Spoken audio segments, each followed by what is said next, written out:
Welcome back to the SUNBET Poker Tour here at Sabaya Casino in KZN.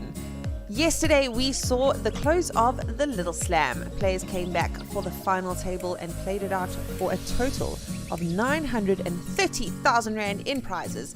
222 players entered the field and only one walked away with the trophy. Our winner for this event being Rogers Pillay, the final 5 players making a deal, and all of them walking away with some nice paydays.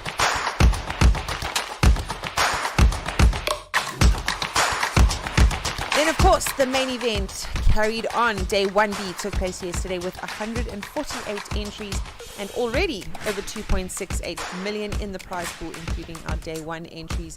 You've still got a chance to get in on that action. Day 1C, the Turbo Flight, which is loads of fun, takes place today. And, of course, you can catch all of that action right here on our live stream, so stay tuned.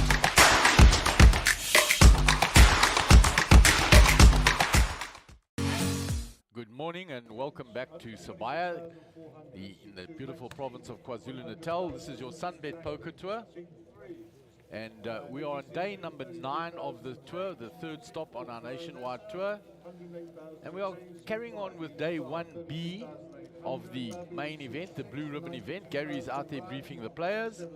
Our new feature table for you in seat 1, Gordon Patterson, 126,400. Gordon's been on a real roll. He cashed 2 up north and then did extremely well in the Mega Million.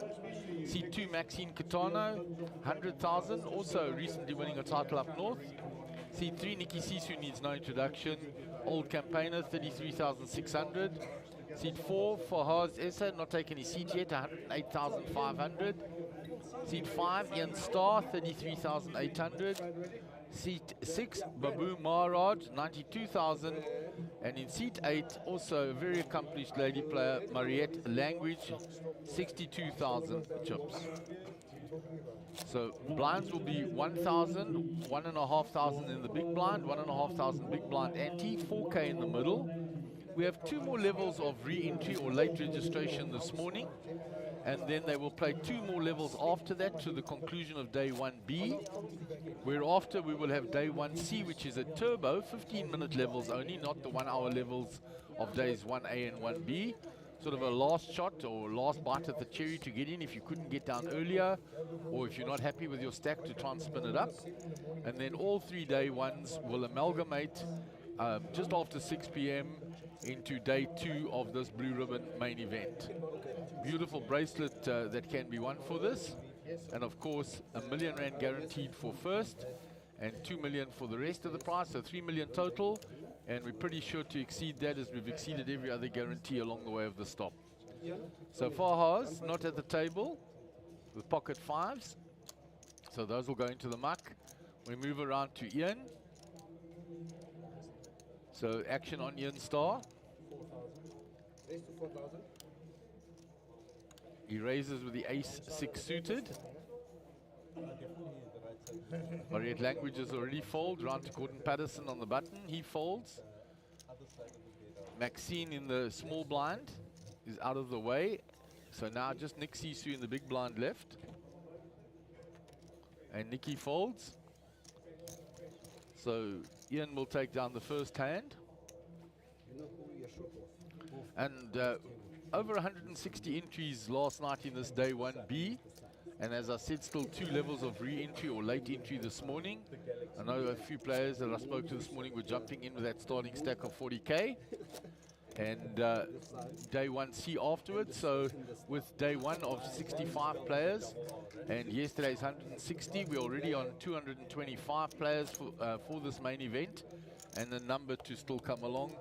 So the magic number of 238, which will get us the 3 million guarantee, is sure to be exceeded.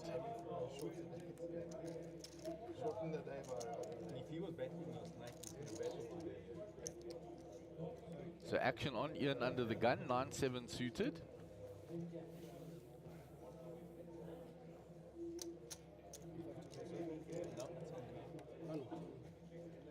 So Babu has folded out of turn. Ian folds, gets pat from Ian, says no hassle. Pocket 4s for Mariette. She's carving out her raise. getting her sizing right. She puts in the raise.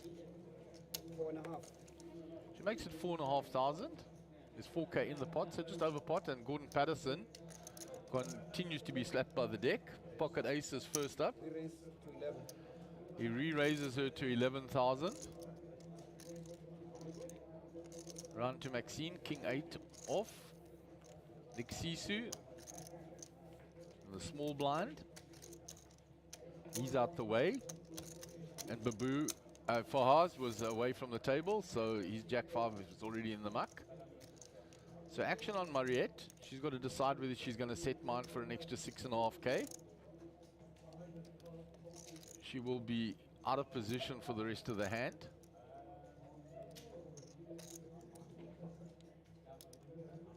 It's 19.5K. She's getting her 3-1 to call. See if she can spark her set.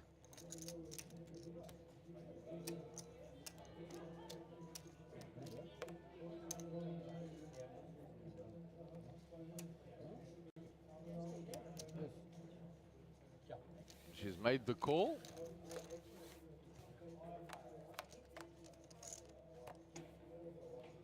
No help there for Mariette, and she should be able to get away from that fairly easily. She checks. 2 hearts out there. Gordon doesn't have a heart in his hand. There's 26K in the pot. Let's see what his sizing is.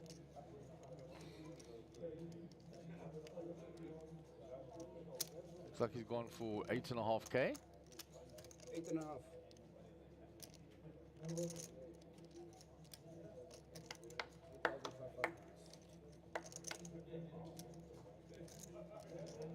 So sticking to the downsized third of a pot. Mariette gonna float one here if she thinks he's on ace king. And she makes the call.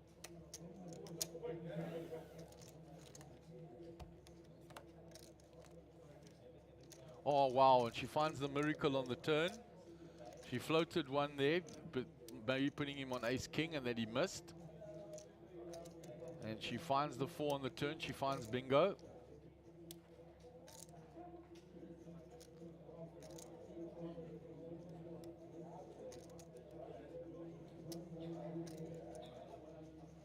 And she leads into it now. 22.5. She goes for a half pot, and all in by Gordon. And it's going to be a snap call by Mariette. Set of 4s versus the pocket aces of Gordon.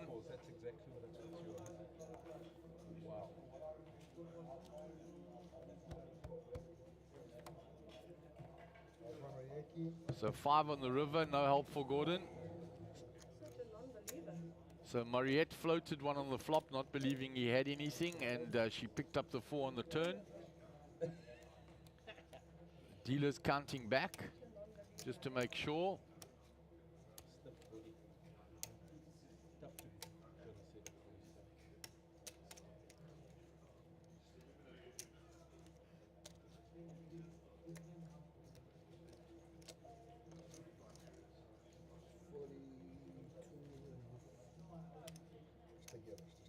Dealer doing the count. Gordon's got change from what I remembered from the graphics. He had over 126, so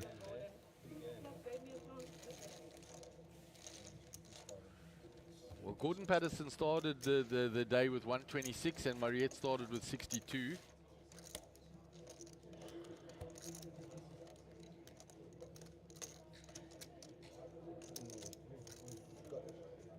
What? We've got well over 50 now.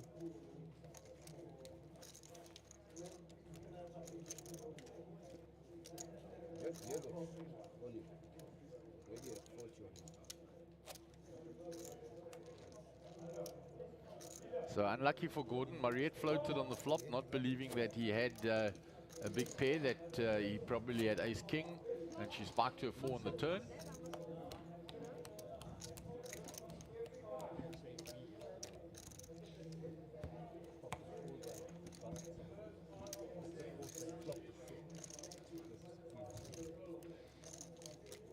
Mariette stacking her chips.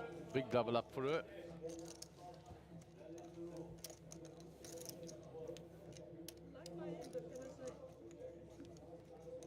So Babu under the gun. The next hand. Action moves round. He's called the 1.5 with the king jack off. Round to Mariette, 5-3 into the muck. Round to Gordon. He's got pocket 10s. So Gordy will be back on the horse here.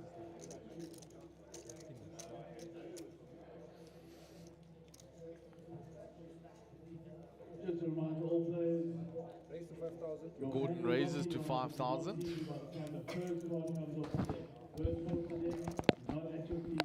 Good morrow, everybody. Morning, Gaza. Back from all your duties out there at the feature table. And there is Mr. Rudy Faree pitching up. So no doubt we'll see his face in this crowd very shortly. And how's Babu doing? A very unassuming gentleman. He's just getting engaged in his first hand. He limped in and he's called the raise of Gordon. And Gordon limped in with pocket 10s with 50k behind. Is that what I'm seeing here? No, he raised to 5k, Gordon. Oh no, yes, he raised to 5. So he's trapping is what he's doing. And not anymore though. Babu has hit the jack.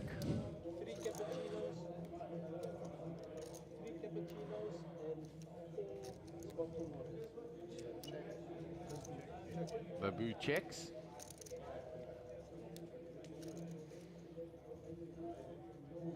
Gordon gonna come with a continuation. Bets 4.5. 2 over cards to his pair. Wants to find out where he stands.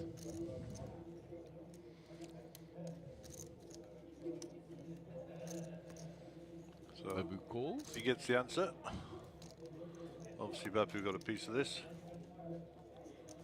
7's a bit above the blank. Club's no longer a factor. Babu checks.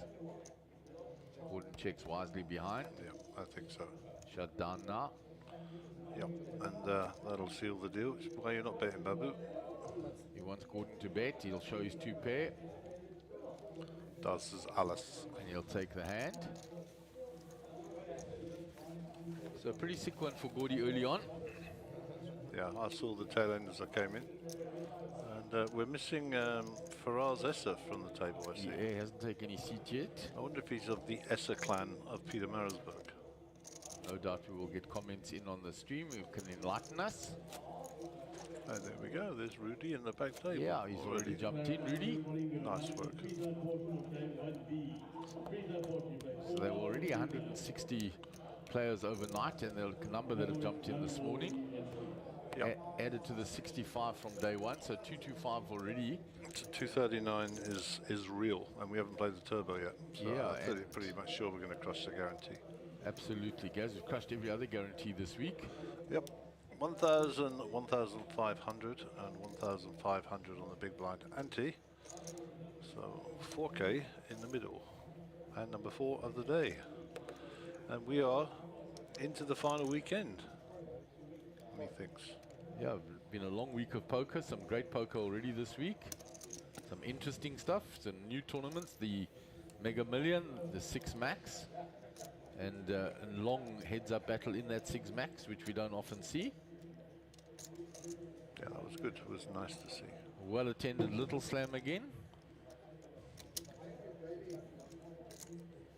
Raise to 5.5. And a superb high roller event. So we've kind of had it all, Gaz. Not too slouchy, as they say. And there's still a turbo event tonight and a freeze-out event tomorrow. There you go. So plenty of poker still around for those that are maybe eliminated from the main event or whose budgets don't stretch that far.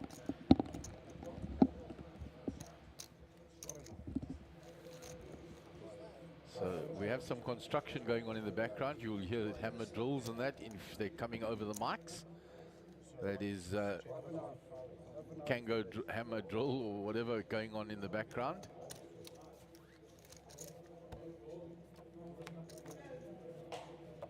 So it was raised by Nick Sisu, it's been called by Gordon and Babu. Babu, great flop for him, 2 overs and the second nut flush draw. The 9 for Nicky and the gut shot. All in. So Nick moves all in.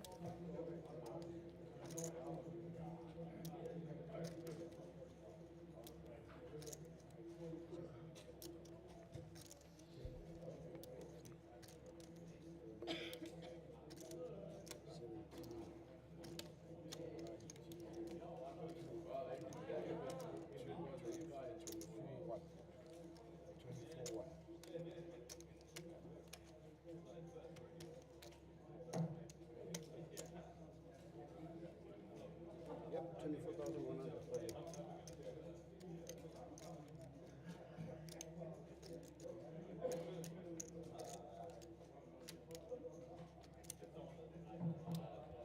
Here we go, Uncle. So Babu makes the call with his flush draw and his 2 overs.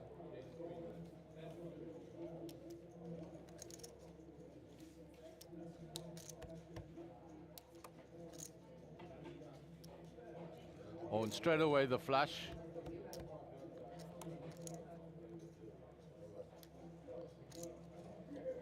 Immediately I sprayed, huh? So many cards immediately sprayed, huh?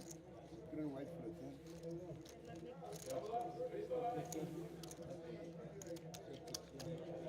And Nick is eliminated. Cheers, cheers, cheers.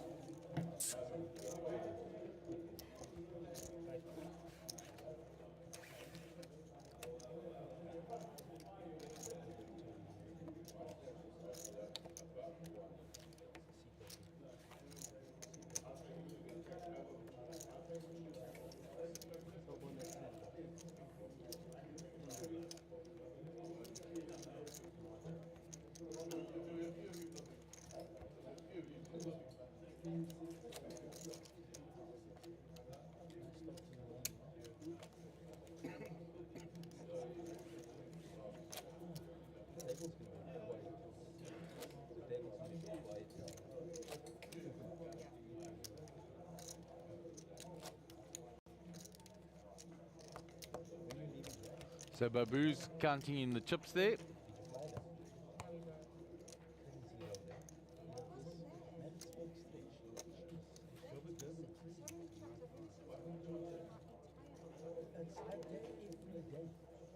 So we'll move on to the next hand.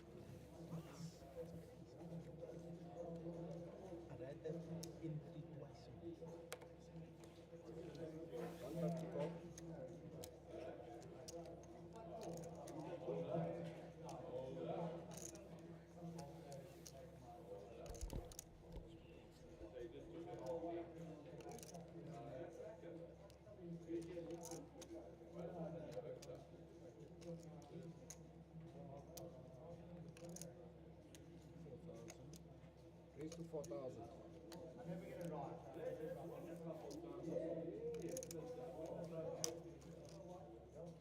4,000 is the raise.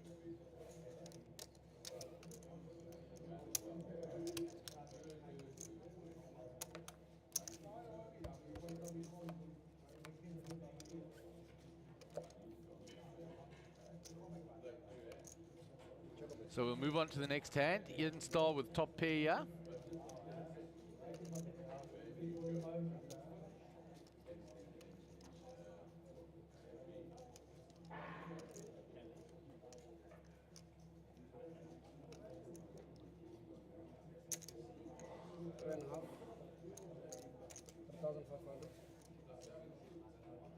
So Ian comes along after Mariette continues. She raised pre, he defended, and Ian will take down the hand. So Ian gets the hand there.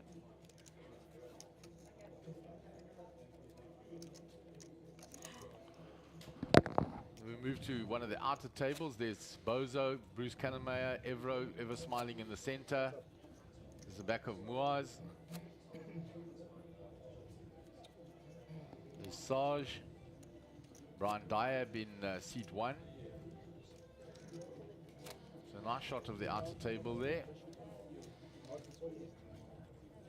Come back to the feature table. About 40. About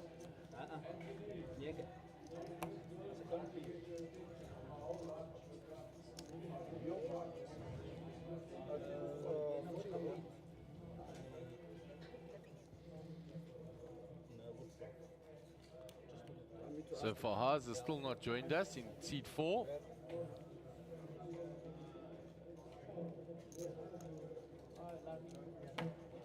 So action on Maxine under the gun. She folds, got an incoming player, that's Jonny Lipschitz.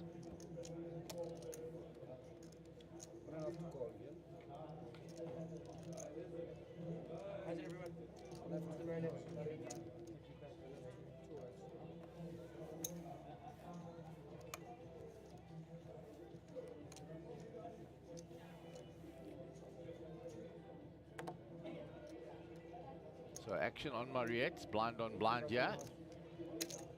She raises from the small blind into Gordon Patterson's big blind.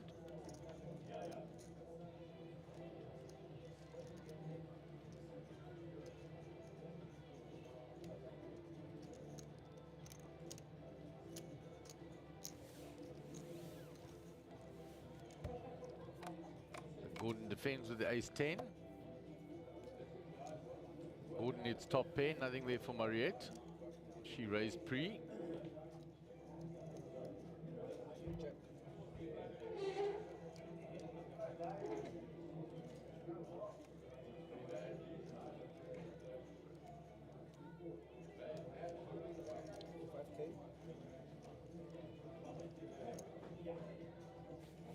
So Mariette checks, Gordon bets, and Gordon takes down the hand.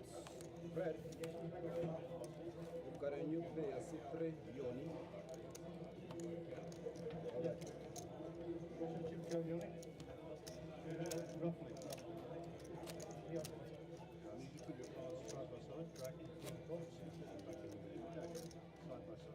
I'll show you when you get there. Carry on, let's go. Right now.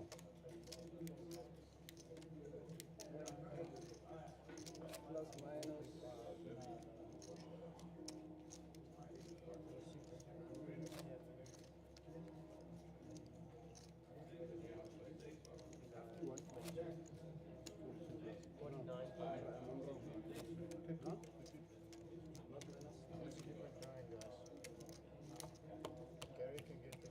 So Gary just out there briefing Jonny, getting his chip stack.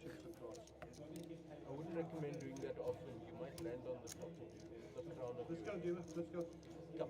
So we'll move on to the next hand. Mariette will be on the button. Gary just briefing Jonny there.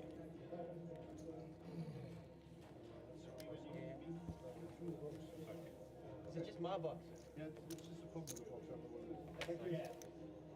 Jonny with Jack 3 off under the gun. No, Yoni.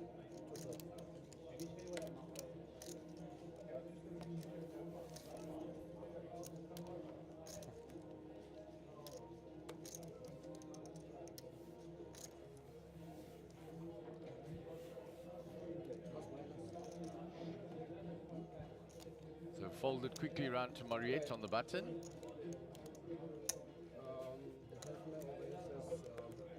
Plus minus 130.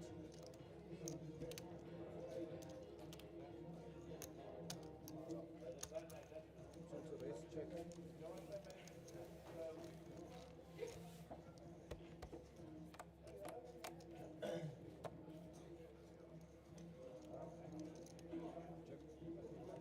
So the flop comes down with 3 hearts. Mariette was the initial raiser. She doesn't have a heart in her hand. Gordon has the 7 of hearts. They've checked all the way around. There's another king on board. Gordon checks. Maxine is ahead with her queen high. Yeah, Mariette has the betting lead. She checks behind with the no heart in her hand. 2 on the river changes nothing. Maxine has the best hand here if she doesn't fold. She checks for a 3rd time to Mariette. 49.2. And she will bet now.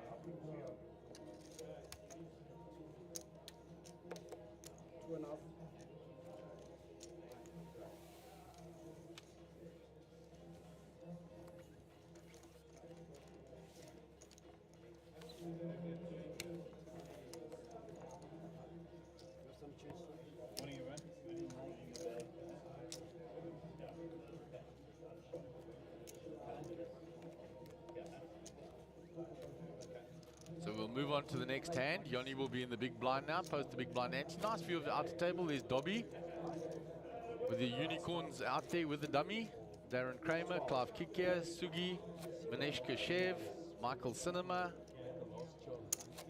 And I wonder if Franco De Mata is still on that table in the bright pink shirt there.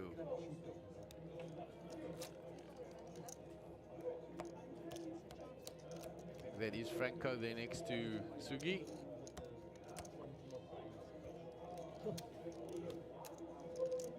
Indeed, it is Franco from House of Cards.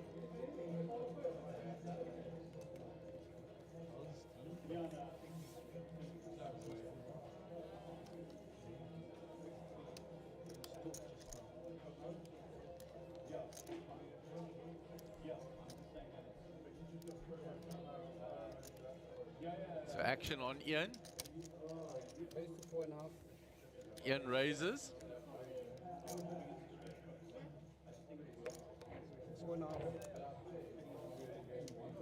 Yeah, was Ian that raised? Farhaz is not at the table yet.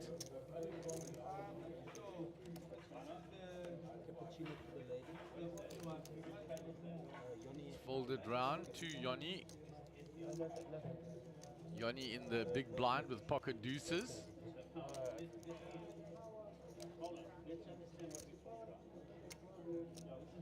He's going to make the call. So Yoni calls. We'll go two-way to the flop. The king 10 versus the pocket twos. Oh, and there's an action flop and a big flop for Yoni. Flops the 2 and Ian flops top pair. Ian is going to shed chips here for guaranteed. Yoni checks. Ian top pair, great kicker. He continues, so now Yoni will try and extract as much value as he can. It's a rainbow board. There's the old fake check. Yeah, they're still there. Ian is watching him astutely. And Ian will pick up that double look back.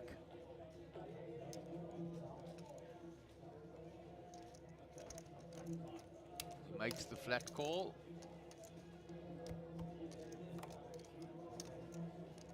We go to the turn. There's an 8.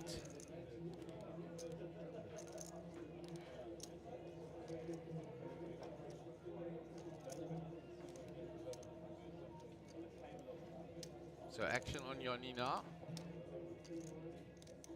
Board becomes a little straight here. And there's a flush draw out there now. So he's got to decide here. He checks one more time to see if he can get Ian to fire again. So we move around. Ian reaching for chips. Ian, all in call. I said to you, Ian was going to shed chips here. He's going to see the bad news. There's another set. And it was well disguised, the set of 2s. The 2 checks got Ian in. Ian was drawing dead there. We'll do the count back, but as far as we are concerned, Ian is eliminated. And the dealer shifts the chips across to Yoni. Double check pulled Ian in.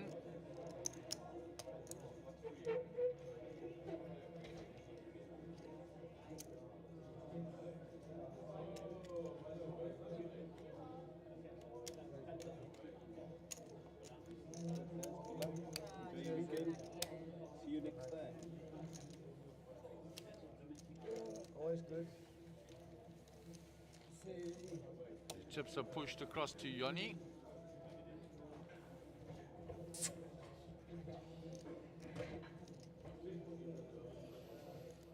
So we'll move on to the next hand with the elimination of Ian Starr. Yoni will be in the small blind. Farhaz will be in the big blind. Still absent from the table. There is Rudy Ferry, having joined us this morning. Table with Henny Appel, Bradley Cinema, Barry Conway. There's Madazia joining them next to Imran. So a nice interesting table out there as well. There'll be a lot of action on that table. So we've got an incoming player. In seat number 7 is Haggai Dayani, needs no introduction. I don't know, that guy's got some bling on today. That t-shirt was glistening as he walked up here. Bringing out the style for the weekend. Oh, it has some blingy bling bling there. Proper bling.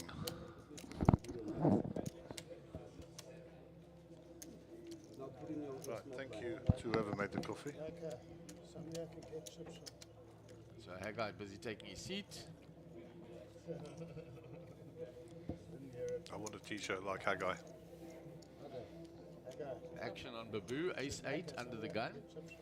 Says it's from too early a position. He's had a nice chip up already this morning. In conversation with Mariette and Claudette this morning, we were chatting, as you do, and Mariette said to me, this guy is underestimated, he can play. Babu. He sits there, quiet, does his thing, and every so often he pops up on the radar and takes you out. I'm like, okay, cool.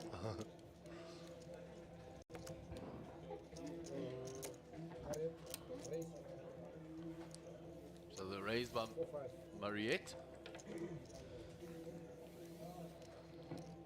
Action round to Yoni in the small blind. Big blind is absent, and Mariette will get that one through.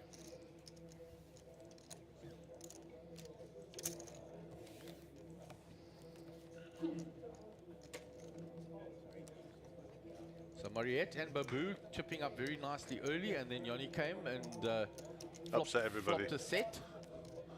And Ian flopped top pair with a good kicker, and I said to Ian was going to be in trouble, and he gave his whole stack across to Yoni.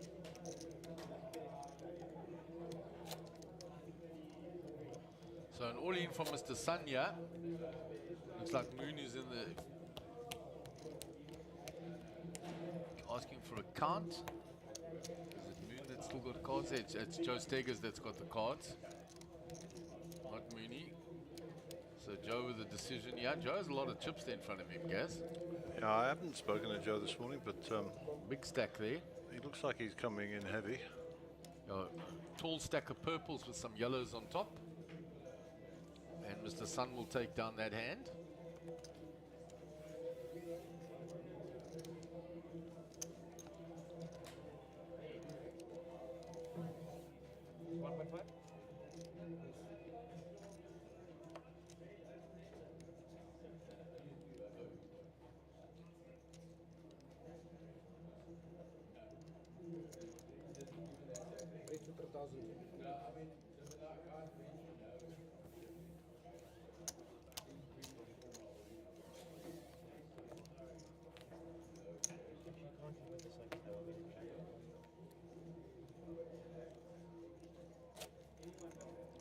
So Babu gets a walk there, and he'll take down that hand.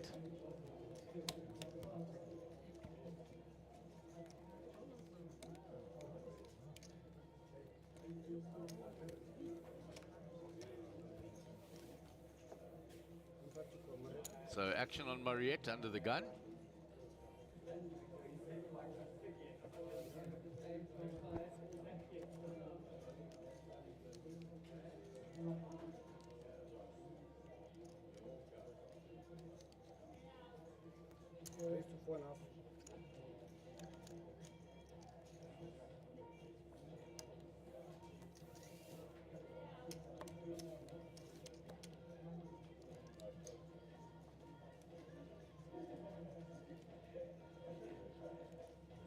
So it's raised by Gordon with the King Jack. Round to Babu. He has pocket queens here. Comes in with a 3-bet.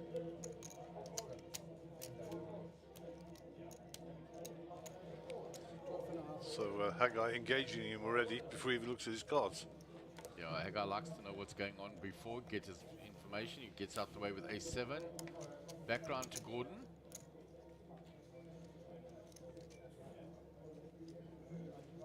It's Gordon's chip count now.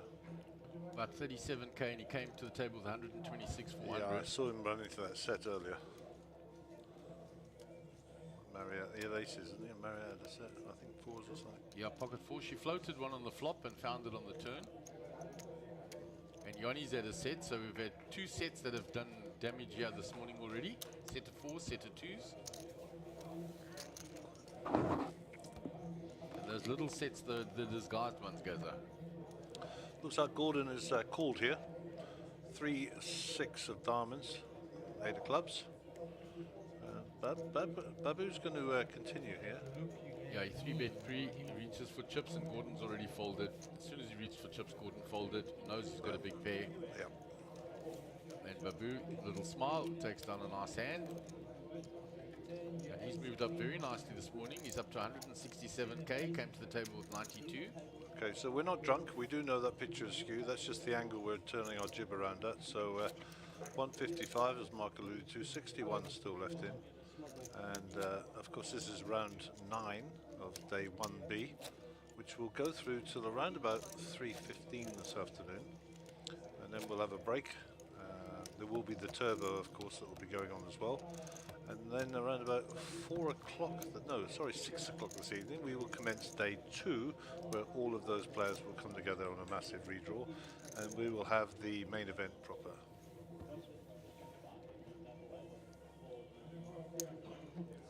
So, back to Gordon. Maxine Cantano. Spent a bit of time with Max this last few days, and she's got a daughter here, Gia, and she's just divine. What a lovely young lady. Credit to Maxine and her husband. For us, still not at the table. Babu folds. Round to Googs. The Googulator. People ask me why I call him Googs. That's his name online, of course. That's no secret. And Haggai will call. King 7 versus Queen 7, and Mariette finds herself a queen. Yeah, she's running well this morning. And there's the king for Haggai. So they're just swapping places. Mariette will bet. There'll be a flat call from Haggai. He'll be conscious of the kicker issue. And of the deuces, because it was a limp pot. Yeah, here we go. A little bit of chatter with Mariette. They'll know each other well. River card will come down. 4 of diamonds and inconsequential. And Haggai's king is ahead here, so check, check.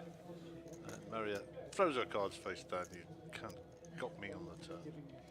Haggai with a little smile, Mariette. Sharing in the joke. Babu, get off your phone, my boy. You can't be on my phone. That's it. Well done. Thank you, sir.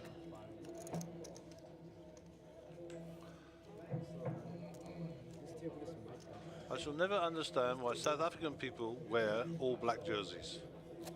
It's kind of just outside my understanding. John Abrosi and co. Yeah, I mean, Yanni's wearing all black. I mean, it's a nice jersey. I mean, but you're a South African, for hell's sake, you know?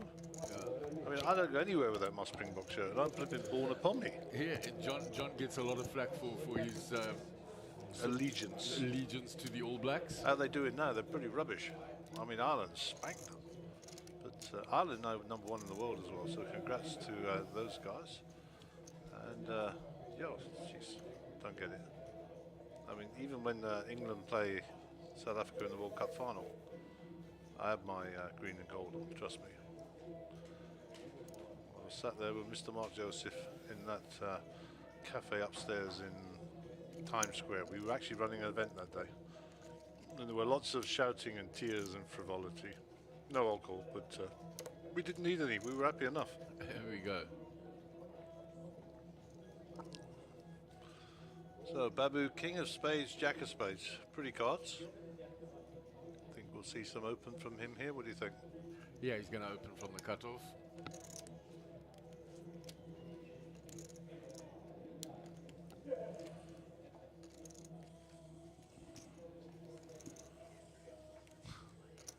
So, shout out to the boys in the back here. Got Hugo on my right, running the sound, and PTZ.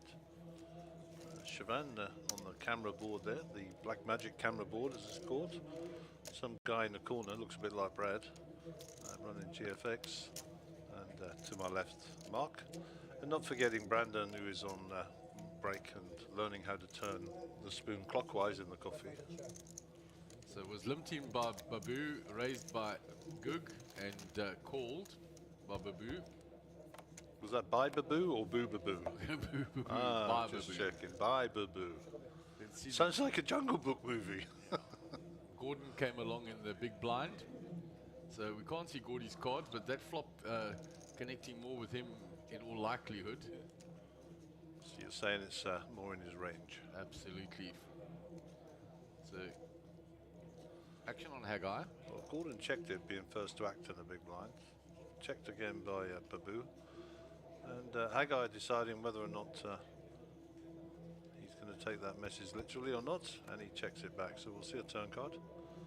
Another 5. Board is paired now, of course. Gordon is going to have a look, see if his cards are still there. Yep. They're hiding from us. Babu checks. Haggai hasn't put another chip in there. Very wary. So a very straighty board there today. No, none of the flushes come home, or the club flush. So, you know, ace-high could quite easily win this. So we'll go back to Gordy. Cards, please. Let's see if we can see what Gordon had.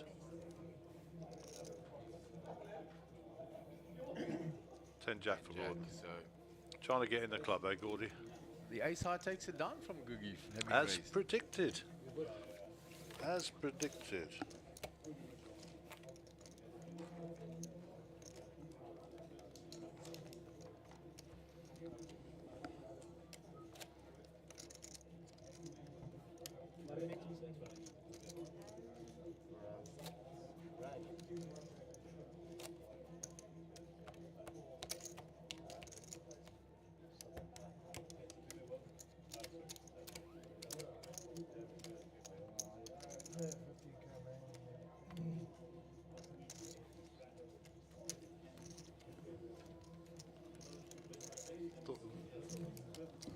Thought there might be something wrong with the gear. No, all good.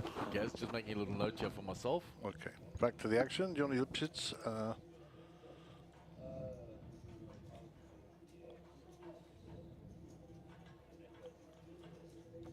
Ace 8 under the gun, too early a position, he gets rid of it. Got a nice, almost double up early, so can tighten that range a little now from early.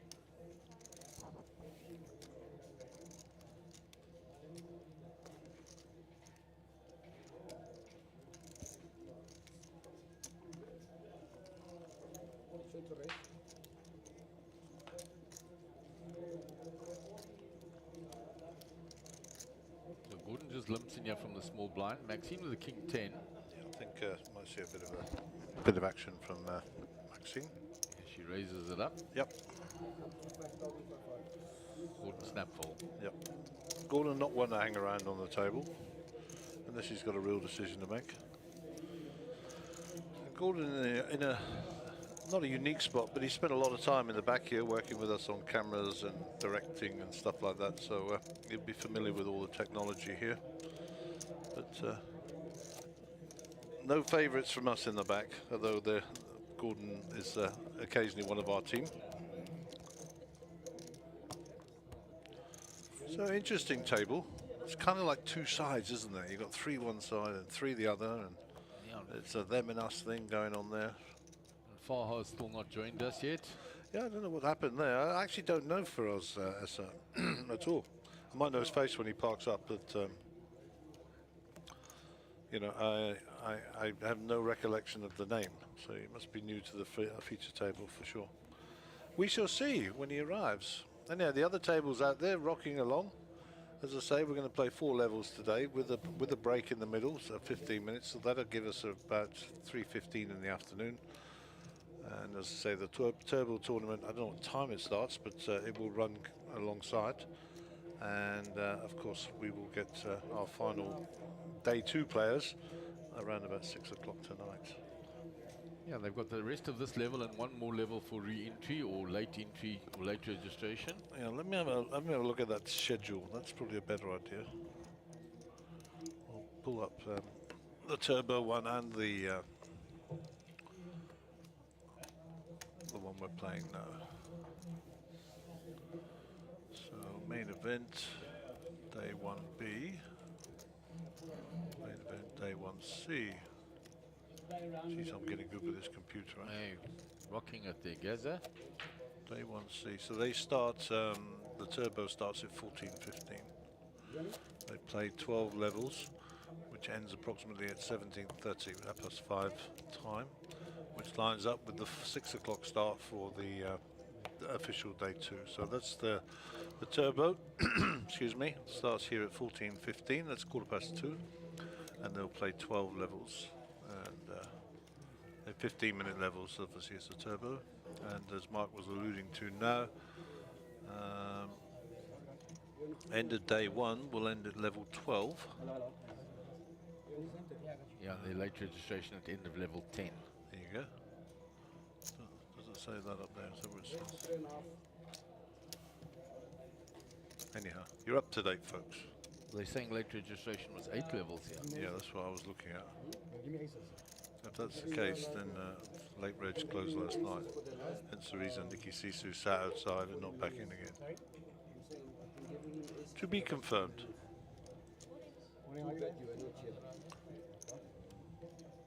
So it sounds like we got an all in. Nope, not an all in. We have got an all in. There you go. Back to the action.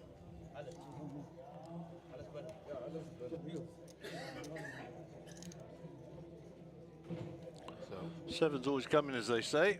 So raised by Babu.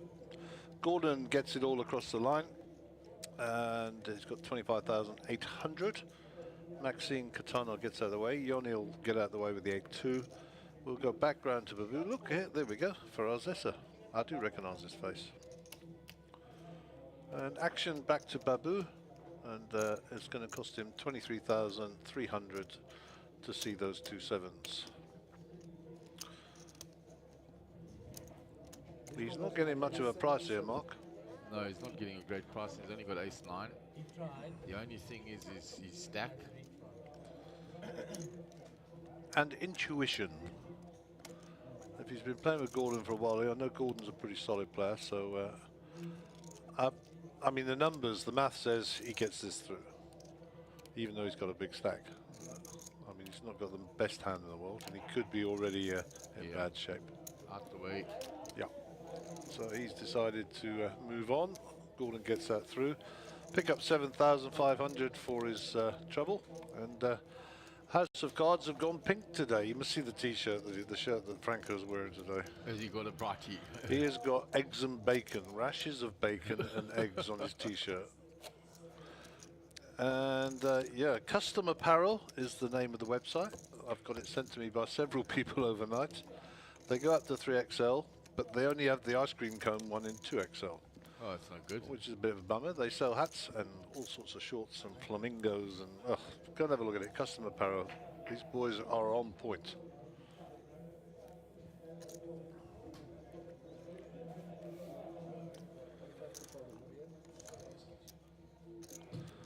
Okay, Mariette is ace-3 of hearts here. What's she going to do?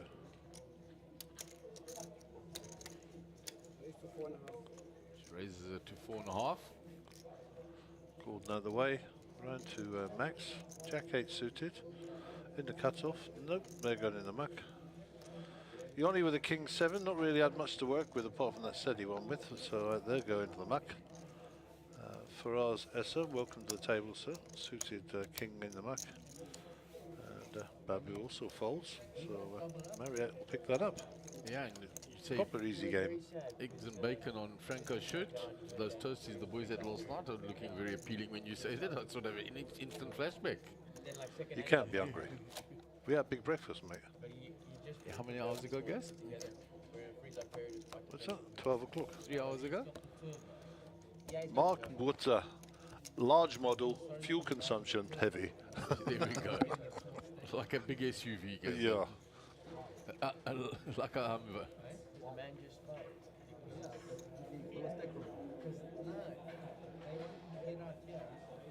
Well, those boys went and bought those toasties and forgot us. Yeah, absolutely what I was alluding to, Gaza. Terrible people. Fortuitously, my beautiful wife had packed me a bacon sandwich in reserve. And she had sent a banana for me, so I managed to fuel up with that. Probably healthier. Probably. You're only out the way. For us with 9-7 here. Where have you been for us? Did you have something more important? Hagar folds, and he will get the money in the middle as he has the short walk for free. Always welcome that walk. But the blind here. How about a walk, Mark? Do you fancy going to do some stack sizes? There's a few tables out there. Go and say hello to Rudy, who's just arrived. I shall do so. And you can clarify whether or not level 8 was the free zone. Looks like it was. Can do. There you go. I will switch Mark off, not literally, but his microphone at least. That'd be great if humans had on-off switches. I know a lot of people would like to switch off occasionally. Back to the action. 1,000, 1,500, 1,500 on the big blind ante. Gordon Patterson with the Queen 10 here. A hand made famous by Robert Varconi, 2002 world champion. That's what he took the World Series down with. And forever known as the Varconi hand. And you may have heard me mention before, he was voted the most boring world champion ever. Just a nerdy guy, unfortunately. Yoni with 9-8 here. These will look very attractive. Had nothing to work with for a few hands. So, and Yoni likes to play hands. So, going through the thought process. In the hijack position, I need to cut off the blinds and the dealer to get through. It's been raised by Gordon Patterson, so he knows he has to respect that. Gordon did raise from under the gun, and those will go back to whence they came. Okay, first real look at for us. He's got King Queen offsuit here, and he'll have been playing on this table before it came to the feature table yesterday, because there's been no redraw overnight as they break a table behind us. It looks like we've lost some players, but they're moving as is part of the normal process. Marriott folds as well, and looks like we're going to go two ways to the flop. 13,000 in the pot. King 10 7, 2 hearts. So Gordon gets a piece of this in terms of the second pair. Of course, Faraz hits the top pair, and a pretty good kicker also. Both players sharing a queen, so if a queen does come, it'll be 2 pairs for each player. And a bit of a disaster for Gordon, of course. All right, so Faraz has 88% of the equity in this hand.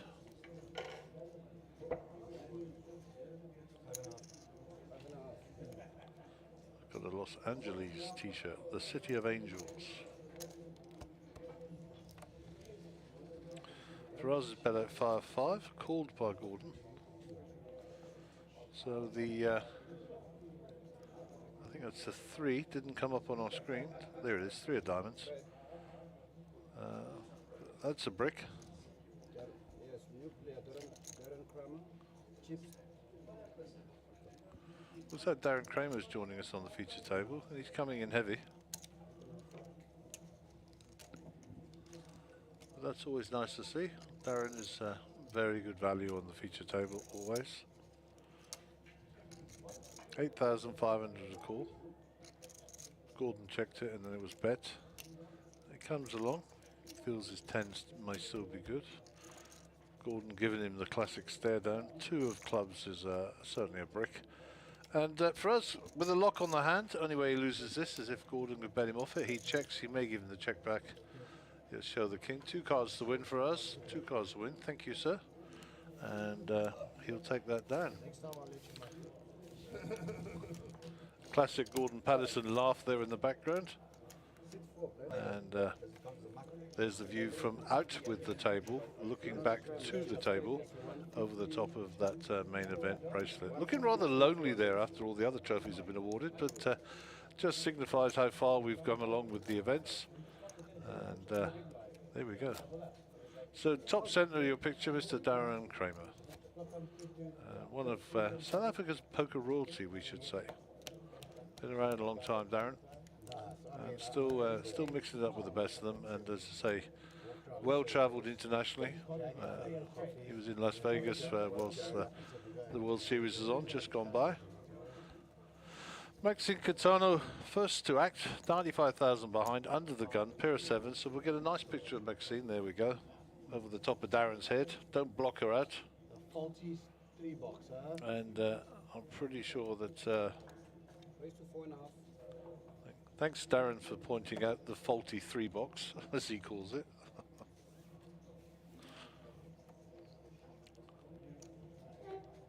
Okay, what do you got, Darren? Queen 5. They're not going to help you any, so they'll get rid of those. And Darren will know Haggai very well, of course, and Mariette. And King 8 for Mariette, they're already in the muck.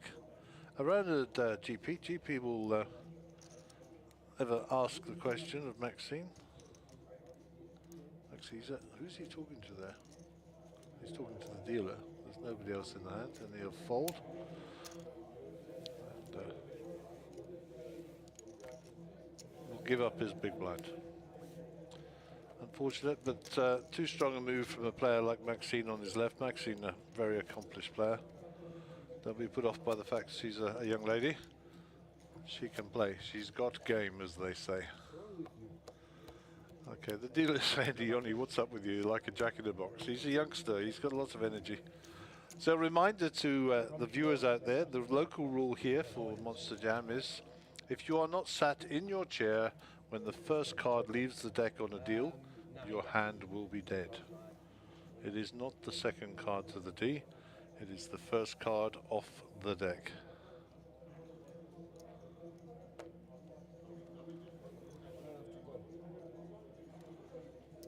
Okay, Faraz has picked up suited connectors, both pictures, Jack, Queen of Spades here.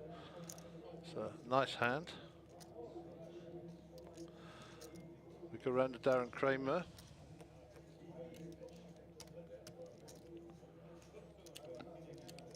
Darren with cards in front of him, and we can see here 8-7. So, would he fancy a move with his A7? 152,000 in Darren's stack. Looks like he's carving out a raise. And he's getting involved early, which is good. Mixing it up, Darren raises it up. What's the cost? 11,800 is the raise. Babu wisely gets out of the way. Of course, Haggai is going nowhere with Ace King of Hearts. And classic. Yesterday when we saw Darren on the feature table, I think we went 3, possibly 4 times where he was 3-bet and had to fold. Well, the last time he didn't. Yeah, he was kind of, they were hitting it back at him over the net a few times, and I mean, he rightly had to fold, but cost him a few chips. But hey, he's still here, he's still fighting, and he's got a healthy stack, so we shall see a raise coming in from Haggai here.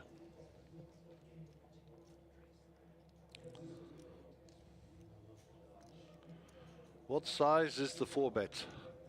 Haggai 106 behind.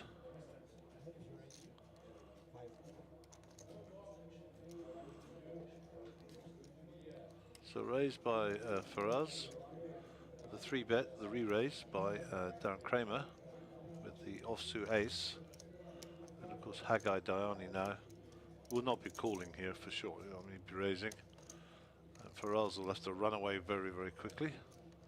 And let's not forget, we still have Mariette, Gordon, and Maxine still to play before we get back to Faraz, who will also probably fold. Bet sizing here, probably going to bet over the pot, as you'd expect.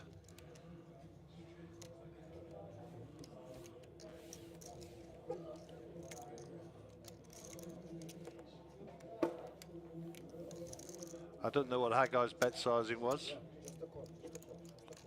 Haggai just called. He's staying hidden here. This is a very curious strategy. We shall see. Maxine out of the way. And maybe he's trying to value his hand a bit here. Fancies that Darren will be a bit of a wider range, and he can probably deal with that. And just going to loop in for us here. Interesting tactic by Haggai. Let's see how it develops. It certainly looks like it's going to get called off by Faraz, and that's it. 3 ways to the flop.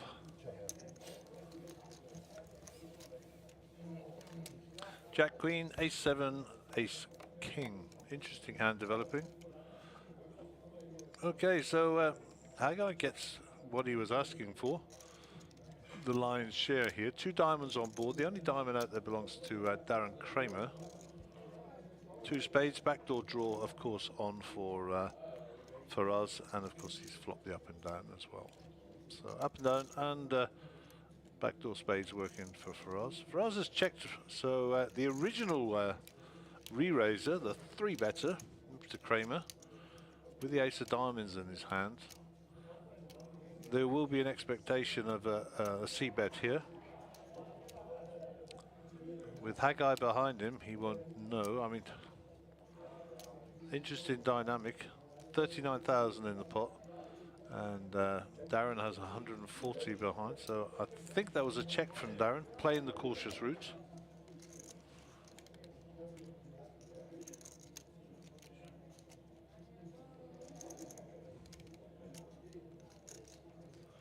Option on Haggai, top for Haggai. The only thing he has to worry about here, of course, is the 2 diamonds. If somebody's got a set, you just pay, of course. So Haggai will make his move now. And with the up and down draw here, Faraz will be in a difficult spot whether or not he wants to call. Backdoor spades working for him. So let's see where he goes. Faraz is, it says he's checked there, but I don't think he has. The bet has come in from Haggai. 16-5. Faraz gets out of the way, not going to pay for his draw. Round to Darren Kramer, who will also fold. So well played there by Haggai. He only limped in with his ace-king, but he got max value. Obviously, he hit the flop hard. And that went 3-bet by Kramer, 4-bet, sorry, a flat call with the ace-king. And he got the king on the flop, obviously. So, anyhow, nice hand, well played by Haggai. Gordon Patterson is your bottom of the list. 15 bigs, not in the danger zone yet, but certainly looking for a spot to get it in. Mark has returned from the floor with news. Yeah, Gaz, some big stacks out there. Jared Solomon, obviously, he's got a monster stack and sitting very comfortable in that. Harold Brooks on the same table, also a mountain of chips, and Mike Hussain next to him, building up a stack as well. Joe Steggers, a lot of chips on the outer table. And Muaz says he's got a new name. He's the folding professional. Showed me his short stack and says, I haven't done a re-entry yet, but I've been folding my way to this. So talking to re-entries, when was the re-entry closed? It closed at the end of level 8, as per the instructions. So there's 4 levels they're playing this morning. There's no more late registration or re-entry. Yeah, I thought that would be the case when Nicky went out and he didn't rebuy. Okay, for us with a pair here, it says he folded. I don't know if that's right or not. But he's got no cards in front of him, so he must have folded. Showed pocket 5s, but hey, what do I know? Round to Haggai. 5,600. So Marriott wakes up with a monster here. 5.6. Oh, Gordon Patterson. That's going to be going into the middle after the raise. Yep, I think Gordon will want to play for stacks here with ace-king. Yep. Maxine with the action now, is centre of picture. Yoni giving his own commentary. Remind me, gentlemen, never let this guy in the back. He's a good kid, Yoni. He's okay. You're right, it's no gooda. Okay, road to Haggai. And Haggai is probably going to look him up here. He gives Gordon the respect. Oh, wow. No, he doesn't. He did. Yeah, I thought he had to look him up. That's too good a hand. It's just the way he tossed it in nonchalantly. I thought he'd No, fold no, it. no. I can't see Haggai folding Yeah, I that. didn't think so, but... 8, 9, 10. So he needs to. He adds a jack. Yeah, need to avoid the jacks for Gordon. Gordon picks up a king, so only the 4 jacks available to our guy to win this hand, and no good. Gordy gets a nice double up. Welcome one. Well done, Gordon. And our guy had to call it, and of course we did get a sweat, which is normal. Yeah. And we'll get a count. And I'd say it to about a few players, but he's another one. Don't give him chips, eh? Absolutely. Gordon's a very astute player, very astute indeed, and certainly someone you don't want to be giving too much ammunition to. So there we go, the lone trophy that's left. The main event. This is your day 1B. We're finishing off day 1B today, and then there'll be a turbo, day 1C, as we've discussed, which will finish at about 5:30. This particular one will play 4 levels, finish at about 3:15, and we'll all come together at 6 o'clock with one big redraw, and we will start day 2 official. And I'm pretty sure we're going to run late tonight. Absolutely. In fact, we're running late tonight, trust me. It will be a long day. Yeah, and Rudy said he was glad to be here. Happy to have jumped in this morning. How did he jump in this morning if we finished a little late? Because before play, late registration ended at level 8, so before play started this morning was your last opportunity. Okay, he will have bought in another stack in play, no doubt. He would have jumped in just before play started, was the last opportunity. So Gordon's raised with a queen 10 from the cutoff. It's round to Yanni. 8-7 suited in the small blind.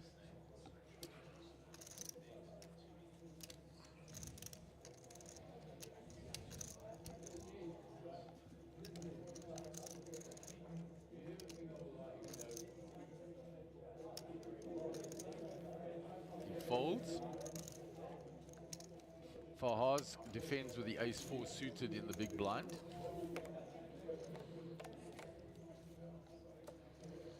So queen for Gordon, gut shot for Fahaz.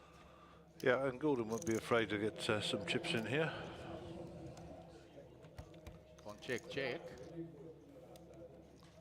6 doesn't change anything. Still a gut shot for Fahaz. Checks again, Gordon puts in the bet. Fahaz comes along.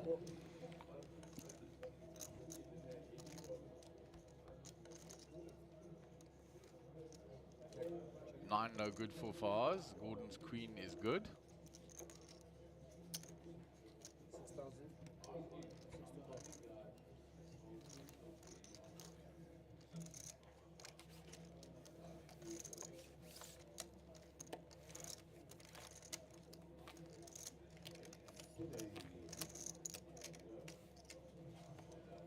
We go to the outer tables.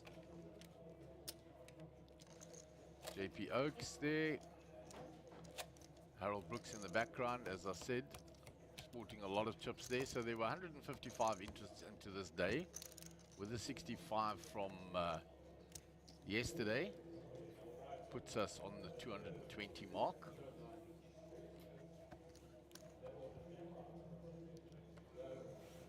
And we still have day 1C. A number of players waiting to jump into that one.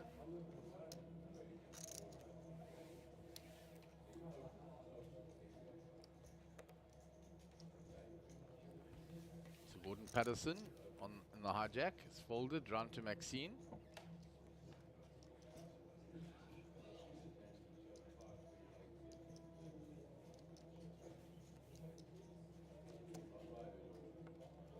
Yanni with pocket 10s on the button.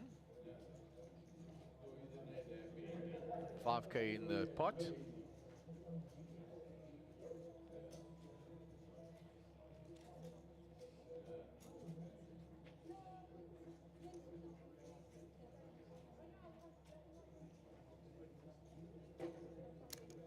Puts in the raise.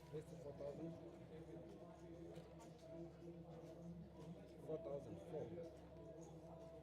See is raised.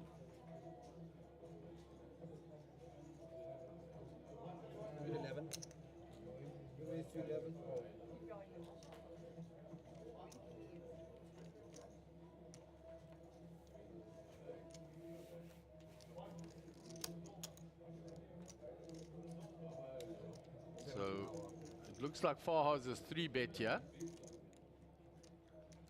Was raised by Yanni and 3-bet by Farhaz. 11.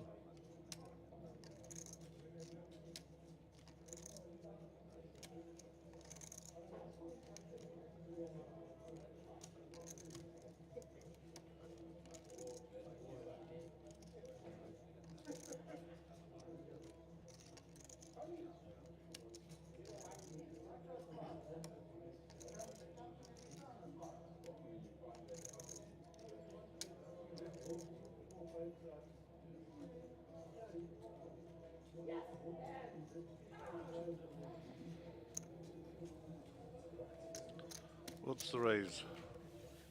So it was raised by Yanni, 3-bet by Farhaz. So he flattered it, yeah? He flattered it in position. Boom. Spikes a set. Second set for him for the morning. Trouble is, for us, we've got nothing to fight him with other than a dodgy gut shot. Yeah.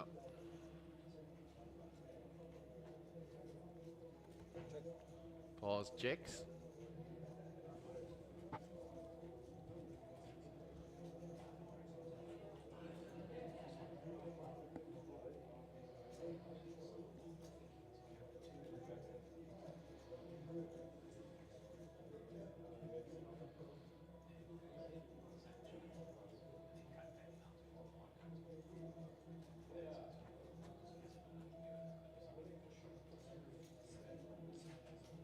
So Yanni's sitting with his set.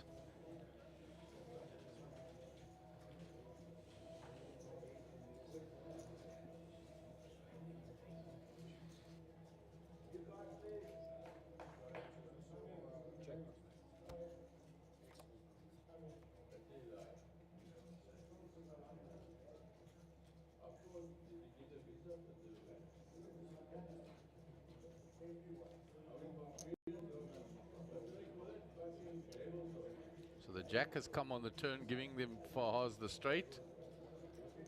So Yanni's still sitting with his set. He This was could be a wary bit- on that flop because he got 3-bet pre. Could be a bit of carnage here. Yeah, and then Farhaz checked the flop. So the only thing Yanni might be concerned about is a set of aces, because he checked back on the flop. Yeah, you can also put him on the 2-pair here. Plus there's a flush draw there, Mark, as well. So, I mean, this is a tricky little hand for Yanni to play now. Because I don't think he knows where he is. He doesn't. That's why he checked back on the flop, because the man 3-bet him and then checked the flop. And now he comes leading out the turn. So his alarm bells are going, and he's not quite sure where he stands in this hand. As it is, he's miles behind at the moment, but only because of the turn. But I don't think he's putting the man on 3-betting him with King Queen. Yeah, if he puts him on a... He's going to put him on an ace, maybe an Ace King here. If he does, then he thinks he's good. Let's see. I mean, for us, has got the action. Farhaz has put a bet in here on the turn.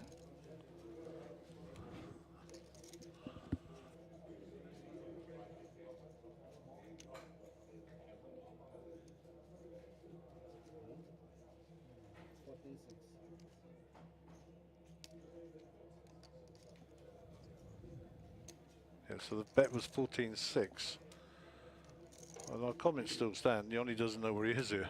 No, he's I think if he thinks that the set's good here, he's going to put him in. I mean, Yanni, I want max value. And then he'll be just hoping for the board to pair. Let's see. Let's understand the thought process.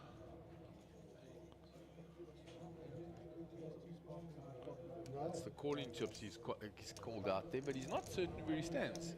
Check back on the flop. Now he's facing the 14-6. Well, put it this way, at this moment in time, the only things that are beating him are pocket jacks, pocket aces, or the hand he's sitting with, king, queen, king. And based on the action pre, I don't think he puts him on King Queen. Oh well, he's gonna raise it up now and find out. He's gonna find out because he's popping it up. And when he pops it up, Farhaz is sitting with the straight. Well, he's got the stonies at the moment. Oh, nice bit of acting there. Yeah, Very absolutely. nice Looked for so us. disappointed and oh no, and Full of dread. so Yanni has. I mean, let's be re-raised honest, it. if you work this through, I mean, he cannot put him on the gut shot jack. No. He just can't. I couldn't put him on the gut shot jack. I think Yanni could go, well, not go broke, but certainly have to pay him off here. For us, he's taking his time, which is a good sign of maturity. So it's been re-raised by Yanni after the bet on the flop by Fahaz. There it is. All in call. He needs the board to pair. They got to show their cards. Set versus the straight. Yeah, he can't put him on it. The board needs to pair, otherwise the hand will go to Faraz.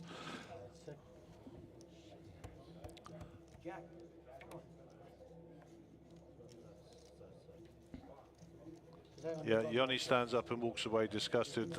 Couldn't put him on that. And Faraz will pick up a big pot there. What was that, 170,000? A massive pot. Yanni giving him grief about the 3-bet to the king queen.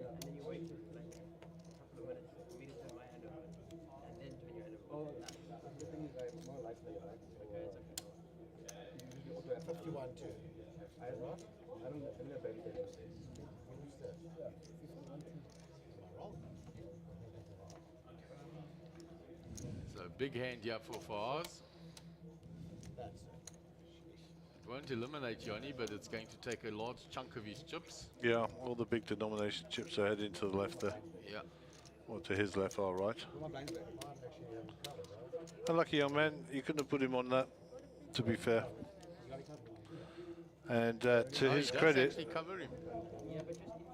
He does cover him. oh, he does. So to his credit, Yanni, you know, he didn't take time to call. He just banged it in there straight away. He thought he was ahead. He didn't put him on the jack. And wishes everybody good luck. And Yanni will leave the table. So well done, young fella. Keep your head held high. There's another tournament around the corner, and I'm sure you'll be featuring in one of those fairly soon. Sit open. Okay, that looks like a Dobby thing in the background there. Dobby there. That's not Dobby, That's Anthony Gordon, isn't it? Yeah. I have to teach him how to do that a bit faster. There's a knack to flicking chips like that. Took me forever to learn. Anyway, back to the feature table. Haggai, top right of our corner with a blingy t-shirt, will be our under the gun player. Clay will take the seating card for the seat that Yanni has vacated, and we may or may not see a new player joining us. A little chat with Clayton while I was out there, and he just folded queens pre-flop, and the young fella did have aces, but he said the board came queen high, but he's not results oriented. He said I made the right fold at the time, and I concurred with him. I don't know how many times I'll say that to people. Best decision based on the information available at the time. It's that easy. Anyhow, Haggai, 2K to call. I think these will go back to the dealer. He'll have to wait for a new hand. Marriott gets out the way. Spin it around to GP here. So Gordon's got to show for himself. Haggai's folded. Marriott folded.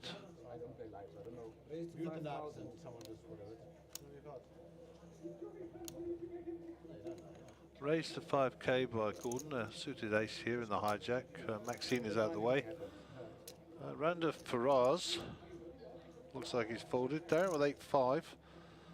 Small blind defense not coming, I'm sure, unless he's going to pull a move. If Darren sat there for a while and hasn't had much to do, he can get creative. And I think Babu just gives up his left blind. Yep, He does. and Gordon will get that through from the hijack, and that'll pick up another rotation for him as well. Oh, what a great shot of those chips.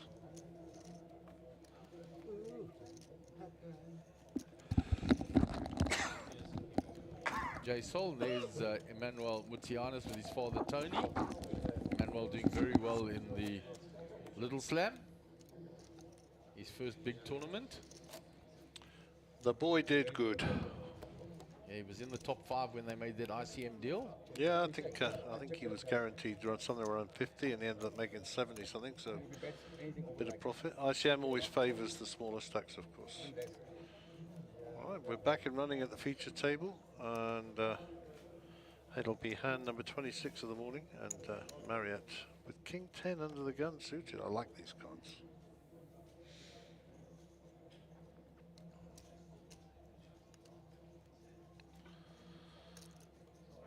What is the size here? 2K to call. I certainly don't think she'll be calling. I think she's raising it up. 4-5. Just over the min click. 5-2 for GP. They'll go in the muck. What has Max got? Nada. Perez is out of his seat already, so signifying he's folding, as does Kramer.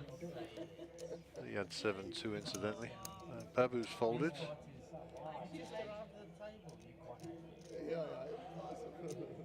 Babu's folded.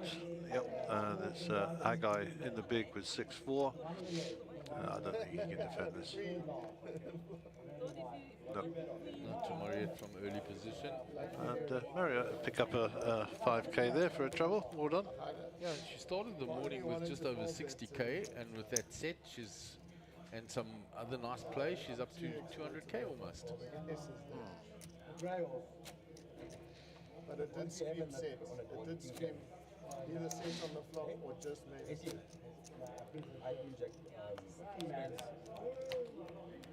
It's Joe Stiggers, as I said to you, he had a big stack. With his super dry hat and his smartwatch. I had a smartwatch. I wasn't smart enough to operate the smartwatch, and my fingers are too big. Gave it to my daughter. She's far better use out of it than me. Yeah, and she runs. Yeah, my daughter is far too smart, and she's got smaller fingers. Yeah.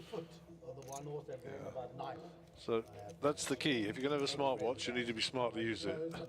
Trust me. I just do my my step count on my telephone. That's it. That's all I need to know. And I like to be traditional when it comes to watches. On the other. Haggai 5 deuce off in the small blind.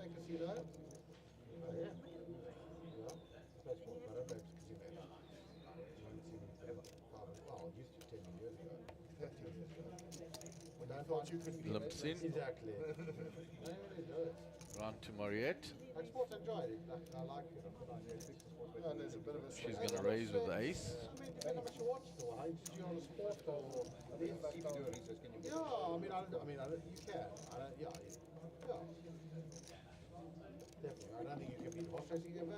So yesterday's step count was 13,500.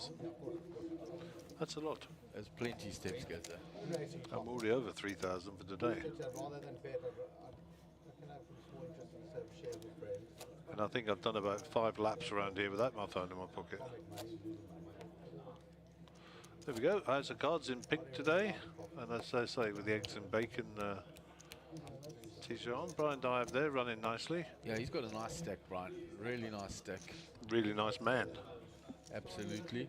That's a nice shot. That's a nice shot. Coming up and over. With a bracelet in the foreground. Yeah. So all these camera movements you see, people out there in internet land, they're courtesy of my new best friend here, Mike Collett. I have other names for him, but only when he's nice. Mike is sat next to me today. He's not on the microphone, but credit to him and the camera guys. Nice to have some professionals in the room. We were doing cutting and fading and dissolving and all that stuff. And occasionally you'll hear Mike in the background cutting from shot to shot. So training the boys up, giving them a bit of his knowledge. So thanks to Mike and the team there. Okay, back to the action.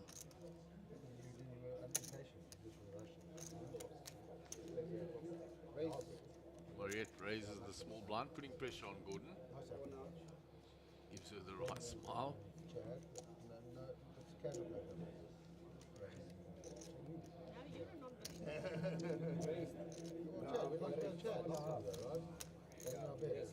Gordon calls with King 9. 7-2 Jack. Nothing for either player. Let's see if Marriott continues her story. Yeah, she checks. So Gordon with his king high here, and he's going to check it back. So let's see. There's a deuce, no hope to either person. So everybody, he's got a pair of twos now. Pair of twos, 10 high. Actually, Marriott's playing the board here almost, and Gordon with a king high. Marriott, having raised pre, is going to bet now. See if Gordon can realize that he's ahead here. He gives her ace X. She's ahead. It is possible, and Gordon won't be frivolous with his chips. Maxine has been pretty inactive today, but she'll be waiting to pick her slot. Gordon folds. Marriott steals that one. I must say, there's no mistaking that Maxine's daughter is her daughter, by the way. They are very alike.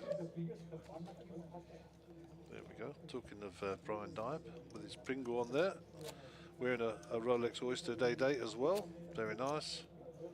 And a nice stack of chips. So Brian's sailing nicely today. I think Brian's my horse, by the way. I'm going to pick Brian for the win. Only because he's a vintage one. We're going with the more mature poker player today. Pocket eights for Farhaz. Farhaz? I hope I've been pronouncing that right. He doesn't look like he's one of the Esser clan, but you never know. What do you do here, Mark? You can raise it up? Yeah, he'll definitely raise from under the gun. Sitting on 180k almost. I think you've got to fire in a bet, haven't you? And you know, the question is, am I prepared to go and pay the re-raise as well? You know, pocket eight sits there right in the middle, so we'll see. Two folds straight off the bat to his left, round Haggai. 10-7 suited. The hand that made Negrano famous. But he prefers diamonds, as I recall. He does, indeed.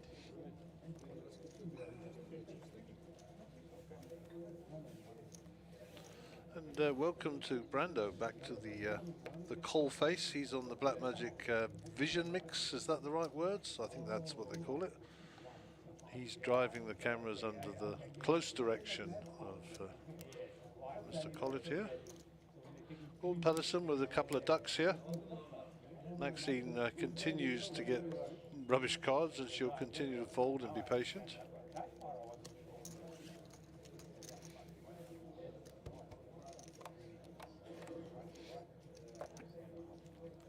So set of eights here for us. Nothing for Gordon. Yeah, which is fortuitous. And if Faraz bets this, Gordon will get out of the way sharpish. Like I keep saying, if you've got pocket twos, there'll always be some overs on the flop. Yep, it'll be a bet fold, I'm sure. Gordon's not going to be taking this on. No. No, he's set mining and that's it. He doesn't see a deuce, he's out the way. Yeah, it's a fairly straightforward process, pocket twos. Or shows him the set of eights. Oh, that's good.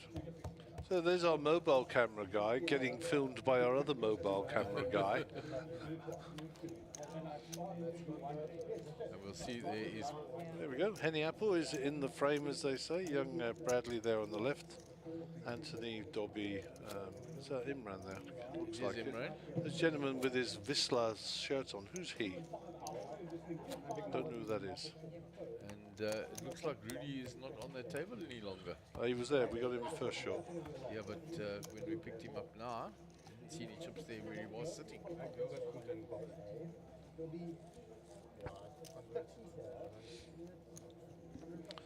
Max Devison not playing. That is ominous. He's talking to Moazgani there, so maybe they come for a Kramer chat.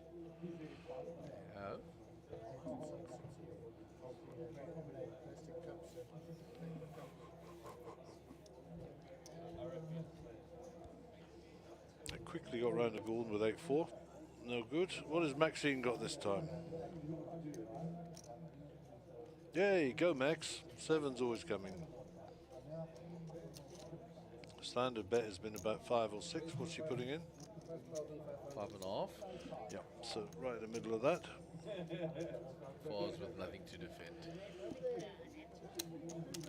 So small blind on big blind, and Maxine's first hand for a while. Bets it, and of course gets the respect that she is due. There you go. There's the other side of that chappie, and here's our leaderboard. Gordon 28 bigs now, Mark. So he's out of that danger zone, grinding nicely. Climbed up, and Rudy is missing next to Annie there. No chips there. Yeah. He's either been balanced to another table, or he's tried to spin it and coming in late this morning. Yep. So Babu will be our under the gun player. And we're about 30 minutes out from our change, so I'm going to go for a quick wander and find us the next table so we can prep. And Gio Zanetti has joined the fray now, and the volume has gone up. Pro party, just off the feature table.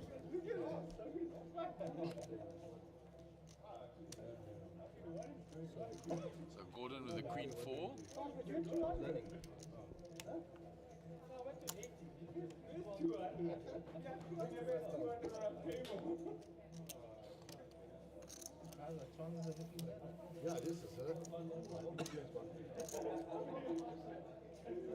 So round to Darren Kramer. Facing Gordon's raise. 45. He asks Gordon, how much are you playing? And Darren defends.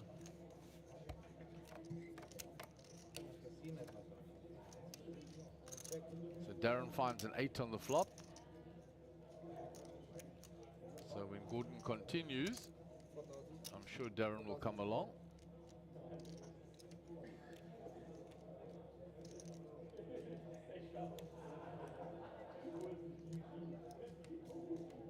And he's going to raise it straight away.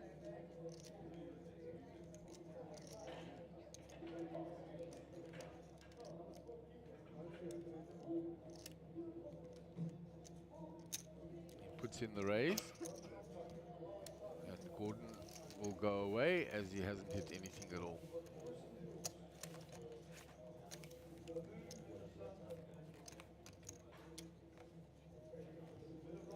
Nice view of the stage from this side. Well,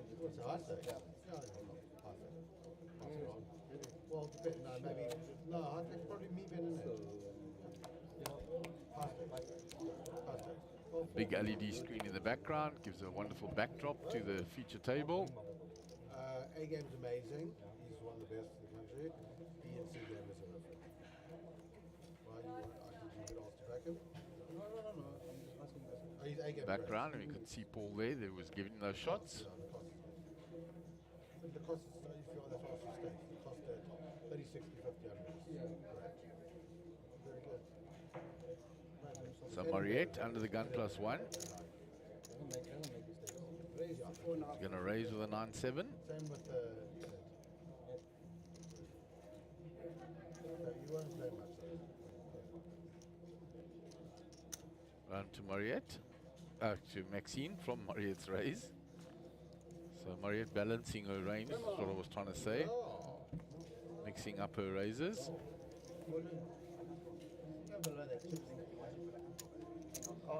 Babu defends. Same hand that Darren defended the previous hand with. Ace-8 of hearts. So Darren just passed them on. So ace for Babu.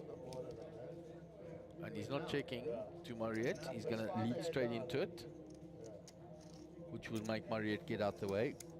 He didn't take the Darren Kramer line of checking and then raising to the C-bet. That must be Sugi.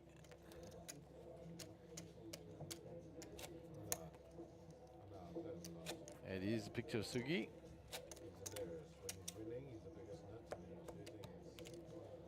The Joker bandana.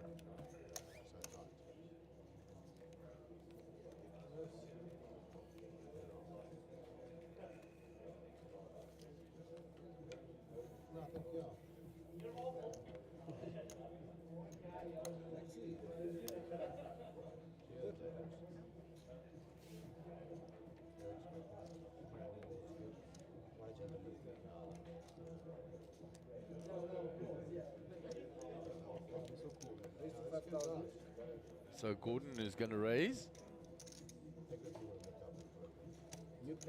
So Mariette folded, Gordon raised. With his ace-10. I'm calling him a new player. 5,000.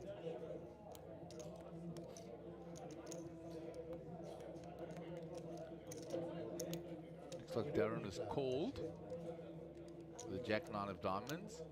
Babu has come along, and Haggai now in the big blind.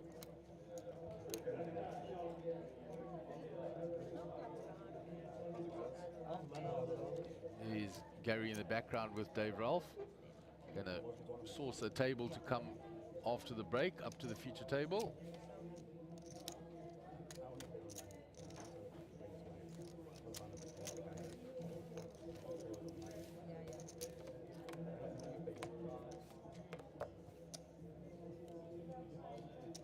So the queen for Babu, top pair. Nothing for anybody else. Gut shot only for Darren. And Babu will bet. Gets rid of Haggai. And Gordon. Gordon's already folded. Gut shot for Darren, and he gets out the way as well. Babu will take down a second hand in a row.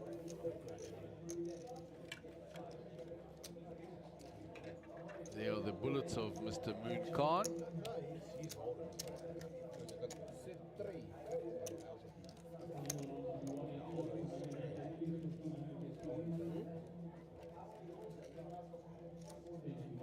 So Bradley Cinema joining us at the feature table again in seat number 3. There's Jared Solomon through there. There's Nika. Getting Bradley in quadraphonic. Bradley on the table. Brad to my right. And Bradley looks like he's got a reasonable stack there. Stack of purples, some yellows. The yellows the 10,000 chips. The purples the 5s. 163,700. Brad gives me Brad's count.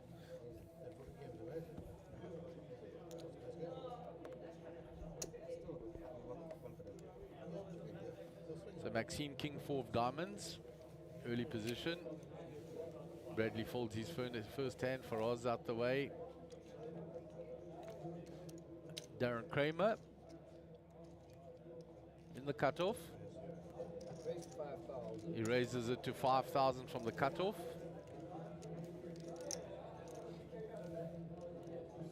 With a queen 10, round to Haggai.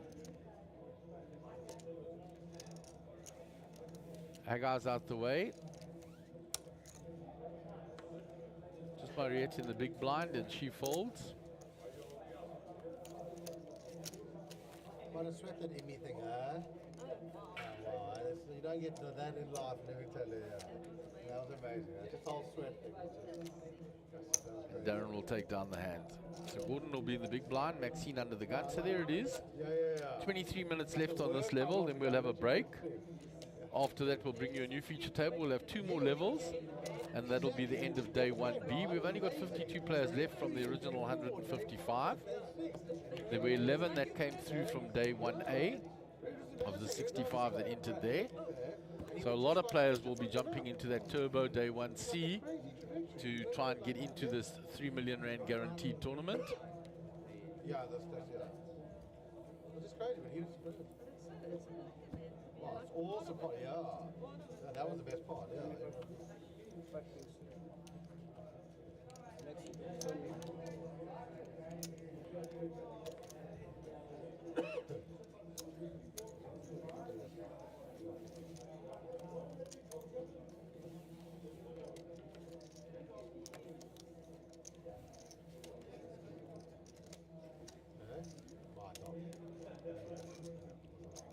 So quickly folded round to Haggai, the button. He lets go. action on Mariette. Last time she put pressure on Gordon. This time she just limps him with the king 7 suited. On kings, I'm actually Gordon jack 3 off. 0K. Checks back. Oh wow, and the four it is, okay. So Gordon with the only diamond. Okay, that makes sense. Wow. I know that, that's really trap. You actually were pretty tough though, heads up. Mariette checks. Gordon bets his diamond. You got some decent wins. And Mariette will fold. You were good at it, no? It's well played, Gordy. So that's anything that could bring in. Gordon grinding away again. Those pocket aces of his been cracked by the pocket 4s of Mariette. She floated one on the flop, turned a 4. Didn't believe that he had anything, that he only had ace king. All the money went in on the turn, and it damaged Gordon very early on at the start of the morning. So the balanced tables out there. There's Mr. Henny Appel having moved, taking his seat in next to Evro between Rogers Pillay, who took down the little slam. You don't know, man. You think it's an image thing? I think he knows it. There's Jesse Rosen. Clive Kick here on that table as well. So as the numbers are falling, tables being closed and balanced. So Bradley Cinema under the gun.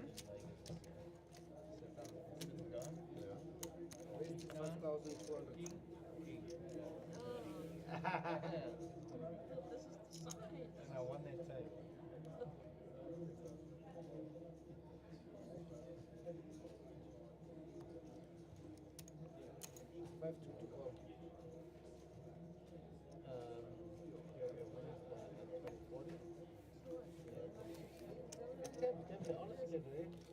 So it was raised by Bradley with the ace 10.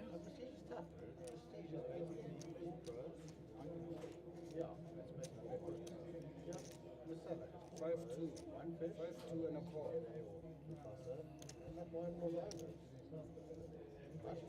Keep into the breath. Flat called by Babu, and now Gordon Patterson in the small blind has come along. Pocket 10s here for Maxine.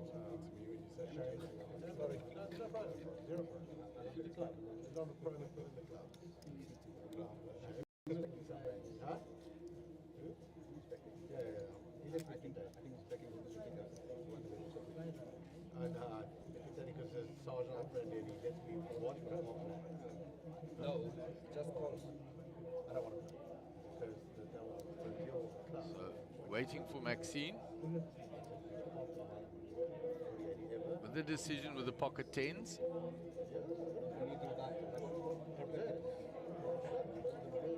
Maxine looks like she's going to pump it up here.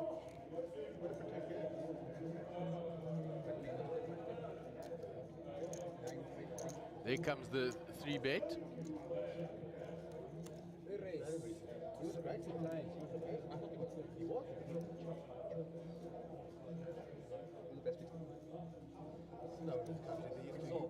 Yeah, there's a guy who used to be amazing. You wouldn't know him. The alias was Hydra. Can you remember that alias? 17 nights. He's the only guy. Sorry, I'm not to his job.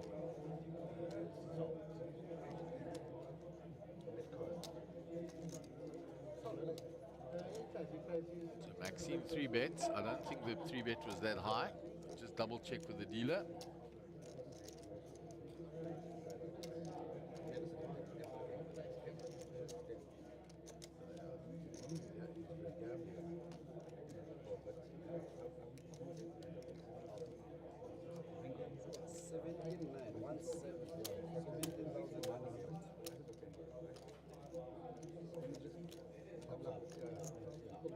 Bet is 17,900. Makes a little more sense. Dealer being indistinct there. So Babu comes along with the ace queen. Back round to Gordon. Gordon folds. So 2 to the flop, the 2 overs versus the pocket 10s. 110 was folded by Bradley Cinema. He raised with the ace 10. also means an ace is folded. Oh, the ace still comes. So Maxine's 3-bet. Called by Babu, and he's hit the top pair. Maxine won't like that flop. There's 2 overs to her straight away. Should help her to shed any checks, any chips. There's only 110 available to her. She checks.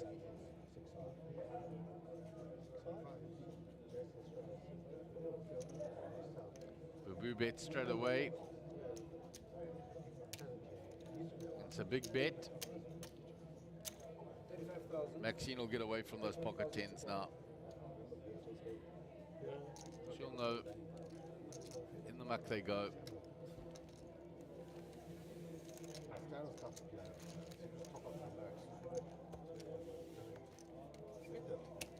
Nice shot of the watch there.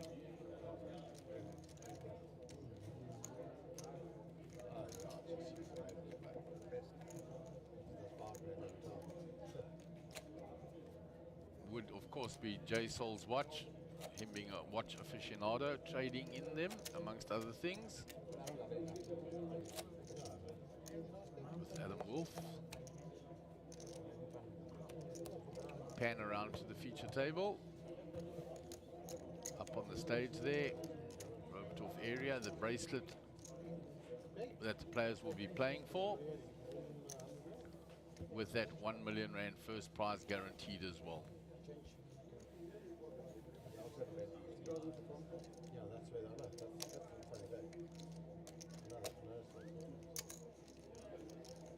So around 15 minutes left. There's Franco. Got some bright colors on today. Eggs and bacon shirt, pink top with a house of cards on it, and blue shorts. So it's really looking bright. Is this us? Have we played 2 levels now? Yeah, the last 2 levels have we finished? Okay. We finished before 3, yeah. 3. Oh, 3, 50. Only day 1B. It's a lot. There's 65 then, so it's what, 220 before we started. 220 plus day 1C. Yeah.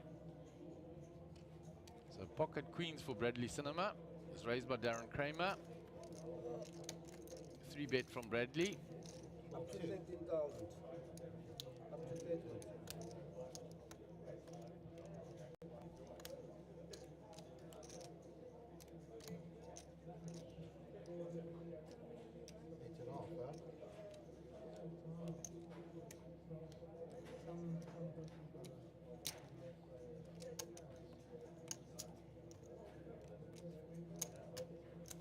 Called by Darren in position.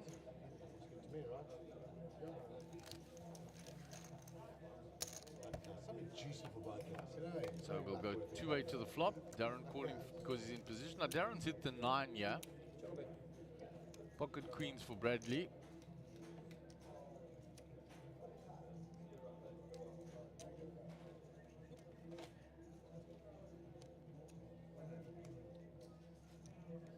So Bradley having 3-bet pre-flop continues. 18,000. 18 to go. Darren's hit, so he's going to call.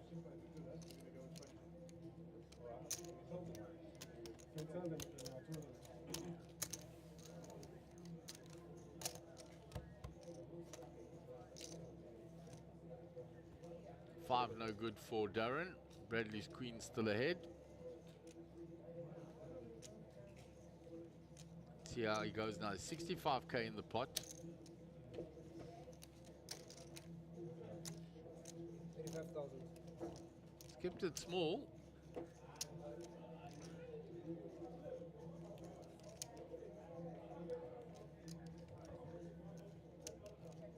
He went for just over half pot.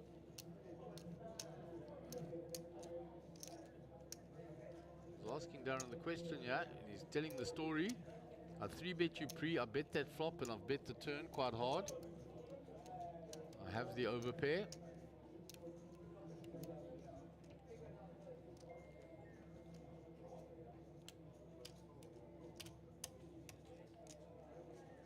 Darren working out what portion of his stack it is to call. third of your stack, Darren.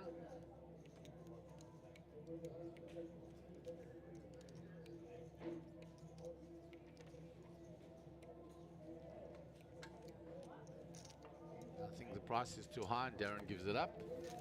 Taps the table. Ladies and gentlemen, we are all moving after the break to that table hand. You can see Bradley releases the air from the cheeks, the pent up energy there. Relieved to get that one through. Nice shot of Jesse Rosen, Clayton in the foreground. Two winners in one shot there.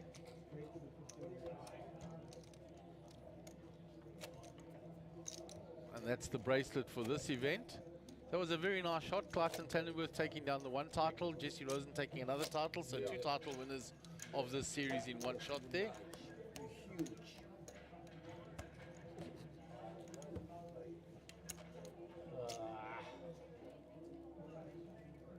And bread is small.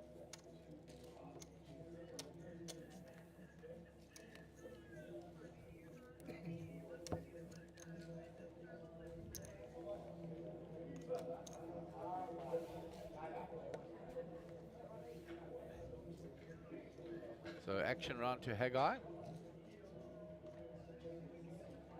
Ace 9 of spades. Raise to 5,000. He raises to 5, which is pot size.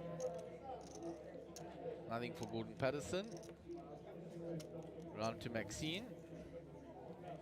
4-3 suited, she'll fold. Round to Bradley Cinema. King Jack of clubs, he'll call. Round to Fahaz.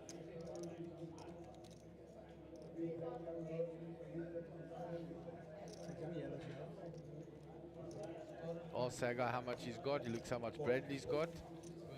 Flat calls in the middle. So Fahaz comes along. Also with King Jack. So there's a jack for both those players.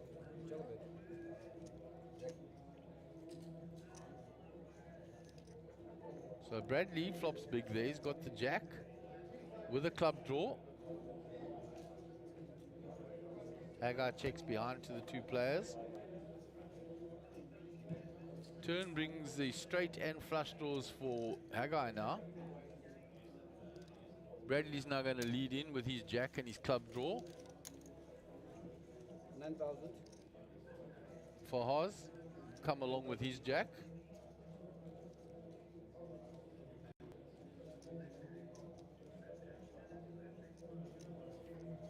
Oh, he gets out the way, the two draws there and his second pair. So Haggai with a gut shot straight and a nut flush draw.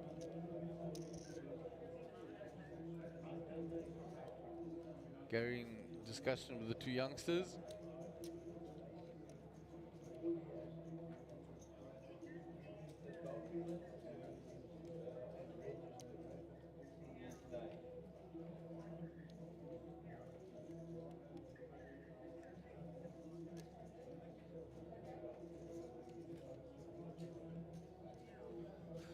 So Haggai raised pre-flop. He's going to 3-bet this now on the turn. He checked the flop. When the bet comes from Bradley, he 3-bets it.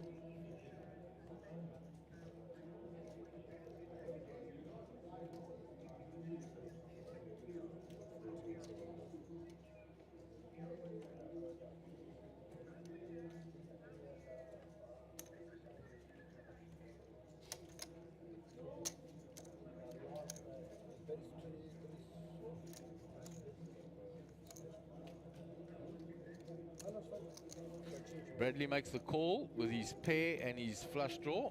So they two opposite flush draws, the one with the clubs, the one with the spades. Jack of Bradley is ahead.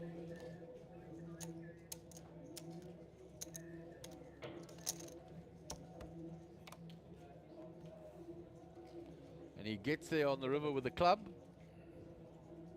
There's nothing for Haggai. Let's see if Bradley can check this and get Haggai to bluff at him.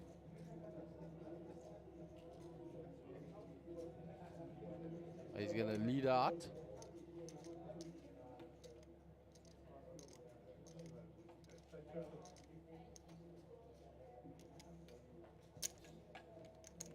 So action on Haggai. 32,000.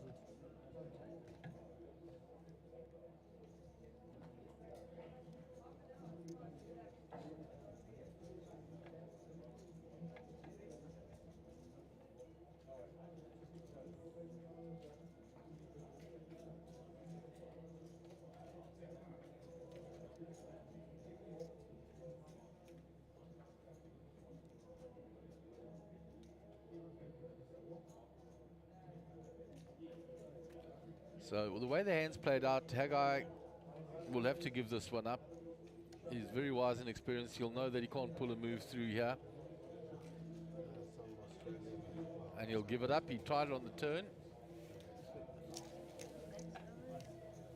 Guys, do you mind sending all the blacks to Marietta? So Bradley will take in a nice pot. There's a nice shot across the SUNBET logo, and we're bringing you an interesting table after the break. Gary's just brought the news in. Some glamour. We will have Lynn Duncan and Elisa Simonovitz joining us up on the feature table after the break. And Lynn did so well in that little slam, and Lisa did extremely well in the 6 max. So both ladies making final tables, and both of them coming up to the feature table after the break.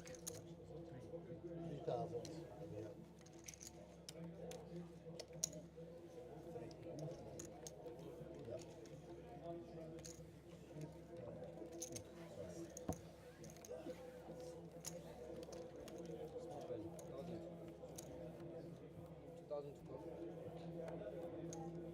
It's around 5 minutes left before we go to the break. The lovely Candice in the background, ever hard at work.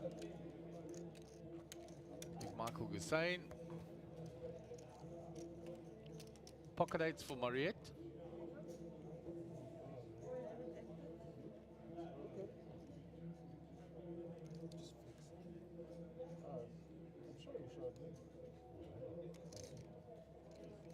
Mariette raises.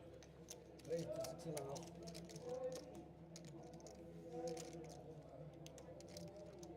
On to Gordon with ace-9 suited in the hijack. Comes along.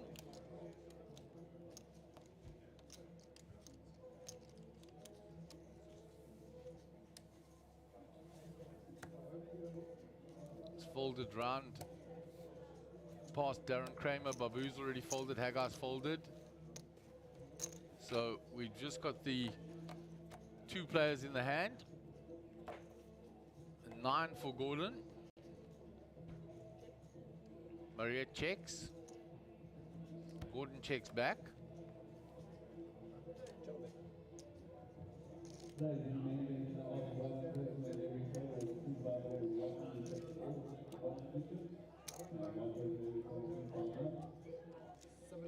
So on the turn, Gordon will bet now. He's got the 9 with a nut flush draw.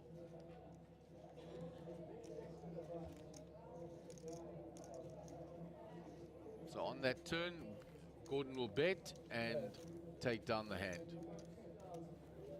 Not you.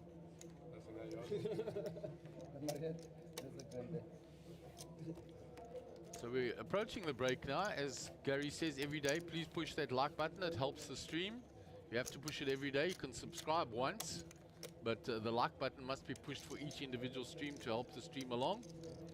Get the numbers up. Type us a little note where you're from, where you're watching from, any comments you have about the stream. All input is appreciated. That is Bruce Kannemeyer. He always stacks his chips like that.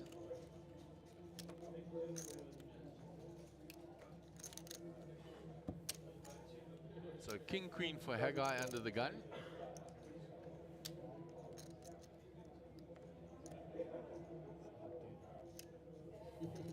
He will raise. Raise to 4.5. Yeah. Round to Maxine. She folds to Bradley Cinema. Ace 5, he'll get out the way for Haas. He'll fold, round to Darren Kramer. Ace Queen of Clubs for Darren. Facing Haggai's early raise. Gives respect and doesn't 3-bet it and flat calls.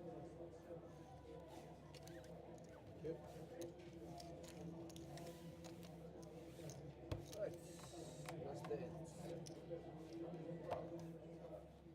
So no help for anyone on the flop. Darren has to check out of position.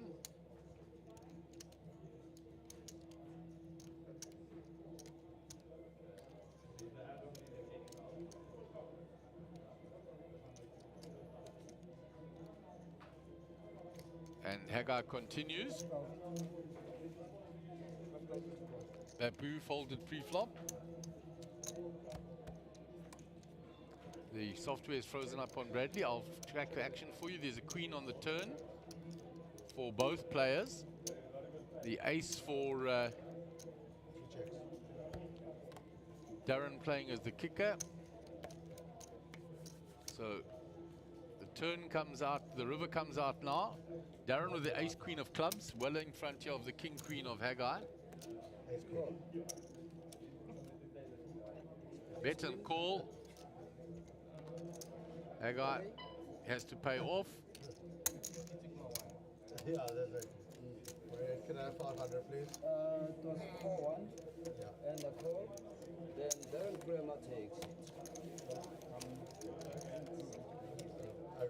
No way. Oh, wow. So Bradley with a little glitch there. Sometimes get a little freezes. Sorted it out. Well done, Brad. I couldn't help. I just looked at it. So we're almost at the end of the session. Got a few minutes left, and then we will go on a 15-minute break and change out the feature table for the last 2 hours. And then this day 1B will come to a conclusion. And they will be on rest until 6 p.m. this evening for day 2. And we will have the turbo day 1C starting. Brian Diab walking out. Nice stack he's accumulated.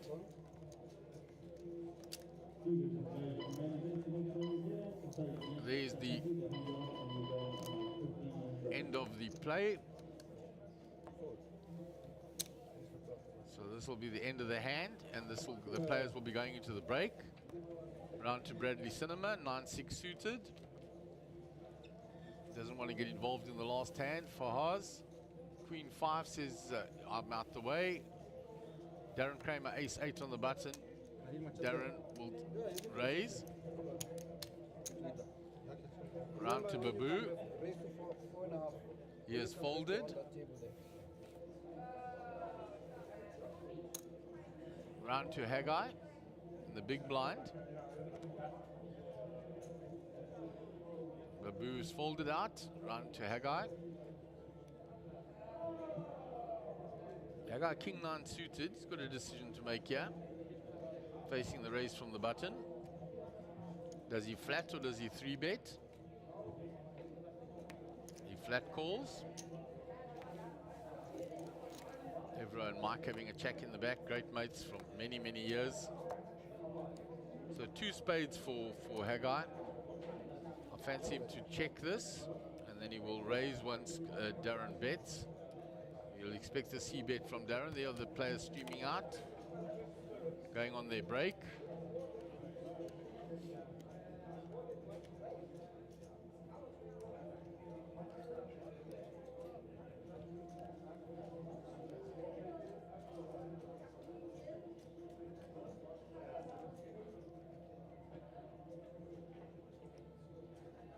So Haggai is going to lead into it, and he gets Darren to fold. He doesn't check raise. He goes for the bet straight away, shows the king 9 of spades. So the players will go on a break, and they're all streaming out now for comfort break, for a little stretch, so those for a smoke. And you'll rejoin us in 15 minutes time when we'll swap out the feature table.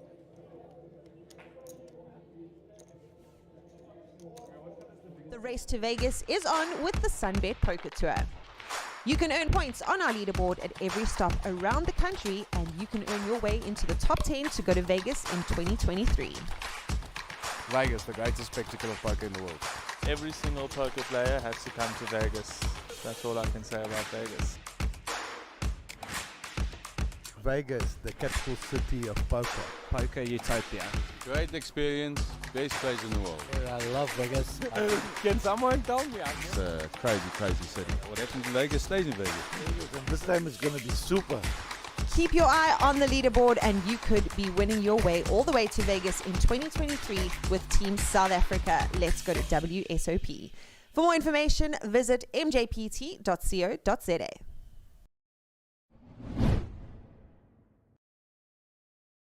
The race to Vegas is on with the SUNBET Poker Tour. You can earn points on our leaderboard at every stop around the country, and you can earn your way into the top 10 to go to Vegas in 2023. Look at the number, the sheer volume of beer on that rail there is of great concern. Once he's in there, the man's got moves. I believe it. I'm ready. Wait, oh. And yes, yes indeed. There it is. Yes, back it up. There it is. Keep your eye on the leaderboard and you could be winning your way all the way to Vegas in 2023 with Team South Africa. Let's go to WSOP. For more information, visit mjpt.co.za. The race to Vegas is on with the SUNBET Poker Tour. You can earn points on our leaderboard at every stop around the country, and you can earn your way into the top 10 to go to Vegas in 2023. Vegas, the greatest spectacle of poker in the world. Every single poker player has to come to Vegas. That's all I can say about Vegas. Vegas, the capital city of poker. Poker utopia. Great experience, best place in the world. I love Vegas. Can someone tell me? It's a crazy, crazy city. What happens in Vegas stays in Vegas. And this time is going to be super. Keep your eye on the leaderboard and you could be winning your way all the way to Vegas in 2023 with Team South Africa. Let's go to WSOP.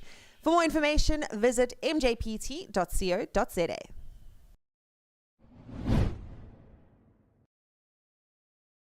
The race to Vegas is on with the SUNBET Poker Tour.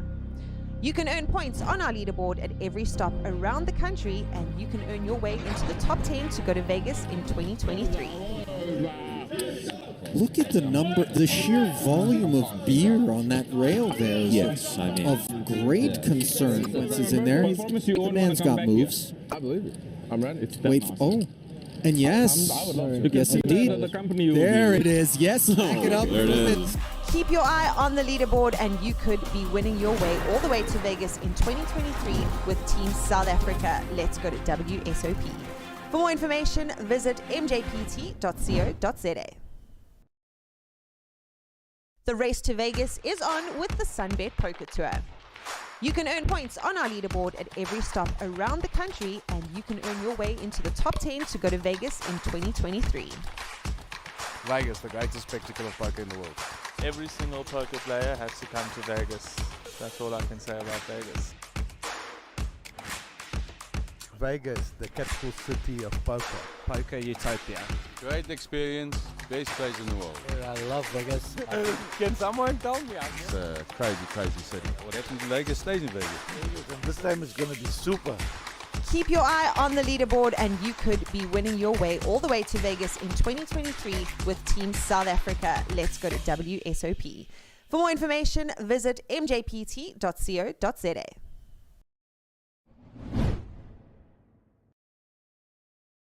The race to Vegas is on with the SUNBET Poker Tour.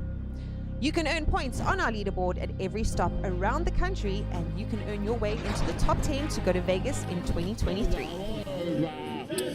Look at the number, the sheer volume of beer on that rail there is of great concern. Once he's in there, the man's got moves. I believe it.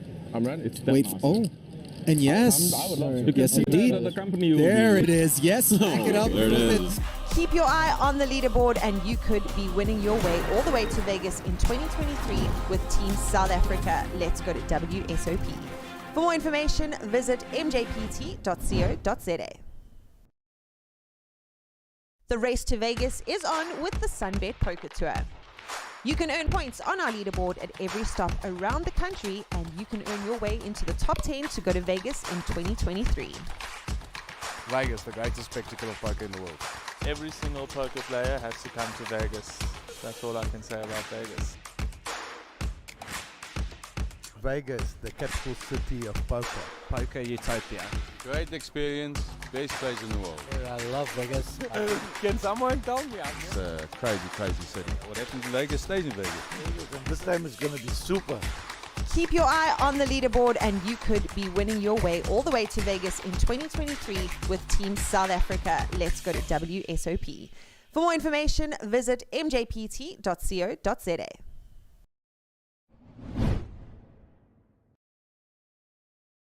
The race to Vegas is on with the SUNBET Poker Tour. You can earn points on our leaderboard at every stop around the country, and you can earn your way into the top 10 to go to Vegas in 2023. Look at the number, the sheer volume of beer on that rail there. Yes, I mean, of great concern. Once he's in there, the man's got moves. I believe it. I'm ready. Wait, oh. And yes, yes indeed. There it is. Yes, back it up. There it is. Keep your eye on the leaderboard and you could be winning your way all the way to Vegas in 2023 with Team South Africa. Let's go to WSOP. For more information, visit mjpt.co.za. The race to Vegas is on with the SUNBET Poker Tour. You can earn points on our leaderboard at every stop around the country, and you can earn your way into the top 10 to go to Vegas in 2023. Vegas, the greatest spectacle of poker in the world. Every single poker player has to come to Vegas. That's all I can say about Vegas. Vegas, the capital city of poker. Poker utopia. Great experience, best place in the world. I love Vegas. Can someone tell me? It's a crazy, crazy city. What happens in Vegas stays in Vegas. This time is going to be super. Keep your eye on the leaderboard and you could be winning your way all the way to Vegas in 2023 with Team South Africa. Let's go to WSOP. For more information, visit mjpt.co.za.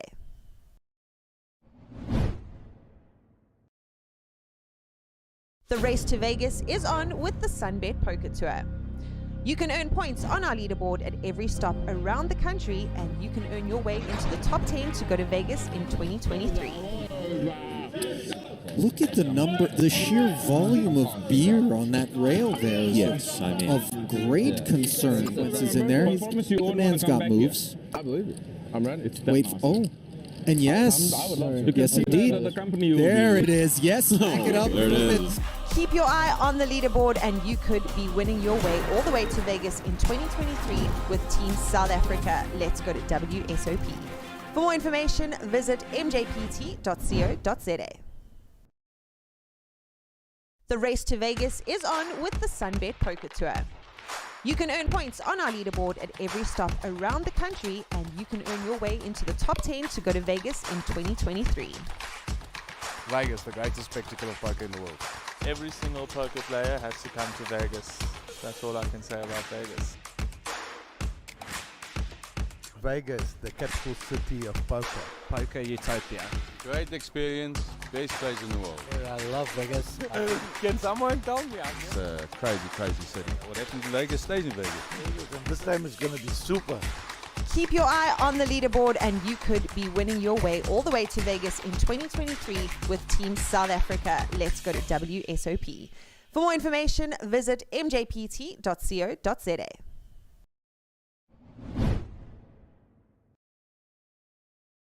The race to Vegas is on with the SUNBET Poker Tour. You can earn points on our leaderboard at every stop around the country, and you can earn your way into the top 10 to go to Vegas in 2023. Look at the number, the sheer volume of beer on that rail there. Yes, I mean, of great concern. Once he's in there, the man's got moves. I believe it. I'm ready. Wait, oh. And yes, yes indeed. There it is. Yes, back it up. There it is. Keep your eye on the leaderboard and you could be winning your way all the way to Vegas in 2023 with Team South Africa. Let's go to WSOP.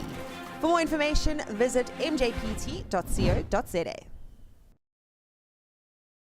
The race to Vegas is on with the SUNBET Poker Tour. You can earn points on our leaderboard at every stop around the country, and you can earn your way into the top 10 to go to Vegas in 2023. Vegas, the greatest spectacle of poker in the world. Every single poker player has to come to Vegas. That's all I can say about Vegas. Vegas, the capital city of poker. Poker utopia. Great experience, best place in the world. I love Vegas. Can someone tell me? It's a crazy, crazy city. What happens in Vegas stays in Vegas. This time is going to be super. Keep your eye on the leaderboard and you could be winning your way all the way to Vegas in 2023 with Team South Africa. Let's go to WSOP. For more information, visit mjpt.co.za.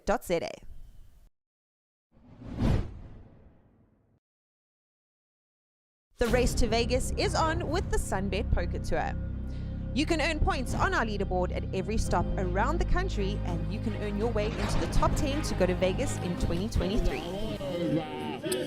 Look at the number, the sheer volume of beer on that rail there. Yes, I mean, of great consequences in there. The man's got moves. I believe it.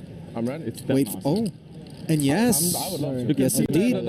There it is. Yes, back it up. There it is. Keep your eye on the leaderboard and you could be winning your way all the way to Vegas in 2023 with Team South Africa. Let's go to WSOP. For more information, visit mjpt.co.za. The race to Vegas is on with the SUNBET Poker Tour. You can earn points on our leaderboard at every stop around the country, and you can earn your way into the top 10 to go to Vegas in 2023. Vegas, the greatest spectacle of poker in the world. Every single poker player has to come to Vegas. That's all I can say about Vegas. Vegas, the capital city of poker. Poker utopia. Great experience, best place in the world. I love Vegas. Can someone tell me? It's a crazy, crazy city. What happens in Vegas stays in Vegas. This time is going to be super. Keep your eye on the leaderboard and you could be winning your way all the way to Vegas in 2023 with Team South Africa. Let's go to WSOP. For more information, visit mjpt.co.za.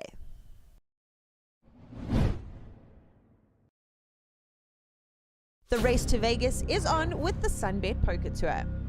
You can earn points on our leaderboard at every stop around the country, and you can earn your way into the top 10 to go to Vegas in 2023. Look at the number, the sheer volume of beer on that rail there. Yes, I mean, of great consequences in there. The man's got moves. I believe it. I'm ready. Wait, oh. And yes, yes indeed. There it is. Yes, back it up. There it is.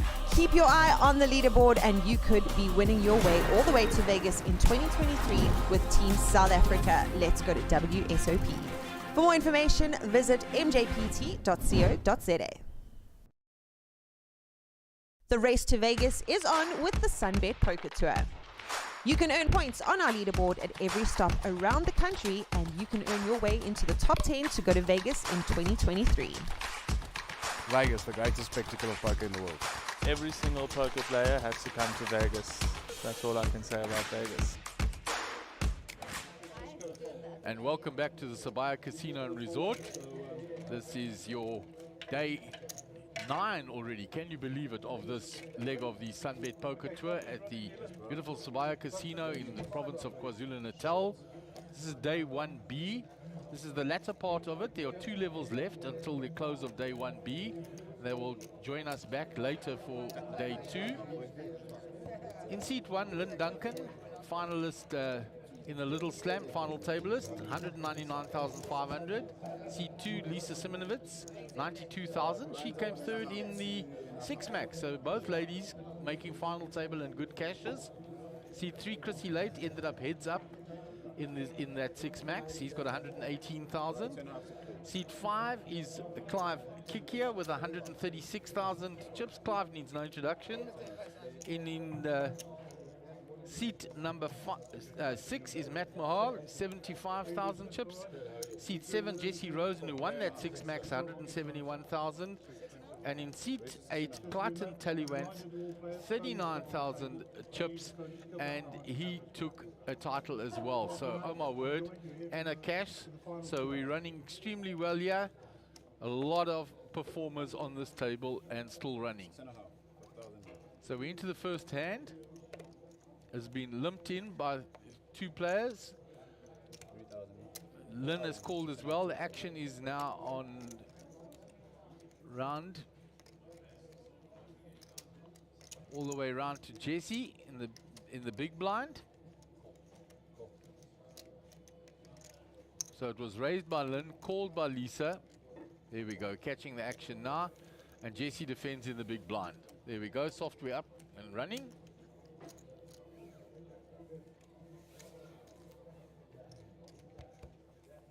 Gary coming in fresh from his sprint from outside, and there's the flop. 2 spades for Jesse, queen for Lisa, nothing for Lynn. Jesse checks, Lynn checks. Lisa will bet her top pair, top kicker. Jesse with his spade draw.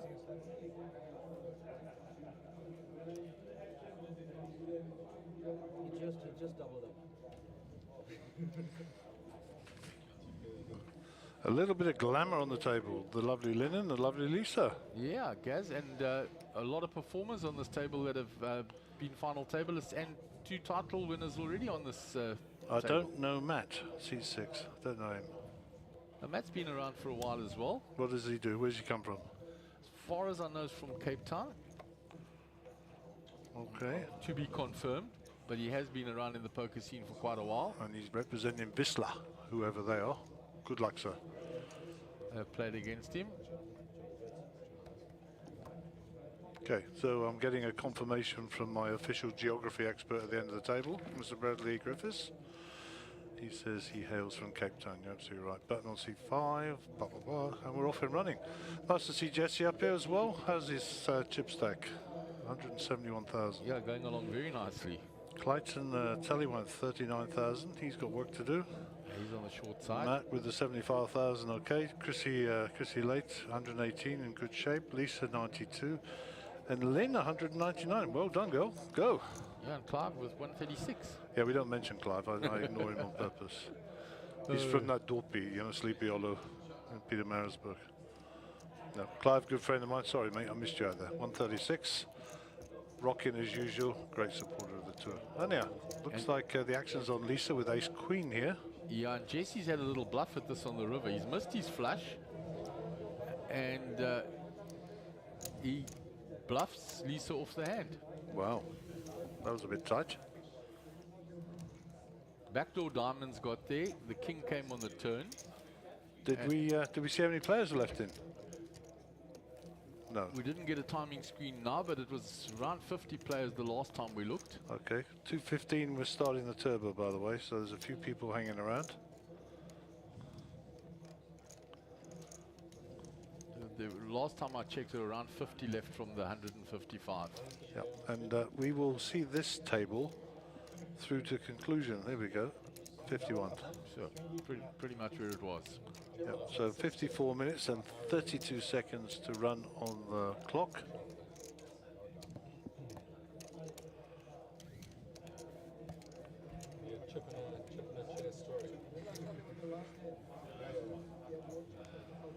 Hand 43 of the morning, Gaz.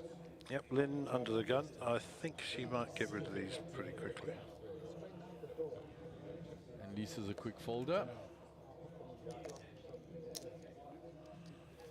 Chrissy and Jesse ended up heads up in that 6 max, and Lisa was third. So all 3 of them on the table, yeah. And nice to see my my good lady wife's sister here. She's from Toti. And my young nephew there, Tristan, who, believe it or not, is a professional musician and a sound engineer. Okay, so he must have been interested in the equipment in the back here. I think he had a little laugh at our 8 channels here, but okay. he's used to mixing on bigger boards, I'm sure. But he said what you have is adequate for what you need, and that's at the end of the day, you know. Why drive an articulated lorry if you're going to Checkers and you don't need the Etios, you know? That's kind of where it gets to. Great analogy, Gus. That's the truth, though, isn't it? We do have a bigger soundboard should we like to expand, and I'm talking about channels rather than myself, who is expanding all the time. Yeah, so he was very interested, very impressed by the RFID technology and how it all fits together. So yeah, nice to be able to show him around, and he's a good kid. Not had an easy life with some illness and stuff, so he's come through it, and he's going to get married soon as well, which is awesome. Right, so it was raised by Clive. Ace Queen versus King Queen, and the flop comes Ace 8 Queen. So this is feisty. Clive with the option here. And of course he's flop top 2. I mean, his only concern can be the 2 diamonds. And to be honest, he just needs to get a little bit in the pot. 14k. Now if he knew that Matt had King Queen here, he may well have made a different sizing here. Now with the ace on the board, Matt can get away from that very, very quickly. And we still have Clayton around there in the big blind. Yeah, I thought so. I would have. You know, Clive's got the temperature of the table, and he's a very good player, and he'll know Matt. I would have been inclined probably to let him have a little check there, and maybe see if he was going to have a barrel of it, if he'd taken any of the flop. Yeah. But what do I know? I'm not out there, so well done. Oh my word, the Joker's in town. And I see Clayton has taken his seat up in seat 9 there, and that's perhaps why we're not picking up his cards. Instead of sitting in seat 8, so Bradley will move him along.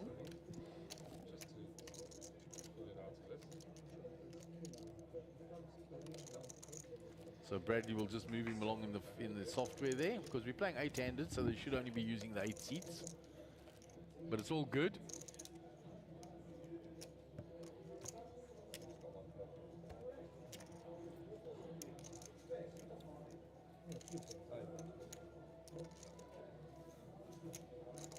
So action on Lisa.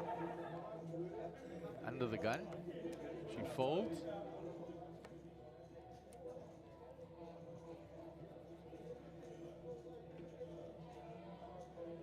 Chrissy late with the King 10 suited. Under the gun +1. And he was a re-entry at the start of play this morning, so he has spun that 40,000 up quite nicely. Midwest Metals, and his brother-in-law was on the final table yesterday, Ryan, in that little slam. Brother-in-law and partner.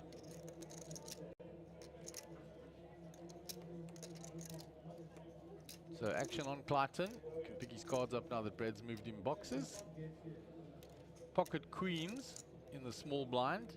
It's been raised to 5k by Chrissy late. He'll know that Chrissy's not a player that folds easily.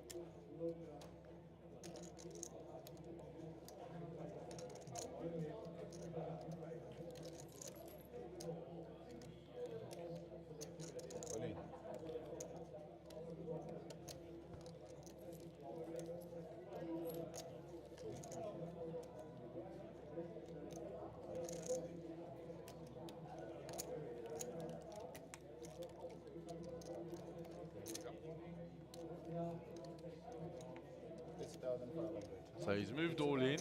Action on Chrissy. Chrissy says, for that price, I must call you.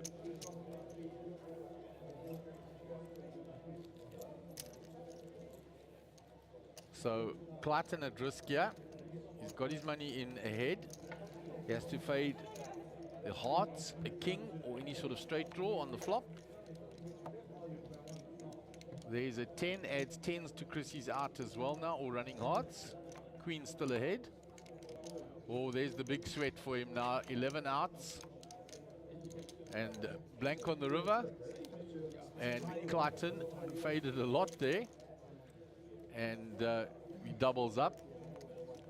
Even if the money didn't go all in pre-flop, that money would have definitely gone in on that flop.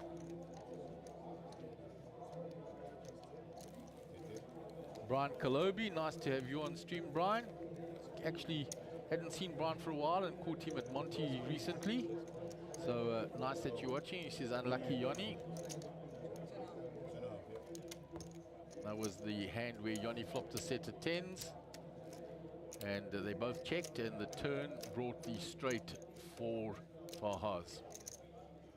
All the money went in on the river.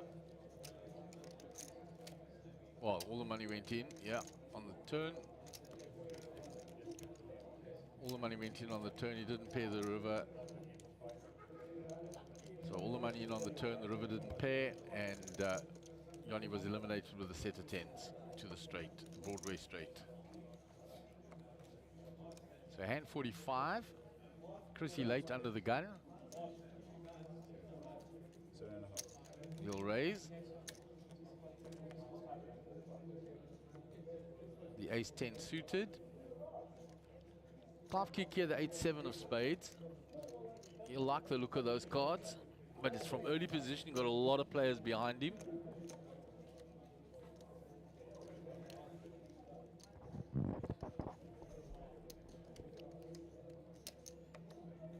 So it's folded round to Clayton again.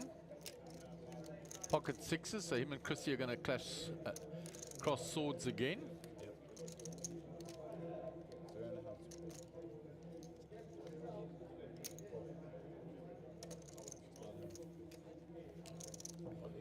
And Clayton makes the call. Lynn is out the way with the ace-7. Lisa, in the big blind, has moved all in. So Lisa moved all in. And Clayton has folded. Chrissy called with the ace-10, his pocket jacks. And there's the queen-king there for her to sweat. So a jack for her would give him the full, the straight, give her the trips, but Lisa doubles up. Yeah, I think she does. I'll just check. So there is a double up for Lisa. Oh, this chip stack just can't. And Chrissy has taken 2 knocks in a row.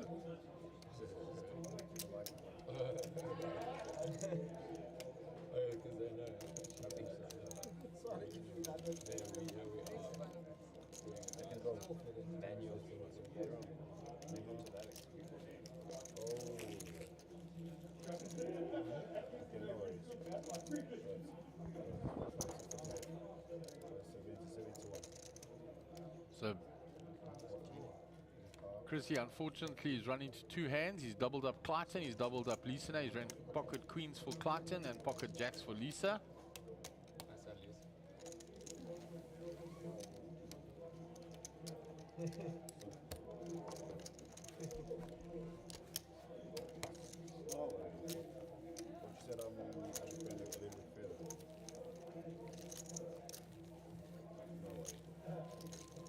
So there's the famous cricket ball of Mr. Clive Kikia. Well known on South African poker circuits, travelled internationally as well, won a title in India.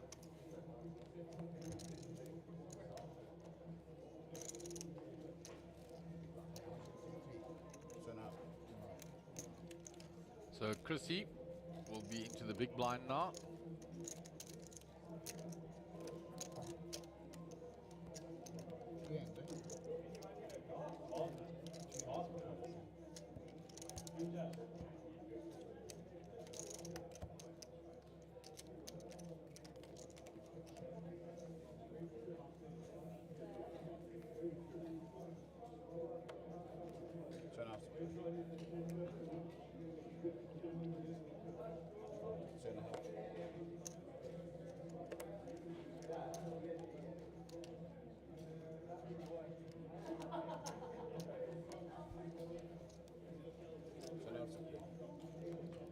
Folded round to Clayton. Pocket queens again. Being spoilt here on the feature table. Now he told me he folded those queens pre-flop earlier to somebody who had aces. And the queens are treating him well now.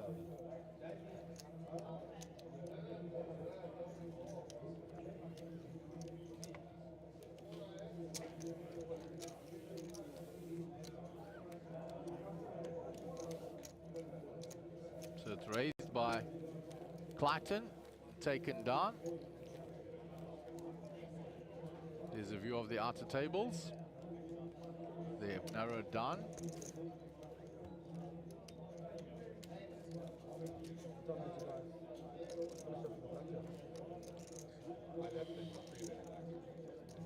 So Clive will be in the big blind. Matt will be under the gun. Yeah, probably uppers 2.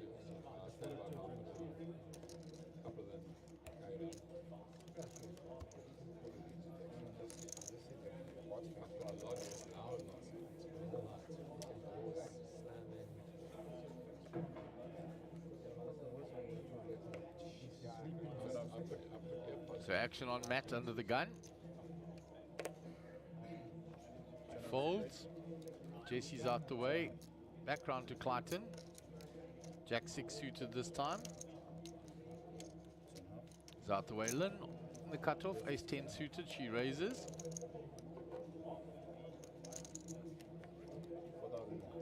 Round to Clive in the big blind. 7 deuce suited. He's going to defend with that. Yeah, in the big blind, defending with 7 deuce suited. And there are 2 aces there for Lynn. Flop strip aces. She's not going to get paid anything by Clive. She's slow play. Clive leading into it. Gotta love it. He thinks you can't have an ace on an ace-ace board. So he leads straight into it with his 7 deuce. He bets 2.5k. Lynn's re-raising him straight away because of the 2 diamonds there.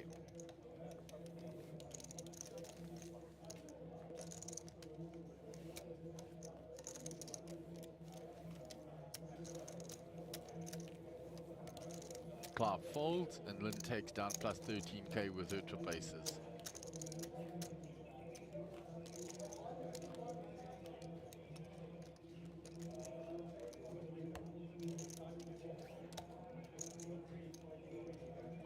So blinds 1500, 2,500 with a big blind ante of 2,500, 6.5k in the pot pre-flop.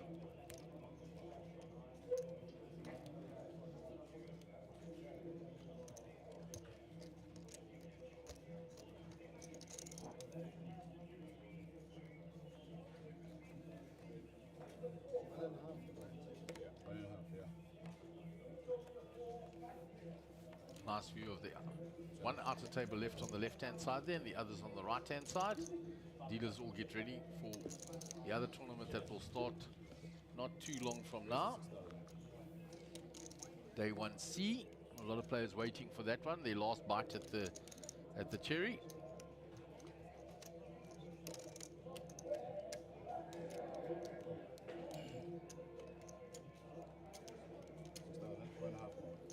Clayton raises with the ace-6. Folded all the way around.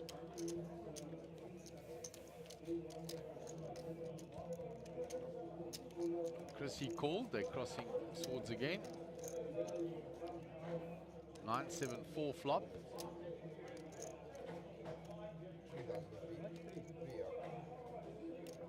Clayton going to continue.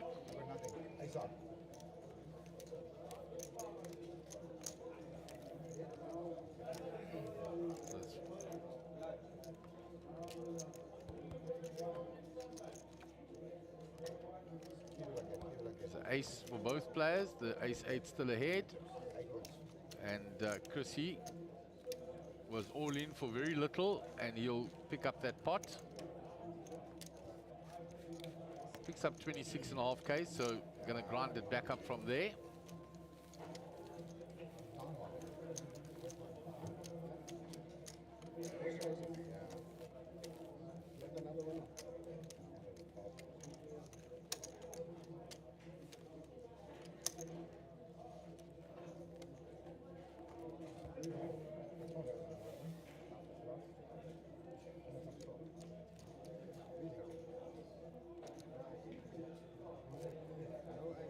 Move on to the next hand. Chrissy going to try and spin that back up again. Came to the table with 118,000. Ran into 2 bigger hands and was right down. Is busy building it back up again now. Clayton under the gun.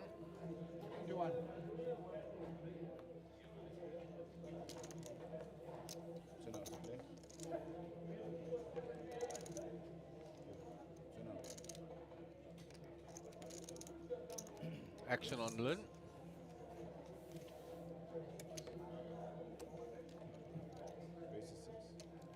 Lynn has raised it up to 6,000. It's folded all the way around to Matt. Queen Jack in the small blind.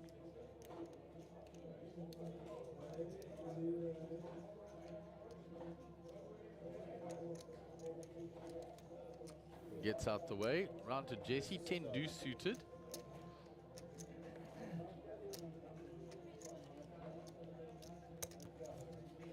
calls, defending with the suited cards. He defended with 8-5 of spades and then bluffed Lisa off the hand earlier. He picks up a little gut shot here, backdoor diamonds. He checks, action back round to Lynn. She's checked back. So action on Jesse. Is he going to rep it now? Because he got the check on the flop.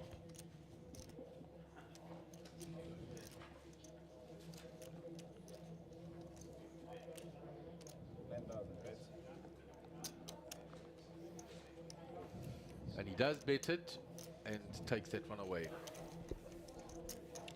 So Mark will step away for a moment to have a break. Hand number 48 of the day.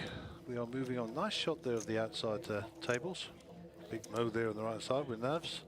That'll be entertaining, a bit noisy at some stage. And there is a queue forming for the turbo. So people buying in for that already. The turbo are due to start at around about 14:15, which is in about 35 minutes time, local time. We're back on the feature table and we have a new hand starting. Tony Zhang there as well, of course, and navs. Big Mo. Nice. So hand 49 of the day. Lynn will be our under the gun player. Seat 1 to the left of the dealer as we look. Got Lynn and Lisa sat next to each other. Great to see the two ladies, and what a great shot that is. The two ladies playing on the table. Lynn gets out the way, folded around to Chrissy late.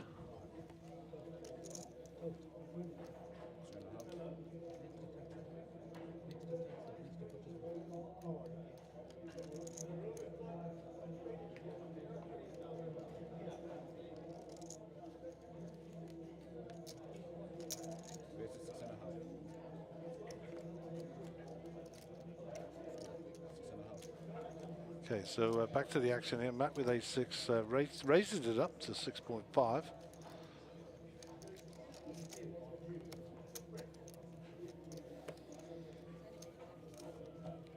And he'll take that down. So thank you to everybody who's been listening to what I've been saying you know, like the page, because that helps us out a ton. That's been great. And of course the subscribers now have gone up through the roof, which is great. So you're all getting notified of when something's pending, etc. And of course when we post any new videos or we go live, you will get a notification and enable you just to come and join us here on the live stream from Sabaya. And of course subsequently Port Elizabeth, which will be down there in September, and then end of November, beginning of December, we'll be at Grand West in Cape Town. And then it'll be off to go see Santa Claus in December after that, and back to the stream again in the new year from Times Square.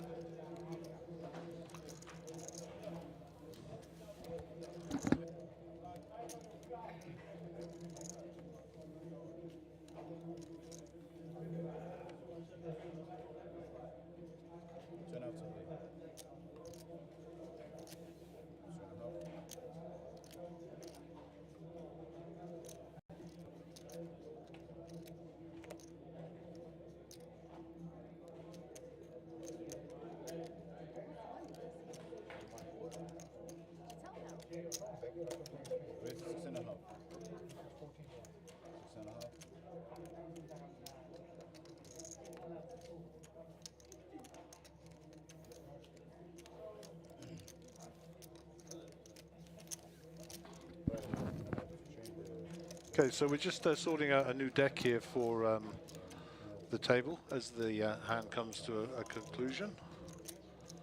And if the devil could cast his net, how about that? Mr. Rogers here, Mr.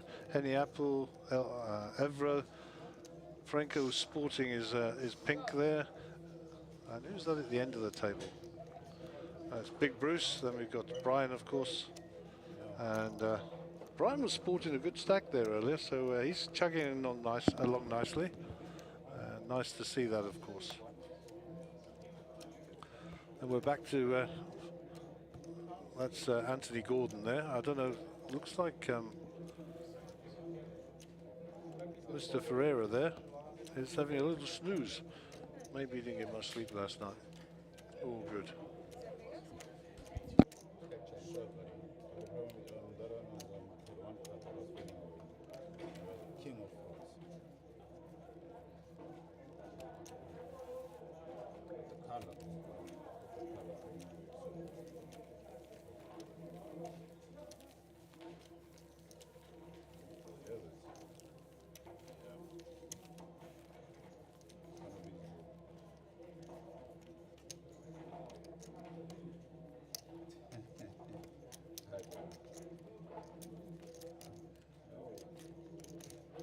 Small blind and big blind.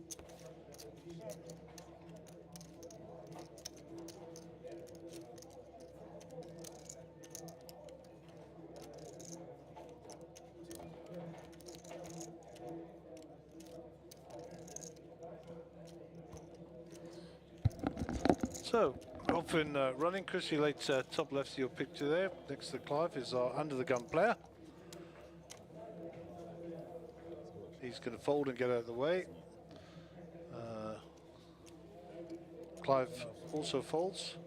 Round to Matt. Matt with ace queen again. Matt has picked up some nice hands here and played them nicely. Not got really much action, but taking them down, chugging away, chipping away, which is what we all want to see. So he's going to put a few chips in the middle with his ace queen. And he raises up to 6.5, which seems to be the same sort of opening bet. Jesse with the same hand, all suits covered here, of course. Ace queen. Blinds at 1-5-2-5, 2-5 on the big blind ante. Shout out for our waitresses here and waiters who are doing a grand job looking after our players both on the feature table and out in the field. So thank you to you. Jesse's going to act now. Is it a 3-bet or a call? It's 3-bet from Jesse.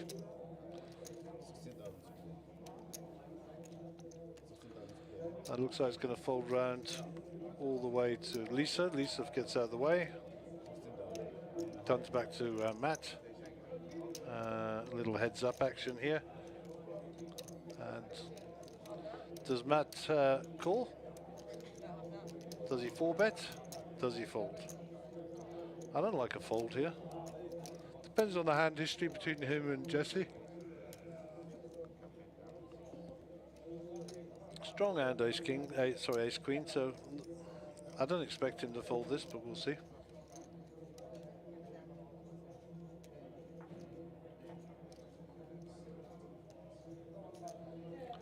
The psychological game of poker.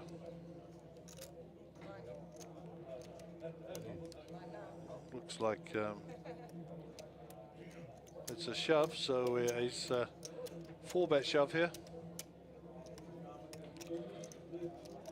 I don't think he wants to count Jesse. Jesse's got 195 behind. Matt's all in is 74. So if he calls him, he's going to bet about 115 but left. Probably not a good moment to be bringing your change from the waitress.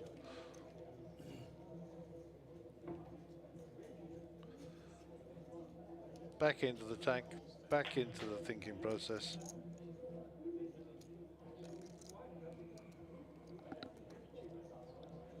Jesse will be going through the hand. What did he raise? What was his bet size in versus what he'd raised previously and what his holdings were? Jesse looks down at his cards again and the self-doubt will creep in.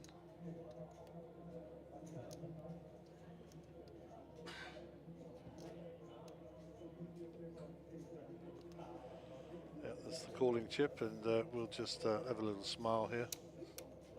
There we go, fist bump. So we'll have to run the cards out as the rules require, but unless it goes really sick and we get 4 cards of the same suit, we should be chopping this one up. 50-50 obviously is the prediction. We always like to see a rainbow flop for these. There's the hearts. Look at that, how is that possible? Ace queen, ace queen, ace queen on the flop. The king for a chop. Okay. So we'll chop that one up. Each of them will get 3.3k back. They'll have a little smile, breathe a little sigh of relief, and we'll take it on. Oh, that's a Carrera. What a beautiful watch. We were just talking about that, Mike. That's a more modern Carrera than mine. That looks, oh well, that's, he was here before, what's his name? Yeah, Vic Naidu. Nice watch, Vic. Yeah, so I have the Carrera caliber 36, which I don't think they make anymore, but I think that it might be what the replacement Carrera range, but a beautiful timepiece made by Takura, of course, and very blessed to have had a job in the past where I could get a bonus and buy myself watches. The lovely Lisa and the lovely Lynn. Clive Kick here with the red hat. Bottom of the picture will be your under the gun player. Clive sporting the cricket ball, which is now familiar throughout Africa. You see that, you know exactly who's behind it. And if you're ever bored and you want a nice story, go and speak to Clive about cricket, because Clive's got a tale to tell. And just a top man. And it comes from the heart, believe me. It comes from the heart. And nice to see Clive sporting one of the very early days lightweight Monster Jam hoodies. I think I still have one of those. Yeah. You should dig them out of the cupboards, make sure the moths haven't been to them. Okay, Jesse is pumping some chips in the middle, raised it up to 5-5. Didn't catch his cards. Clayton gets out of the way. And that'll be round to Lynn, who's already folded. And Lisa's all in here. No, she's not all in. She folded. Chris has gone all in, and we haven't seen Chris's cards, and we haven't seen Jesse's cards. This is entertaining. We're running blind.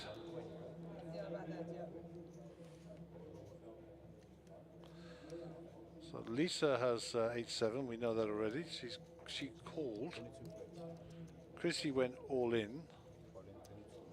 Jesse is in the tank. That's where we are. Jesse, write a picture.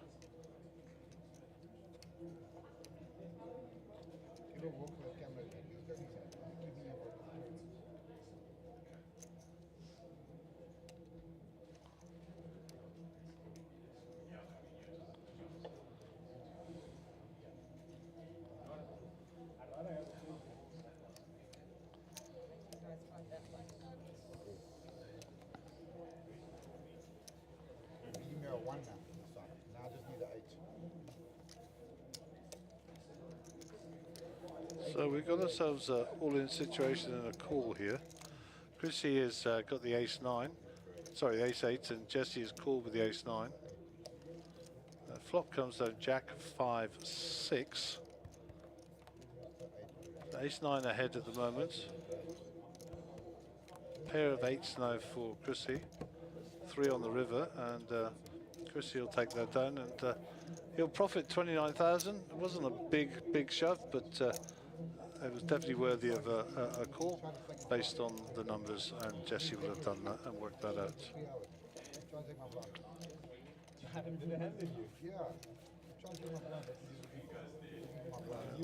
There we go. We're zooming back towards the feature table, and believe it or not, we're behind that wall where that thing is, by the big screen. Matthew there with his Vissla top, Big Mo, Tony Zhang, Navs, Anthony Gordon, and Alvin Peeler on the rail there. No doubt he'll be jumping into the turbo, which is going to start in approximately 20 minutes at 14-15 hours.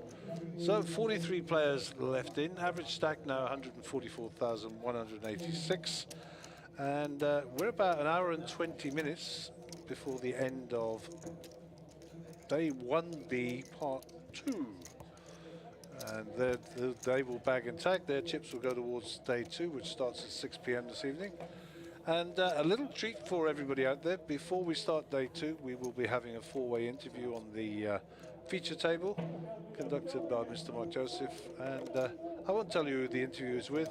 Tune in at around about between 1/4 and 5:30.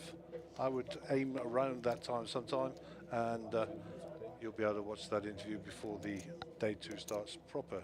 Lynn Duncan here with the ace 10 of hearts. Chrissy all in again, not Lisa. Chrissy.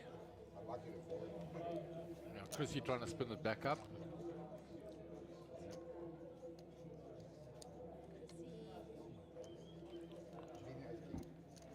So Lisa folds, Chrissy's all in with his pocket 4s, and it's gone all the way round. Lynn folds. Chrissy getting very active towards the end of this session. I've got to say, I think Lynn maybe could have called in there. 67,000. She's got 173 behind. It's close. It's close. Nice shot there of the glasses. The Theo Hunter, I believe. Looks like it. And we get a great shot there. Theo, you cleaned your glasses nicely, my friend. And that's Theo with his back to us there. And there's Paul on the mobile shot, just pulling away with his camera. And indeed, it was Theo Hunter with the blue top and the black hat that he was filming. And Big Mo had a lot of chips earlier on as well. Yeah, I saw Mo Osman. Yeah, so he's rocking and rolling very nicely. So as I say, we've got about 23 minutes to run on the level, and then we got another level after that, and that'll be the end.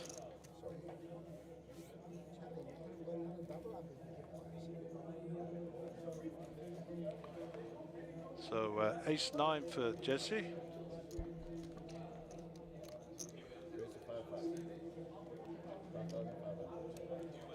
Clayton folds.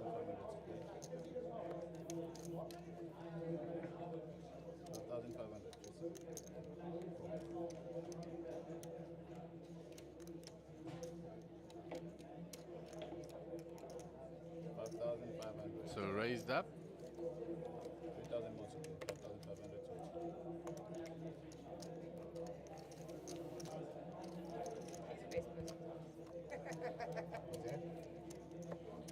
So 2 to the flop.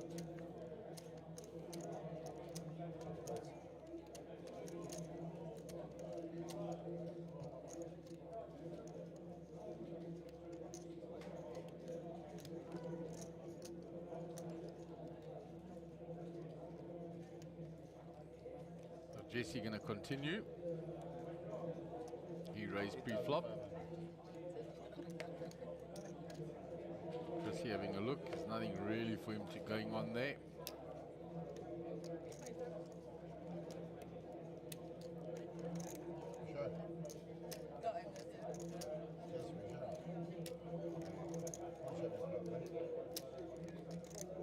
Chrissy trying to elicit information.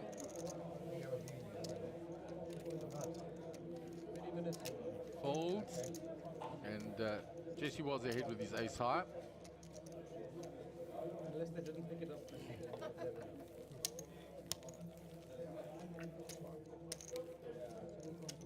A nice shot of Darren Kramer from across the table, close up. Fahaz next to him. Young Bradley Cinema, Maxine Catano, Gordon Patterson still hanging in. Haggai Diani at the top of the table. And that should be Mariette Language, the other side of the dealer. They were the players that were up at the feature table prior to the break.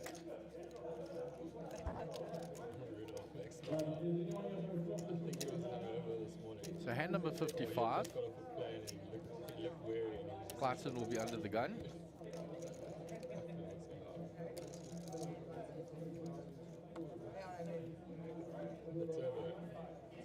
Pocket 7s for Clayton.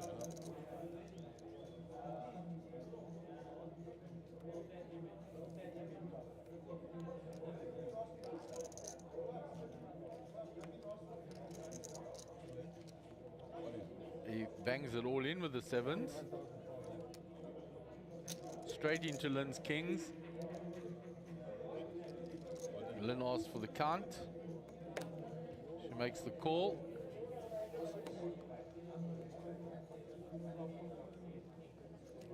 It's just flat called.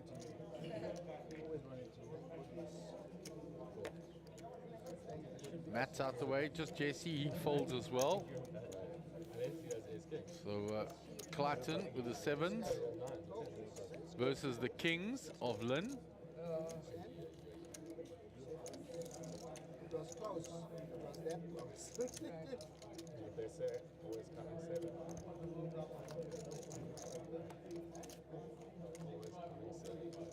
So a low flop, but no 7 for him.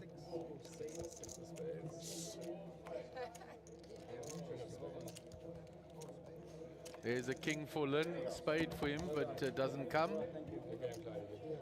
And Clayton is eliminated. He chose to open jam those 7s from early position. The danger with that is you can run into a bigger hand behind you. Perhaps he'll look back at that and think just a small raise, and he could have got away from that. So a big hand for Lynn, very nice hand. She makes the set on the turn. She did have to sweat the spade, but she made a full house on the river. So very nice hand, Lynn.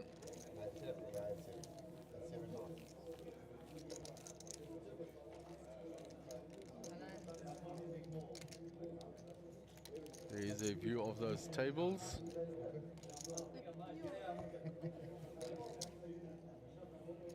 Panning back to our feature table. There's the bracelet, as we've mentioned many, many times this week already.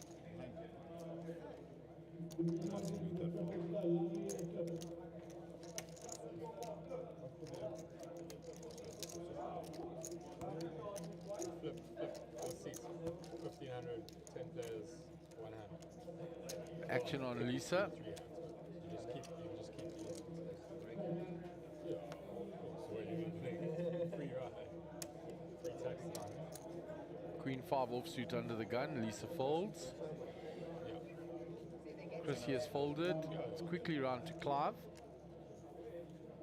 On the cutoff, folds. Matt with pocket 10s on the button.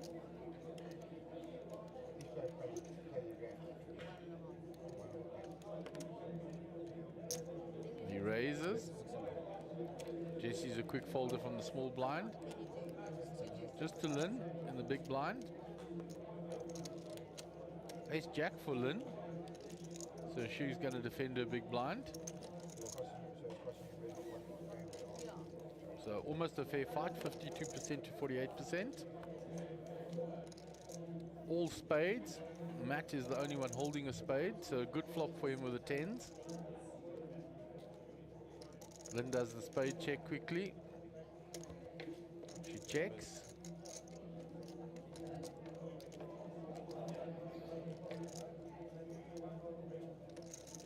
Matt will bet his overpair. And Lynn will get quickly out the way. She gives him the look.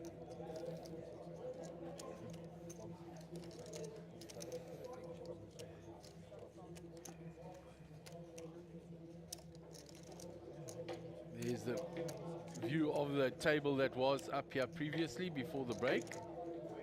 Mariette in a hand here with Darren Kramer. And Kramer's moved all in on the turn. Mariette running through it, giving Darren the stare down there.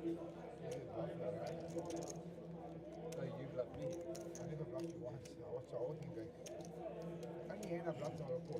One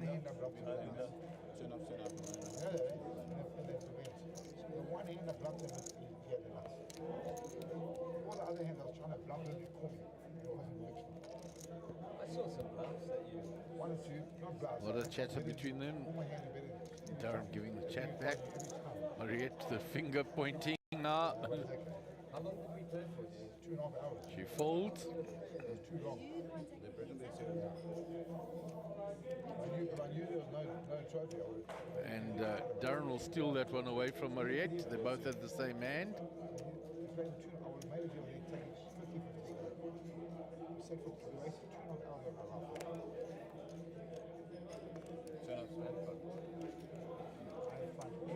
Matt folds from the cutoff. Jesse on the button.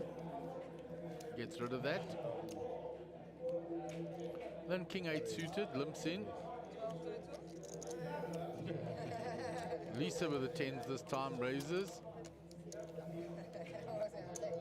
So Lynn got sandwiched between the 10s in her small blind and in her big blind. When she was big blind, Matt had the 10s, and when she was small blind, Lisa had the 10s. A nice view of one of the outer tables prepping for that day 1C. All the chip counts ready there, the 40,000 starting stack. The 4 suits spread out so the players can see all the cards are there. So when you sit down, you can know that the deck is correct, and you'll be given your starting stack of 40,000 chips.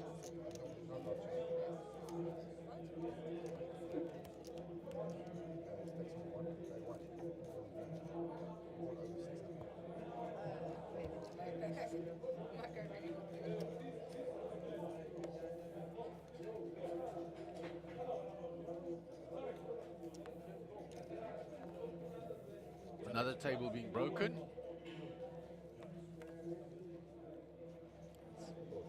A lot of action around that back table there. A lot of players standing watching. So Matt on the hijack with ace 5.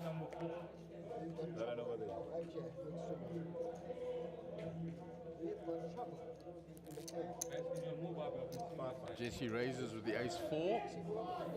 Lynn folds. Lisa's folded. Chrissy calls.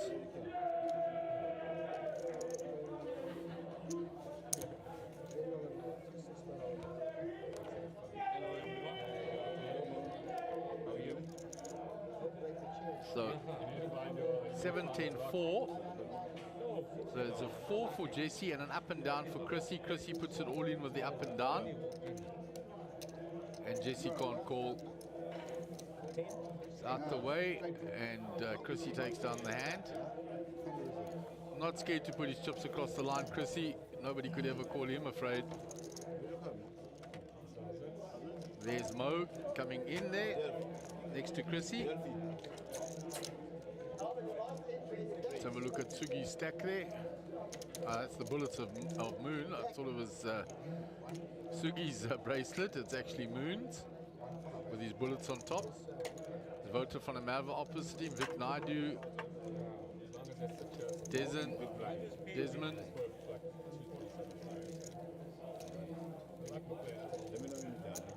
the shimmy shuffle by the dealer. Every now and again between hands. Every so many hands just to make sure the cards are getting shuffled properly.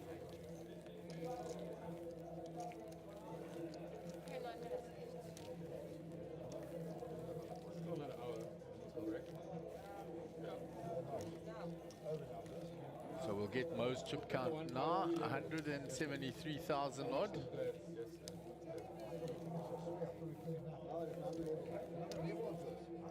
So Mo's 111,000. And player in seat 9, Simon Solomon, has got 173,000.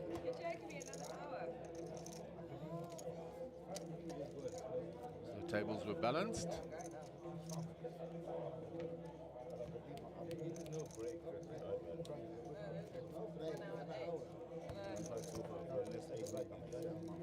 So we've got full table of 8 because we play 8-handed until a final table, which goes to 9.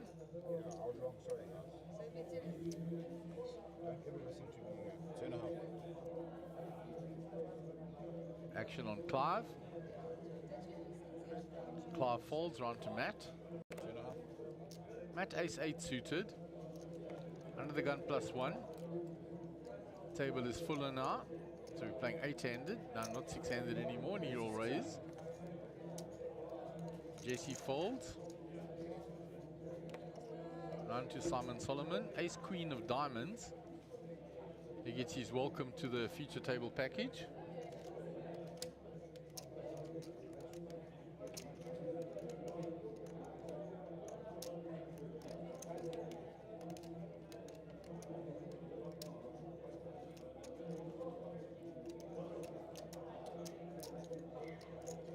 Reaches for 3 betting chips. pumps it up to 17.5. The two ladies have folded quickly. Back round to Mo. And he folds. So action on Matt now.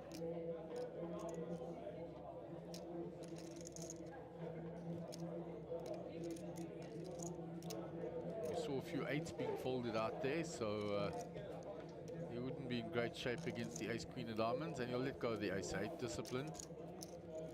You raise it up with that. When you get opposition like this big 3-bet, you fold.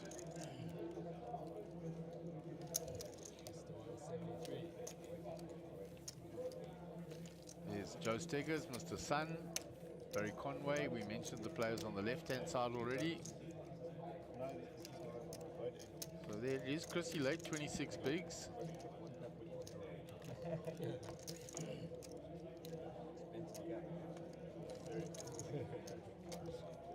Gary wandering out there amongst the tables, bringing us news from there, no doubt when he returns.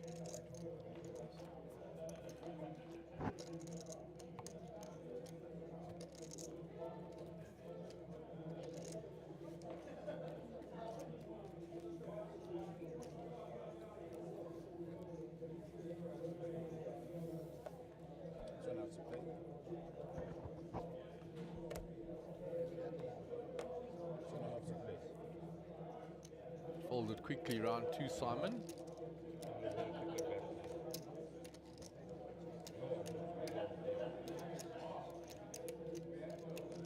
Ace 7 under the gun plus 2.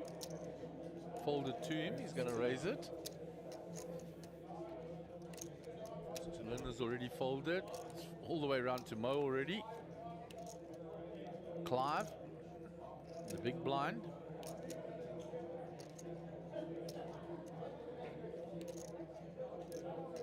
So Clive reaching for chips, he defends with a queen 9. There is a queen and a 9 for Clive. No doubt he will check that. Action on Simon, he's hit the 7. Checks back. Deuce no help to Simon. Clive checks a second time, hoping if I checked you twice, you're going to bet. Simon wisely checks back behind.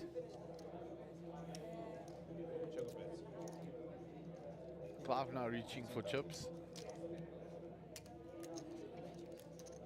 Clive bets the river.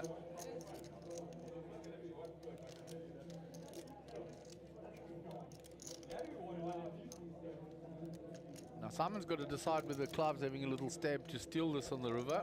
There's been no action. So he might think his 7 is good. He makes the call. And he'll find that Clive was slow playing him the whole way.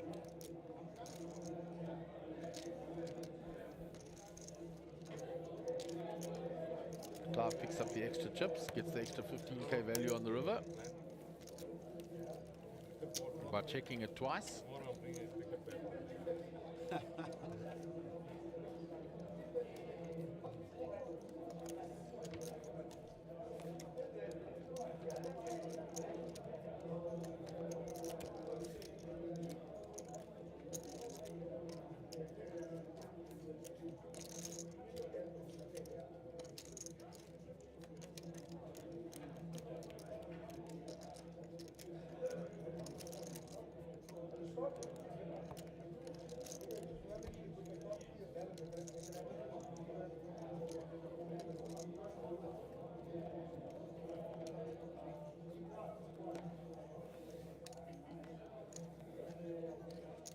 Action on Jesse is folded, round to Simon.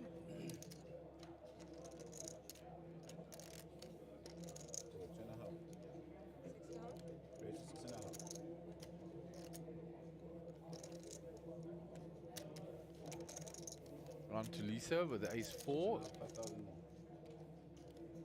She's called.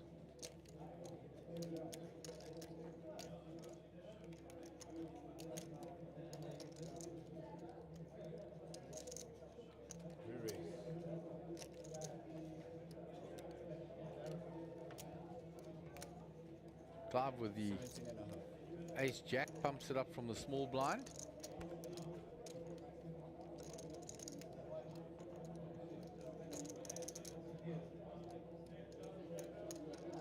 So Lisa actually raised it there. We're getting it now from the dealer confirmation.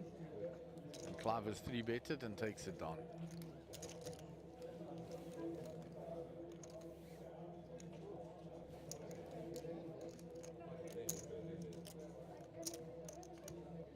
So Bradley just getting confirmation from the dealer that it was not in fact limped by Lisa. She opened and 3-bet by Clive, and Clive takes down the hand.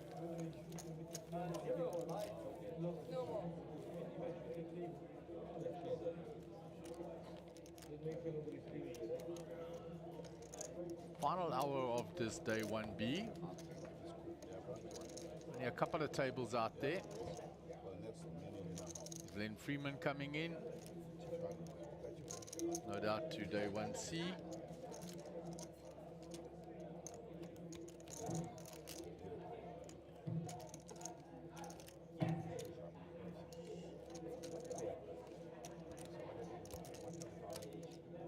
So when we were balanced down, we were 41 players before, so I would imagine we're around 40 players now. There's 5 tables left.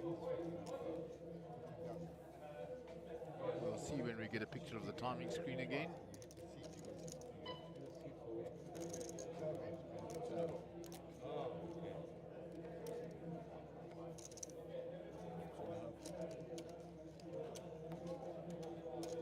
Action on Lynn. She folds. Round 2 Mo.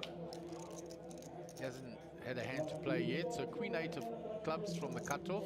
Folded 2, he's going to raise.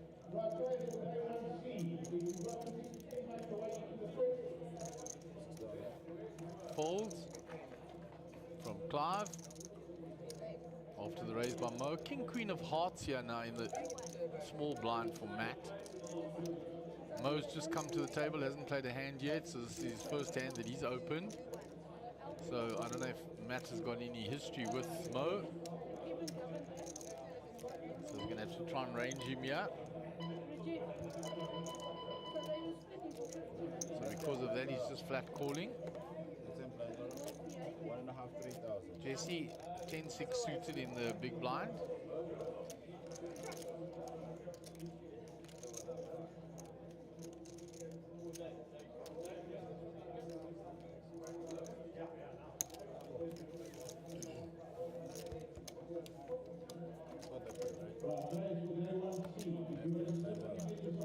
So all clubs on that flop for Mo. 2 clubs.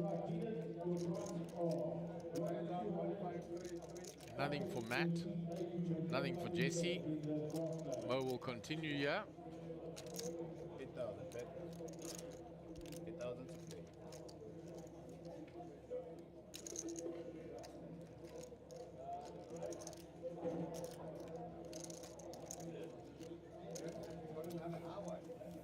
And folds from both the other players. So Mo will take down the hand. His first hand at the feature table since he sat down.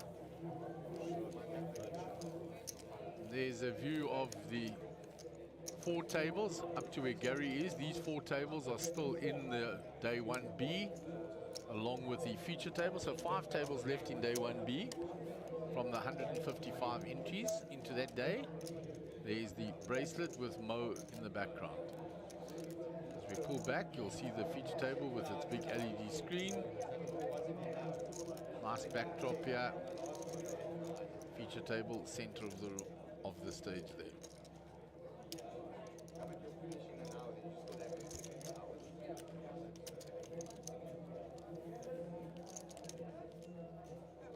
So action on Lynn.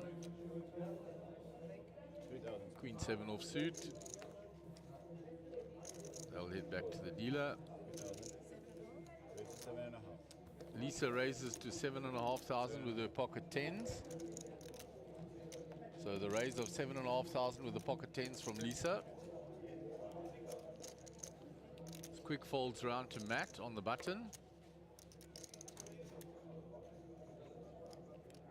Matt folds, just Jesse in the small blind.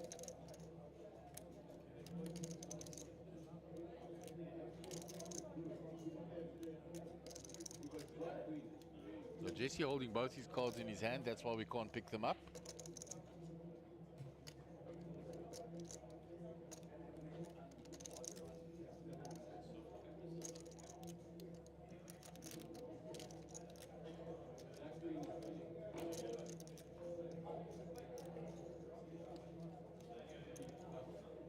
So Jesse comes along. He re-raises to 20,000. So we can't see Jesse's cards because he's holding them in his hand. Simon was out. Lisa snap calls with her 10s. So we'll go 2 to the flop. Oh, deuce 10 ace. So Lisa has flopped middle set. We can't see Jesse's cards. Can she be that unfortunate that he has pocket aces? She's going to hope that he's got ace king. As I said, he's holding both his cards in his hand there, so we can't see them. He hasn't put them in the box. And we don't want to bother the player while he's in the middle of a big hand to put them in the box. It's very unfair, to all distract. They've got to have the discipline to do it pre-flop. And he continues. He's bet 14, Lisa's flat called.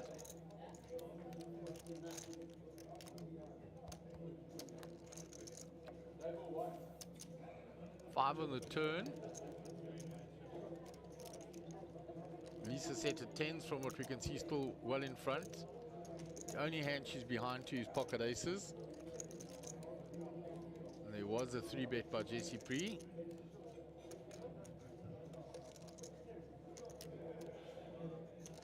She's going to put him on an ace king, ace queen type hand, 3-betting like that, and then betting the flop.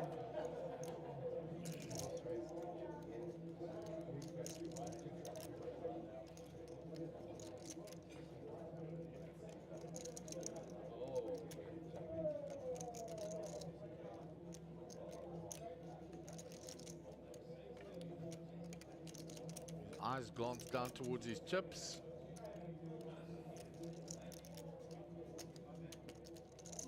Made as if to check, but then didn't. Was trying to gauge a reaction.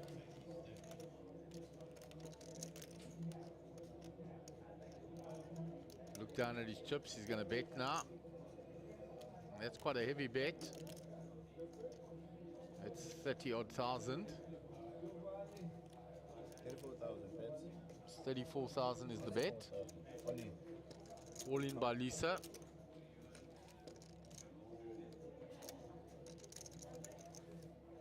Jesse's asked for a count. The fact that he hasn't snapped means he doesn't have the aces.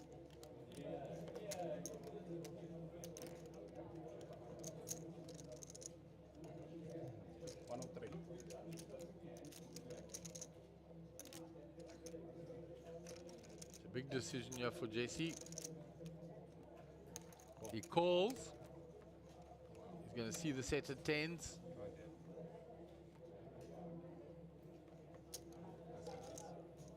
He has ace queen and he's drawing dead.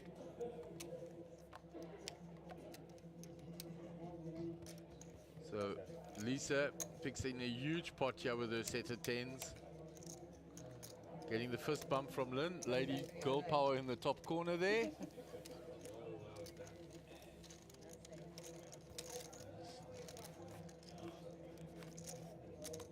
Here's Mark Tamata.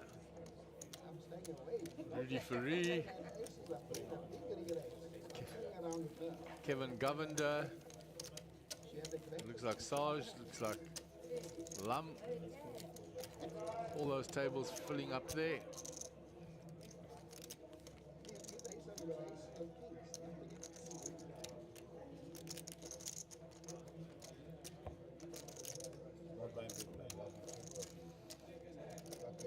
So very big hand for Lisa there.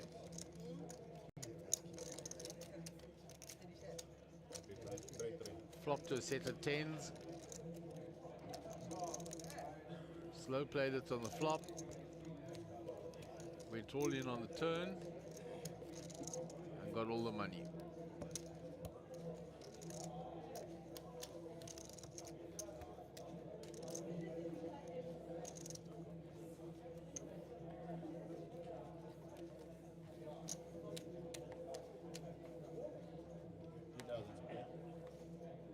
So both ladies have gone along extremely nicely on the feature table. As I said, both have already made final table this week.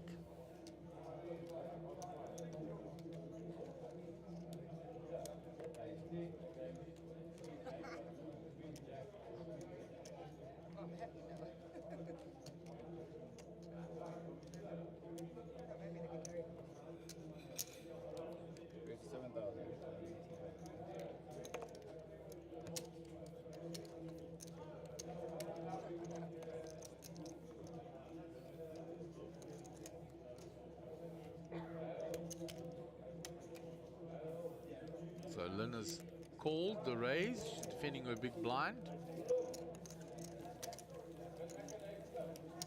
No, she folded pre-flop, she didn't call, she folded. Graphics catching up there. And she takes down that hand. There's a beautiful looking watch. So Rolex Yachtmaster from what Mike is telling me next to me. This is a beautiful watch. There is that beautiful watch. Rolex Yachtmaster and the lovely big stack of Mr. Brian Diab. Already won cash this week in the 6 max.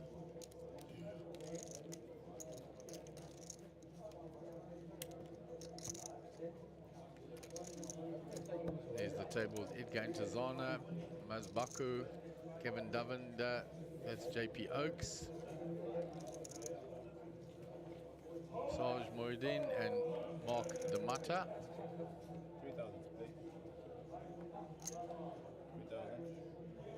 So Chrissy late under the gun.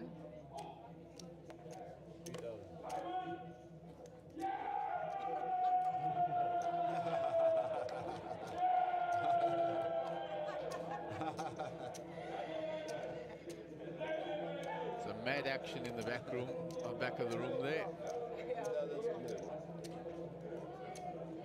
I think they're having some spin-ups there in that turbo.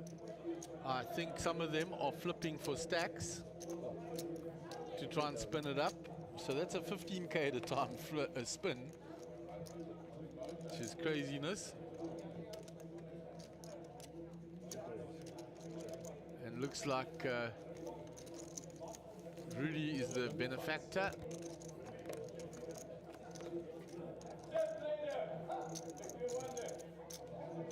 So 8-5-9, we're just catching back with action. A 9 for Matt. 8 for Lisa. Lynn has checked. This was a limp pot.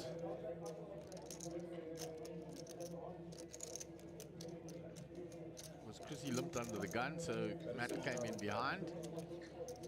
Matt bets his top pair. 7.5. Nothing for Lynn. She'll fold.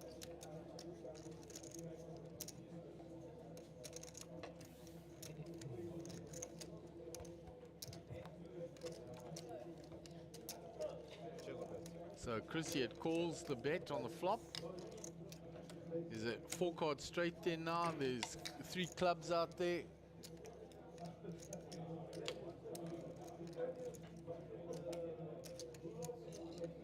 So that 9 of Matt not looking so good right now.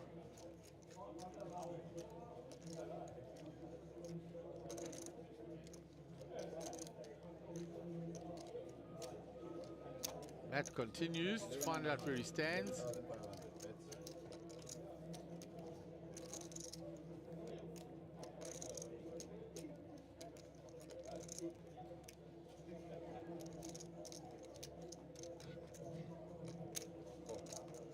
Chris calls.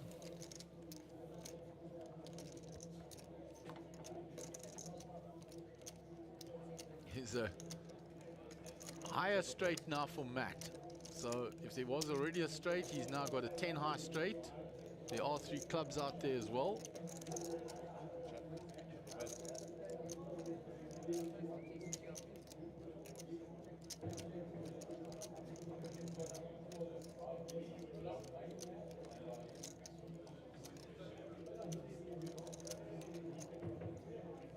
Gary will bring us news when he's back on. He was out there at that where all the shouting was going on. All I can tell you is Rudolph Free is the chip leader in the house. Okay. I'll tell you in a minute when she finished this hand. So Chris has checked the river. Matt comes out with his 10-eye straight. There's a straight on the board, but he has a higher straight than the board. There are also 3 clubs there. 21,500. 21,500. Got the 10. 4. So you got a 10. Got that. Chris, he got rivered there. He said, "Do you have the 10?" Made the call though.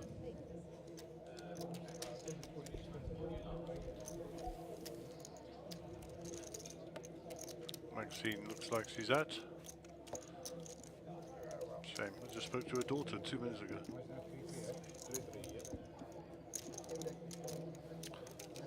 So we'll call them player R, player G, and player D. Player D, player R, and player G. All 3 of these players were all in blind.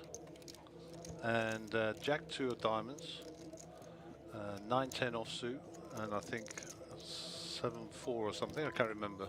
Long story short, runner diamonds for player R to triple up. Wow. No, no chip leader in house, but player R was on his 3rd rebuy and had only played 2 hands. In 10 minutes. In 10 minutes. The first one he'd lost out to Sarge, and the second one to Kevin Govender, and moved tables, and 3 of them were all in blind. And this is 15k a spin, guys. Certainly luck. But runner diamonds, and you saw the celebrations, and why not? Why not? Well, Chip leader in the house. If you got 15k a spin, take it. Wow. And yeah, nice, good bit of fun.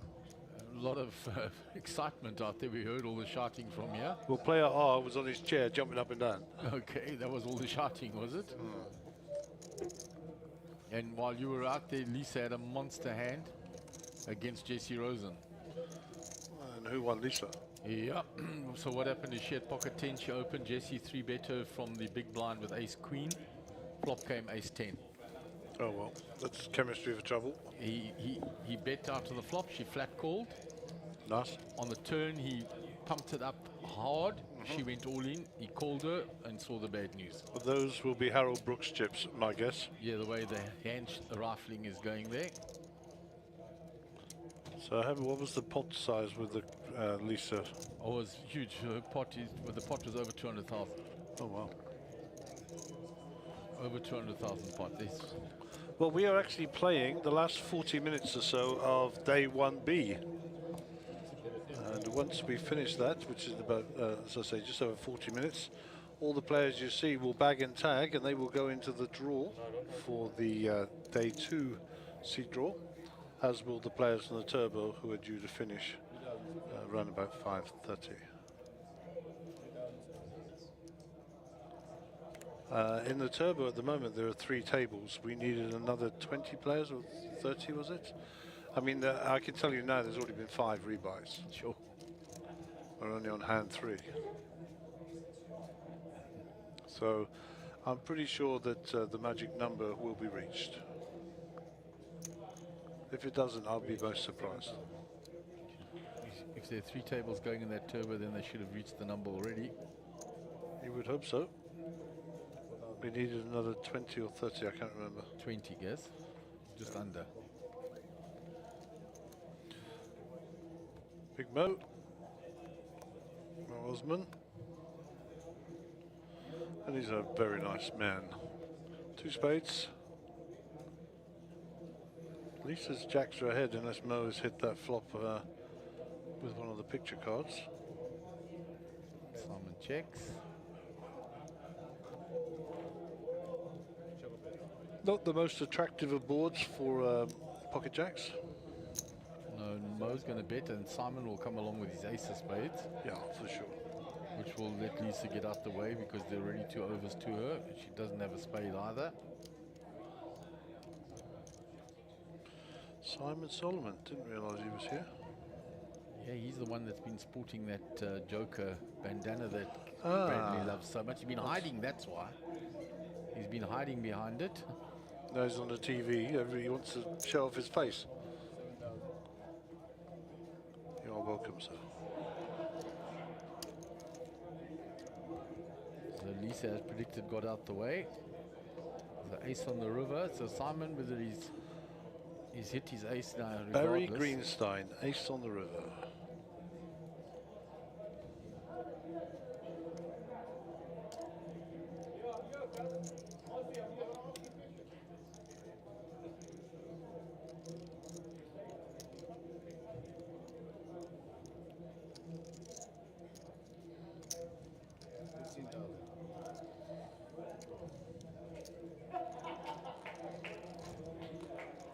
Simon bets the 15k on the river.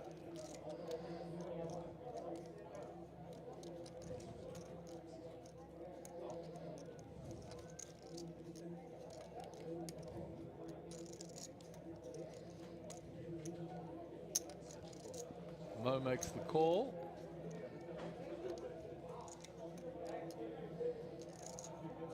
Ace on the river is good. What did Mo have? Did we see? He didn't because he called, so Simon showed first and he slid his cards into the muck. But he had a king or a queen because he bet the turn.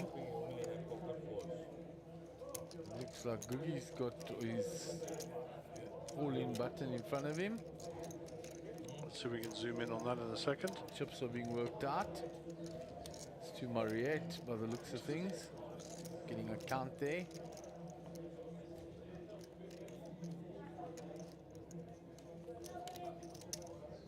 The three-way all-in.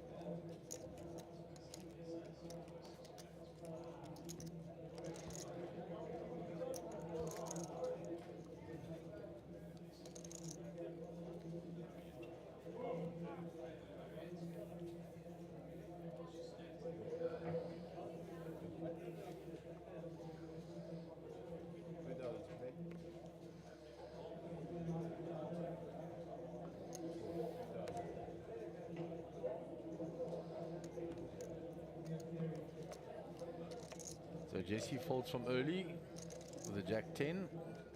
Simon Solomon with the king queen now.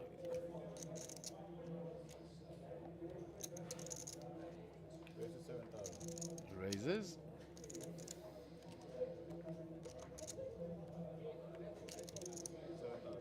Action round to Clive.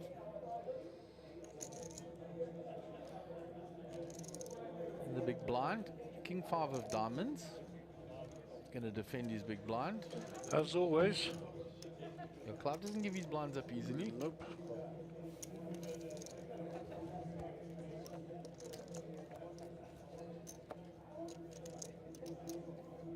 Two, 4, 4 flop.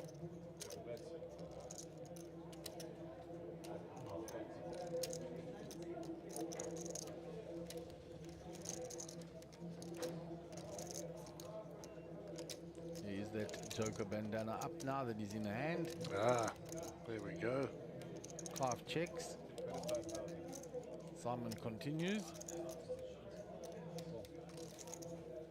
Clive floating one here to set something up. Gut shot for Clive now.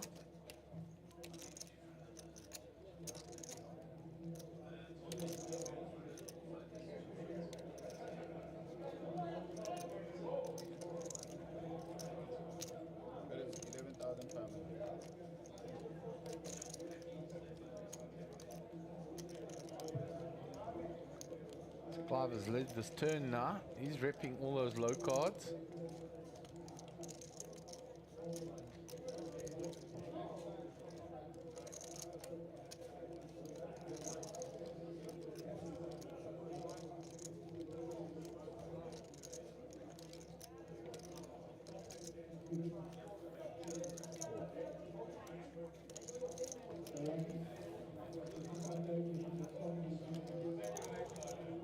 Well played, Clive. He'll steal that one.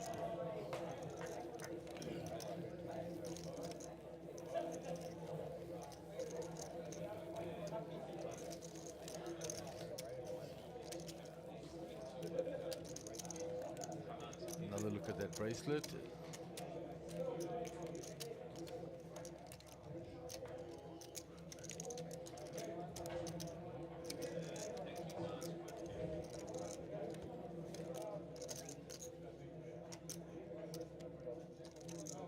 So moving on to the next hand, we nearing the end of this day 1B.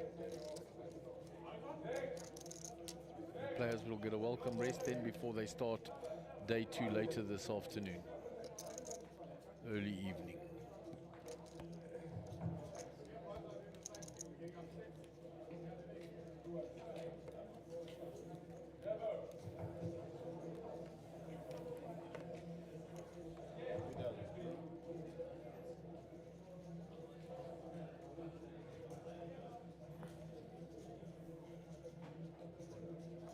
Action on Jesse.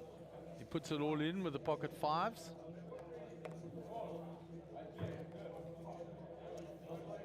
Lynn out the way, Lisa out the way. Chrissy is folded, round to Big Mo. He folds, action on Clive. He folds. Only Matt in the big, oh, pocket tens. That's going to be a call. So asked for the count. He calls.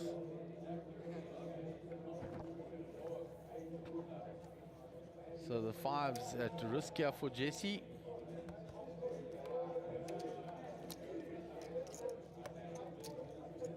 Oh, there's a 5 there straight away. Flops a full house.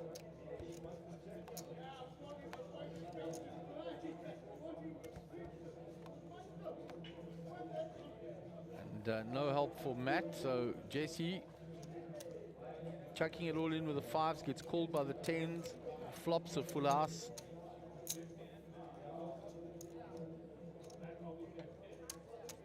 So Matt will slip down a little, Jesse will get the double up. Chrissy struggling along there with 5 bigs now, looking for spots to put those chips across the line.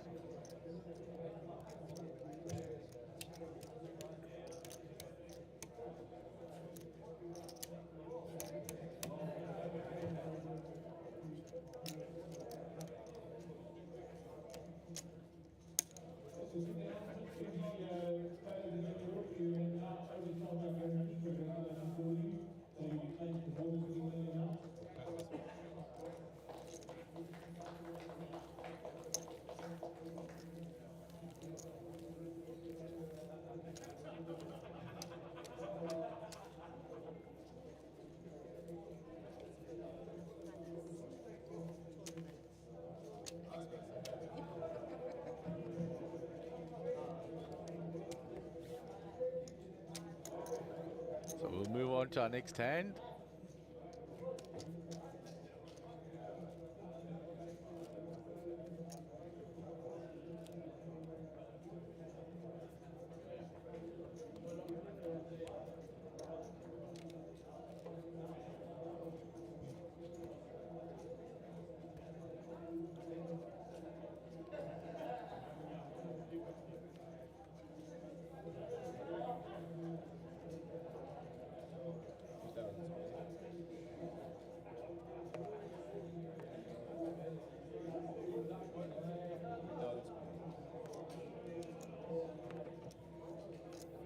So action on Lynn, she folds, round to Lisa.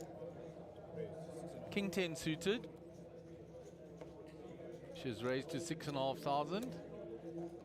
Chrissy's quickly out the way.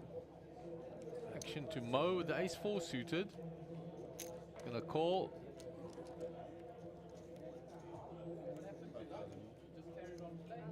Clive is folded. Matt, King deuce. Jesse gives up his big blind.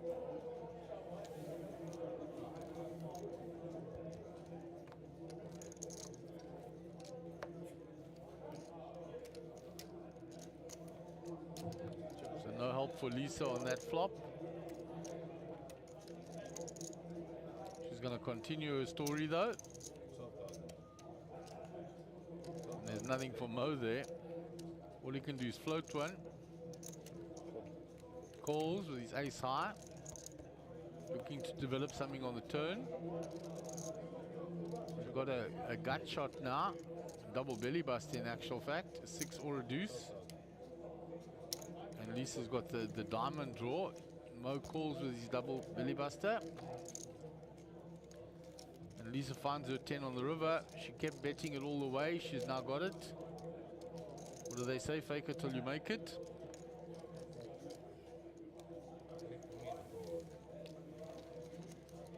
And she scoops in the pot.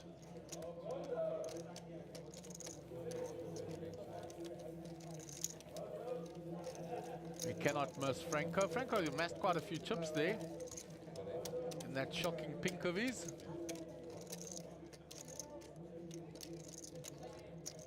There's Gary on looking out over those tables. The last few tables left in this day 1B.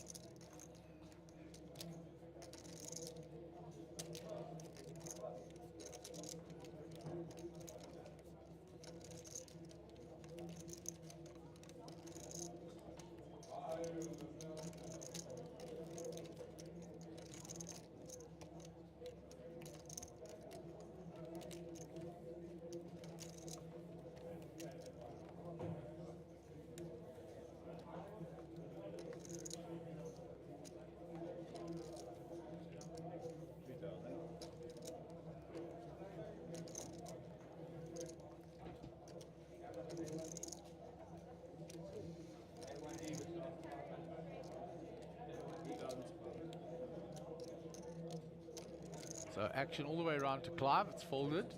He's going to raise with the pocket eights.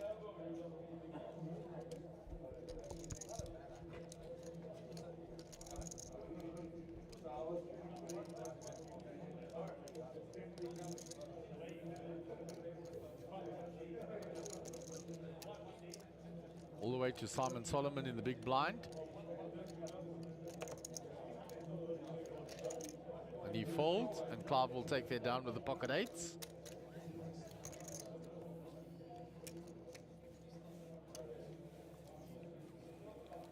Gary getting information out there, day 1C, on that left-hand side of the pit. Quite a number of tables there, and there's been a lot of shouting and action there. People taking 15K flips and spins. Blind, some of them.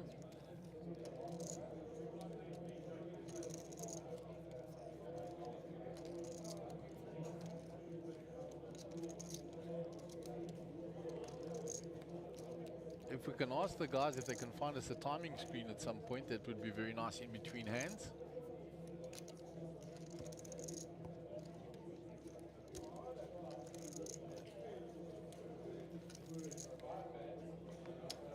.37 players remaining.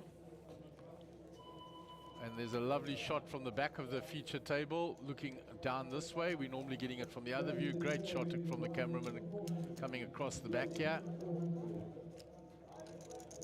Here we go to the action now.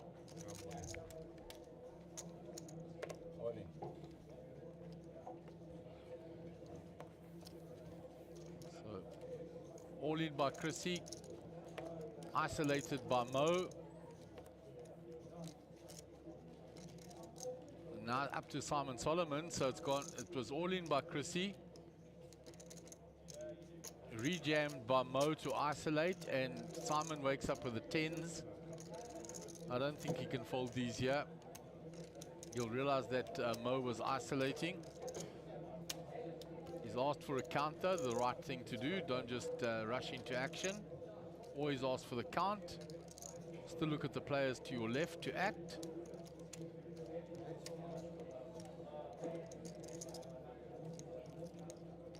He's in the small blind. He still has Lynn to his left. He makes the call. Lynn will get out of the way with her Jack 8. So we're going to go three-way to the flop here. We've got the Queen 9 of Chrissy, the Ace Jack of Diamonds of Mo, and the pocket 10s of Simon Solomon. So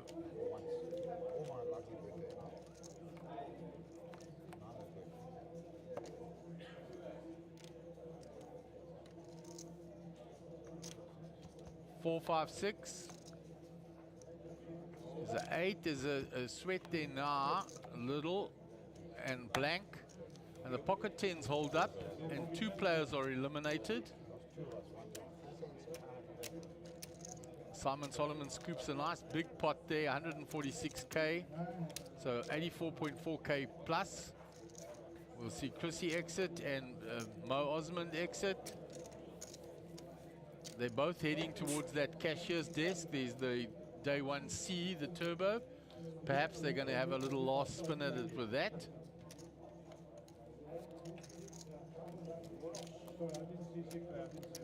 So, big pot there by Simon Solomon with the pocket 10s. So 10's proving to be a killer hand on this table.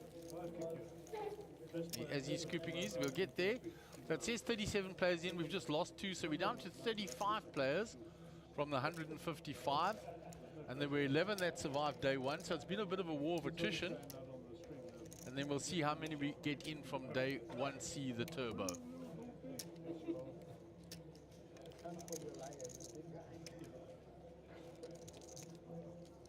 Here's Gary, busy directing. As this day 1B draws to its close. Look at you girlies, eh? All the glamour with all the chips. Beautiful. Little fake, bring you up here, put you under the lights. Hope you win.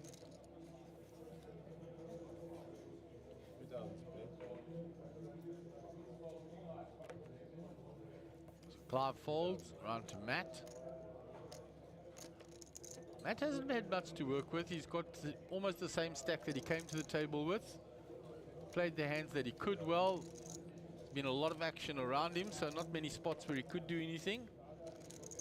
So Simon Solomon from the button, eyeing both the ladies' blinds. He's going to raise. And he's up to 272,000, Simon. Lynn's a snap caller with her ace-9.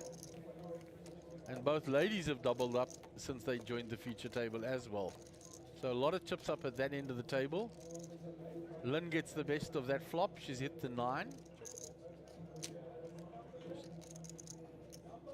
And Lynn leading straight into it.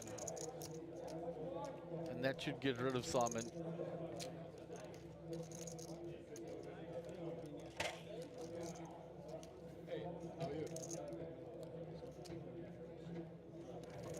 And he gets out the way, and Lynn defending her small blind gets plus 12.5k.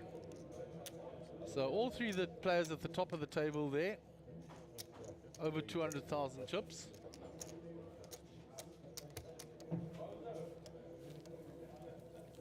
And Babu Maharaj is rejoining the feature table. Big blind. What's your gift coming first? Shot across of Jared Solomon, still a lot of chips. A lot of chips by Jared. Tony Van Eden to his left. So Babu Maharaj joining us there. So there's the turbo. There's Rudy with his stack, spinning it up. He's been moved tables. Chips in a rack. And that turbo is filling up rapidly. This is your last bite at the cherry, your last spin to get into this 3 million guaranteed tournament, and I'm pretty sure we're going to exceed that by some margin. We're already on 220 from the days 1A and 1B. So only a couple more were needed to go past the guarantee. Pocket 10s now for Clive, which has been the killer hand on this table. He's raised.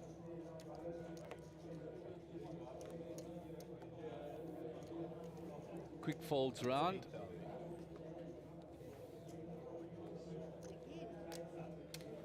Babu's out the way. And Clive will take down the hand with the pocket 10s. He's now got to post his big blind and big blind ante. So Babu has come with a stack of 130k.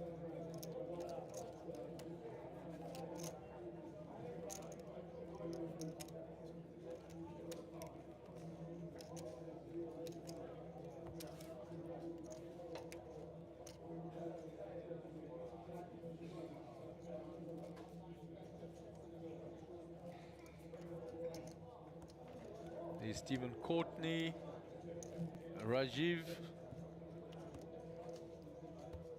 Look like Imran opposite.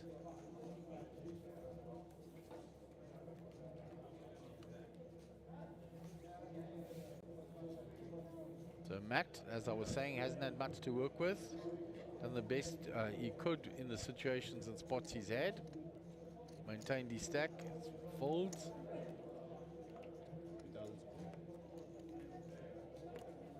Jesse was absent from the table. So Simon Solomon in the hijack.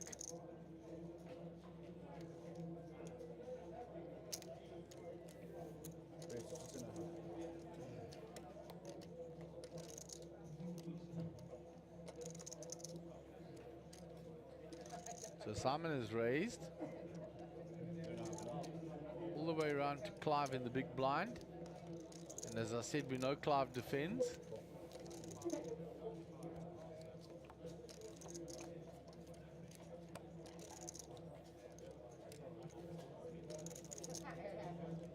So up and down for Simon, as well as the queen high flush draw.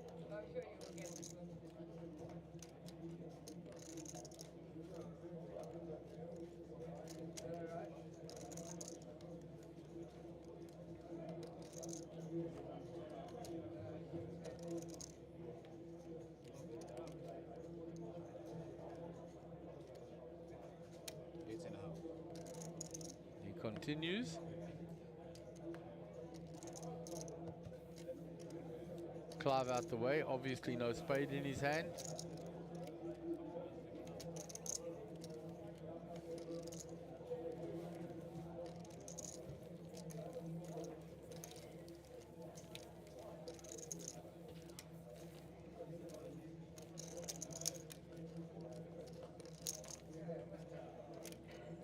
Here's action across to Max Devison.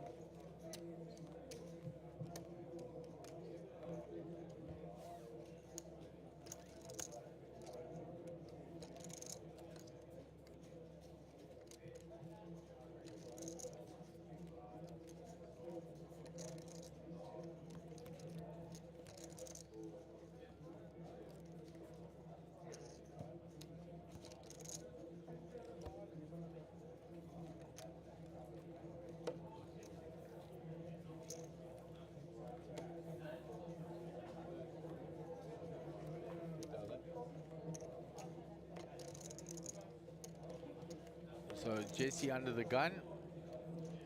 He's got rid of the 3 deuce. Round to Simon Solomon. He's had a nice run since he got to the feature table. Pocket 7s. He raises. Lynn comes along with the ace king of diamonds. And she's repopped it.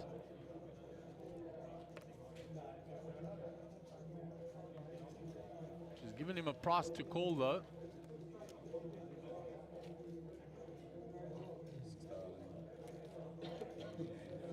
So not a big 3-bet by Lynn, so he's definitely got a price to call to set mine.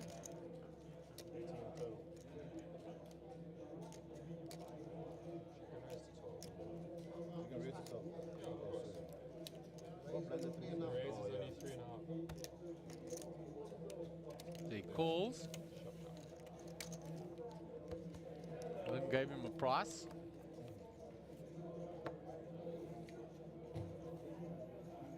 His pocket 7s are ahead there. Check, check. Well, checks option on Lynn now. She checked back. He's checked a second time. He's a bit wary of Lynn having 3-bet like that.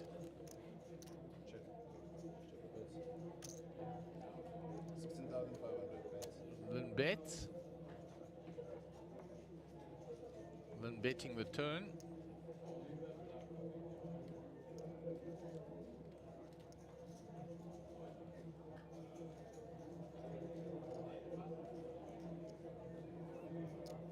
And he folds, and Lynn takes that away with nice strong play. Well played, Lynn. She 3-bet. The delayed C-bet only coming on the turn, and Lynn takes that down. So Few across, there's Calvin Ferreira, Darren Kramer, Moon Khan, Mariette Language, back of Sugi here. Sugi in the hand. There's Mike Hussain, Harold Brooks, Theo Hunter, Tony Zhang, Tony Van Eden, Anthony Gordon and Jared Solomon with that big stack still. They're still in here in day 1B.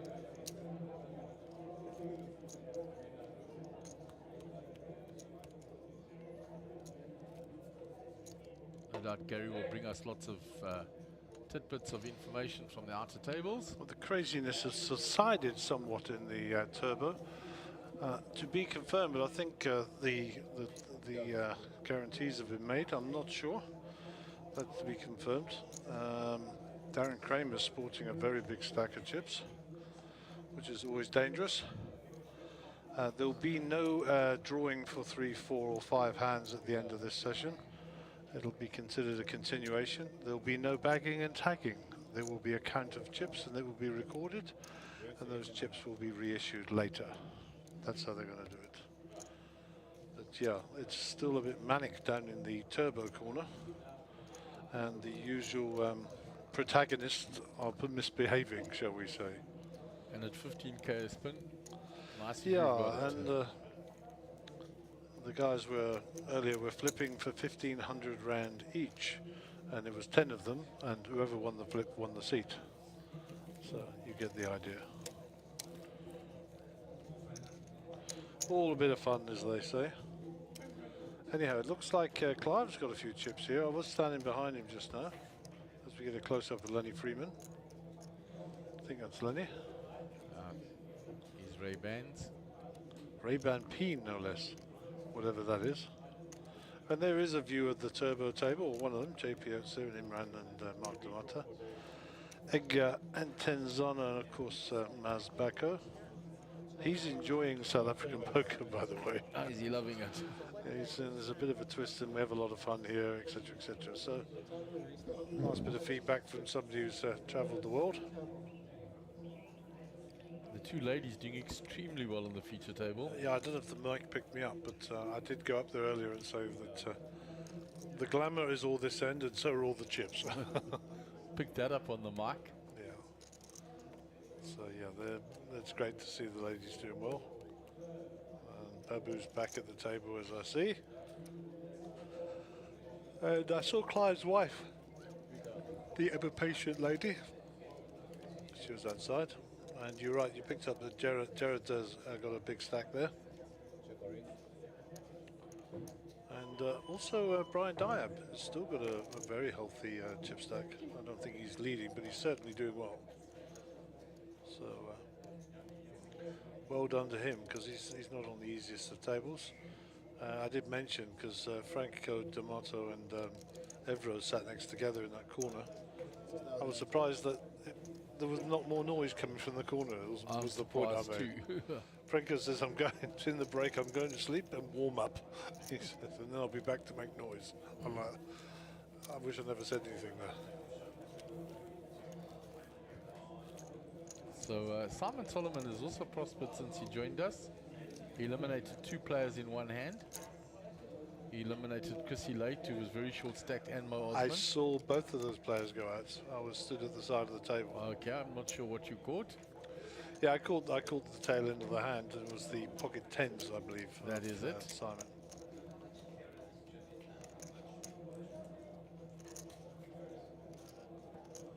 As you say, it looks like Maz is wearing a crown there. You see that with those things? Yeah, with his head.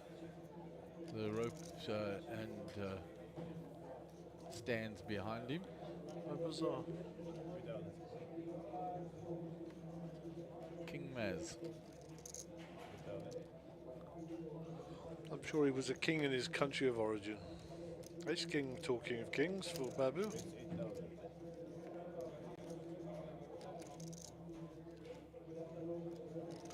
Clive's in the hijack, so he'll get rid of the... Oh, he's already got rid of them. Down to Matt.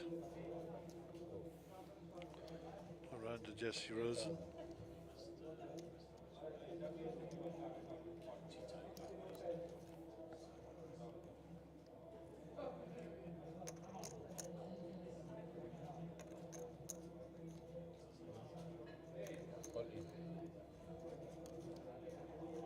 Jesse moves all in. Oh well, he's going to get called here, I think.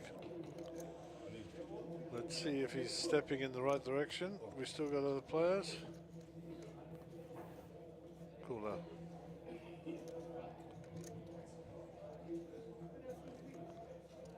Ace King versus King Queen suited. So Jesse drawing pretty thin here.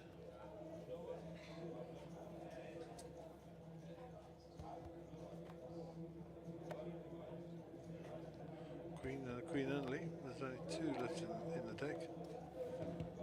And Jesse will tap the table and walk away, I think.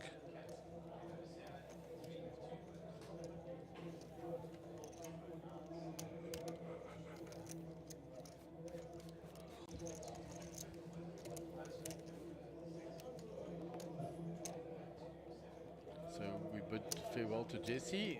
We'll also have to see if he has another spin at it in that last chance day 1C.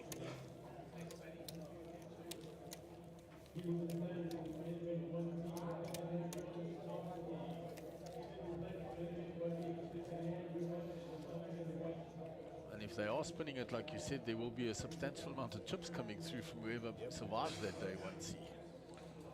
Yeah, I think it's settled down a little bit, but there was a lot of flipping going on, that's for sure.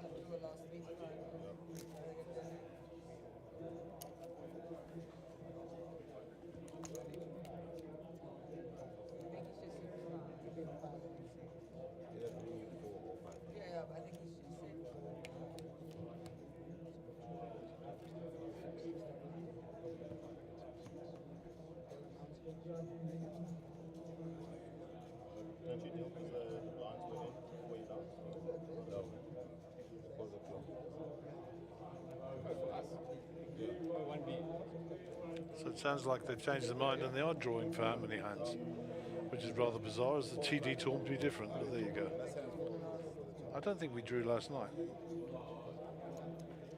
In fact, No, that last night on this was a continuation, that would have been correct, but this is the close of the day, so there should be a last three. Yeah, but that's what I said to him when I went to see him, and he said they weren't doing it. I mean, it's not a continuation, they go to a redraw after this, so it's quite correct. I know that. That's why I asked the question. You asked the correct question, you were given a different answer, but sanity has prevailed and they're doing the right thing. I'm sure we'll all be right at the end of the day. Yourself being a qualified TD and all, you knew. What to do? We can only ask the questions, Gaz, and commentate on what we see.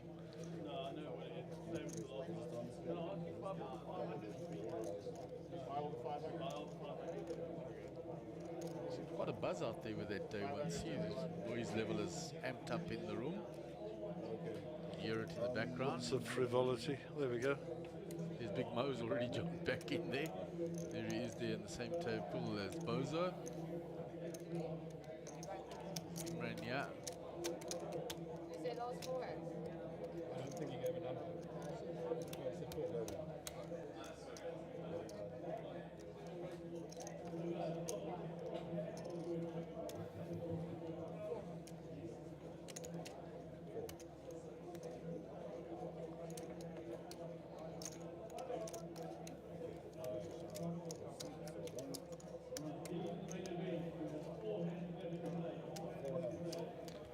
Four hands to play.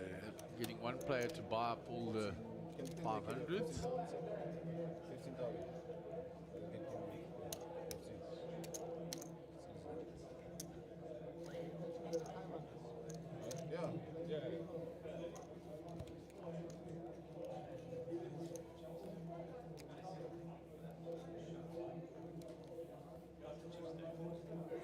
Yeah, he's buying up all the 500, so from everybody at the table, so it looks exaggerated.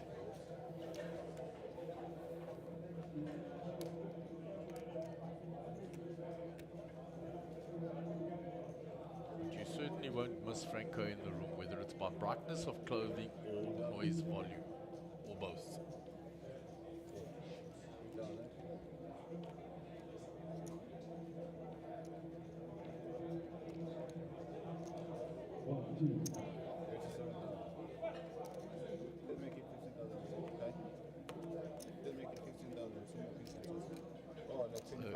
Matt from the cutoff.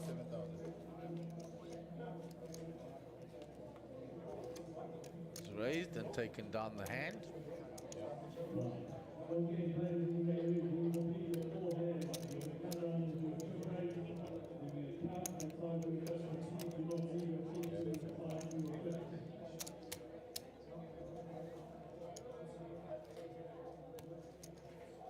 There are the two tables at the forefront of that pit. Looks like Bradley and Marietta are all in a hand there. They're both standing up, which is normally the telltale sign that players are involved in an all-in.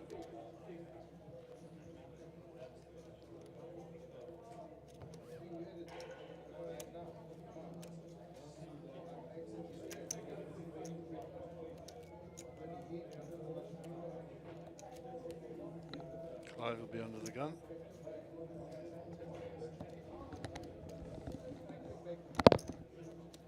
So, counting down the hands now. For these players to bag and tag, and there was an all-in on that other table. We can see the end result of it. Clive folds, Matt. It's two hands now. Yeah, I think that's two hands down already. We've just been switching to the actions on the outer table, so don't want to say for certain because we lose track a little. Lynn on the button. Is limped in. Lisa's called. Babu in the big blind is going to raise it up with the ace jack. Certainly. Lynn gets out the way, Lisa gets out the way.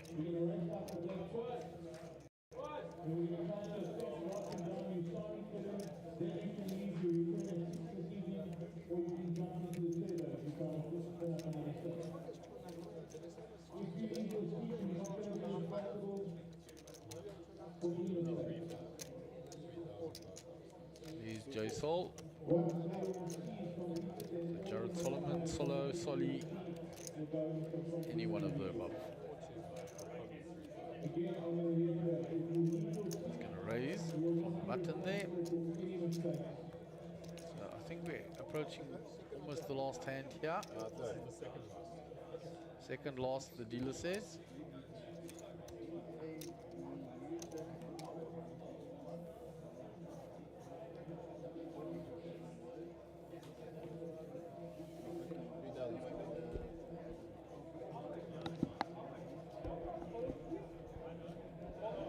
So Matt from under the gun.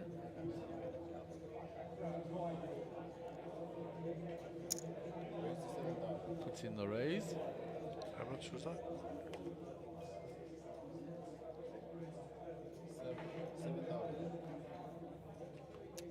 7,000. Both ladies have already folded.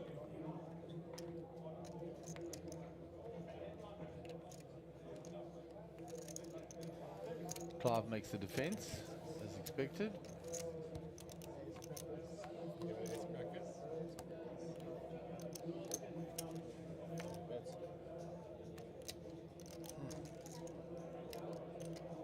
Can't see Clive's cards. I think.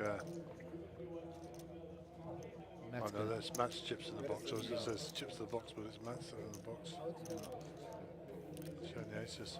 Shows the ace jack. It's good enough. So the last hand now, before they bag and tag.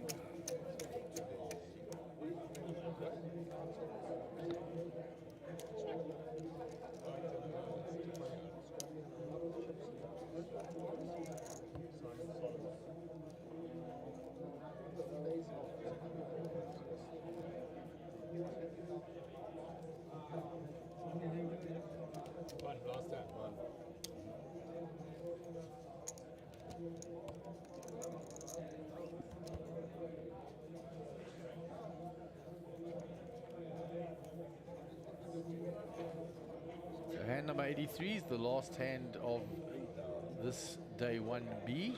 Pretty good time. It just come up for after 3:15, as predicted. Yeah, so we ran well on time there.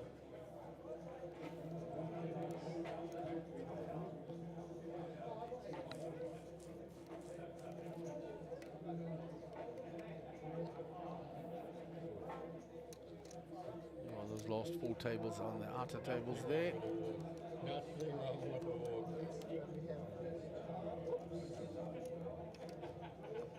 I'm leaning far away so that you don't raise me. Check raise.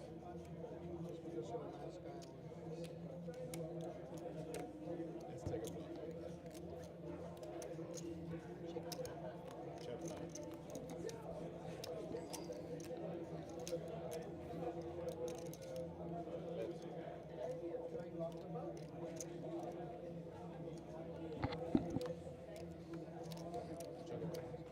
All slow down on the things. 2 pair now for Matt. 5 bets the 6.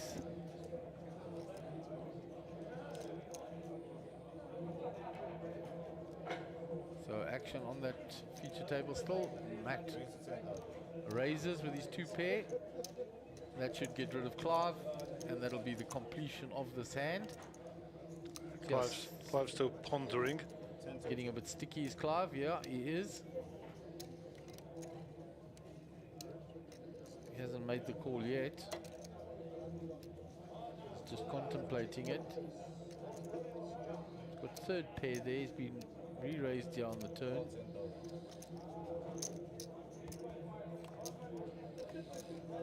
Calls.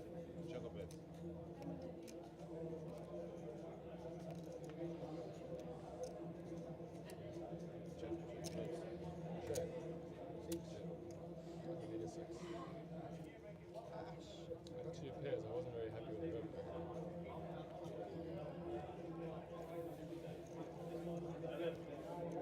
Right, very much. Good game, guys. Good luck.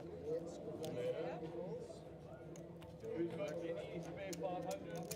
I got 1. They're going to do the chip races for the last 500s. Yep, but we don't need to stay with it for the chip They're race. going to bag and tag, and we will join you later. Around about 20 past 5, Mark, for the big interviews. Okay, well, Mark, good session, and we'll be back with formal day 2. Prior to that, we'll be back with the big interview around about 20 past 5. So tune in then, and we'll see you then. The race to Vegas is on with the SUNBET Poker Tour. You can earn points on our leaderboard at every stop around the country, and you can earn your way into the top 10 to go to Vegas in 2023.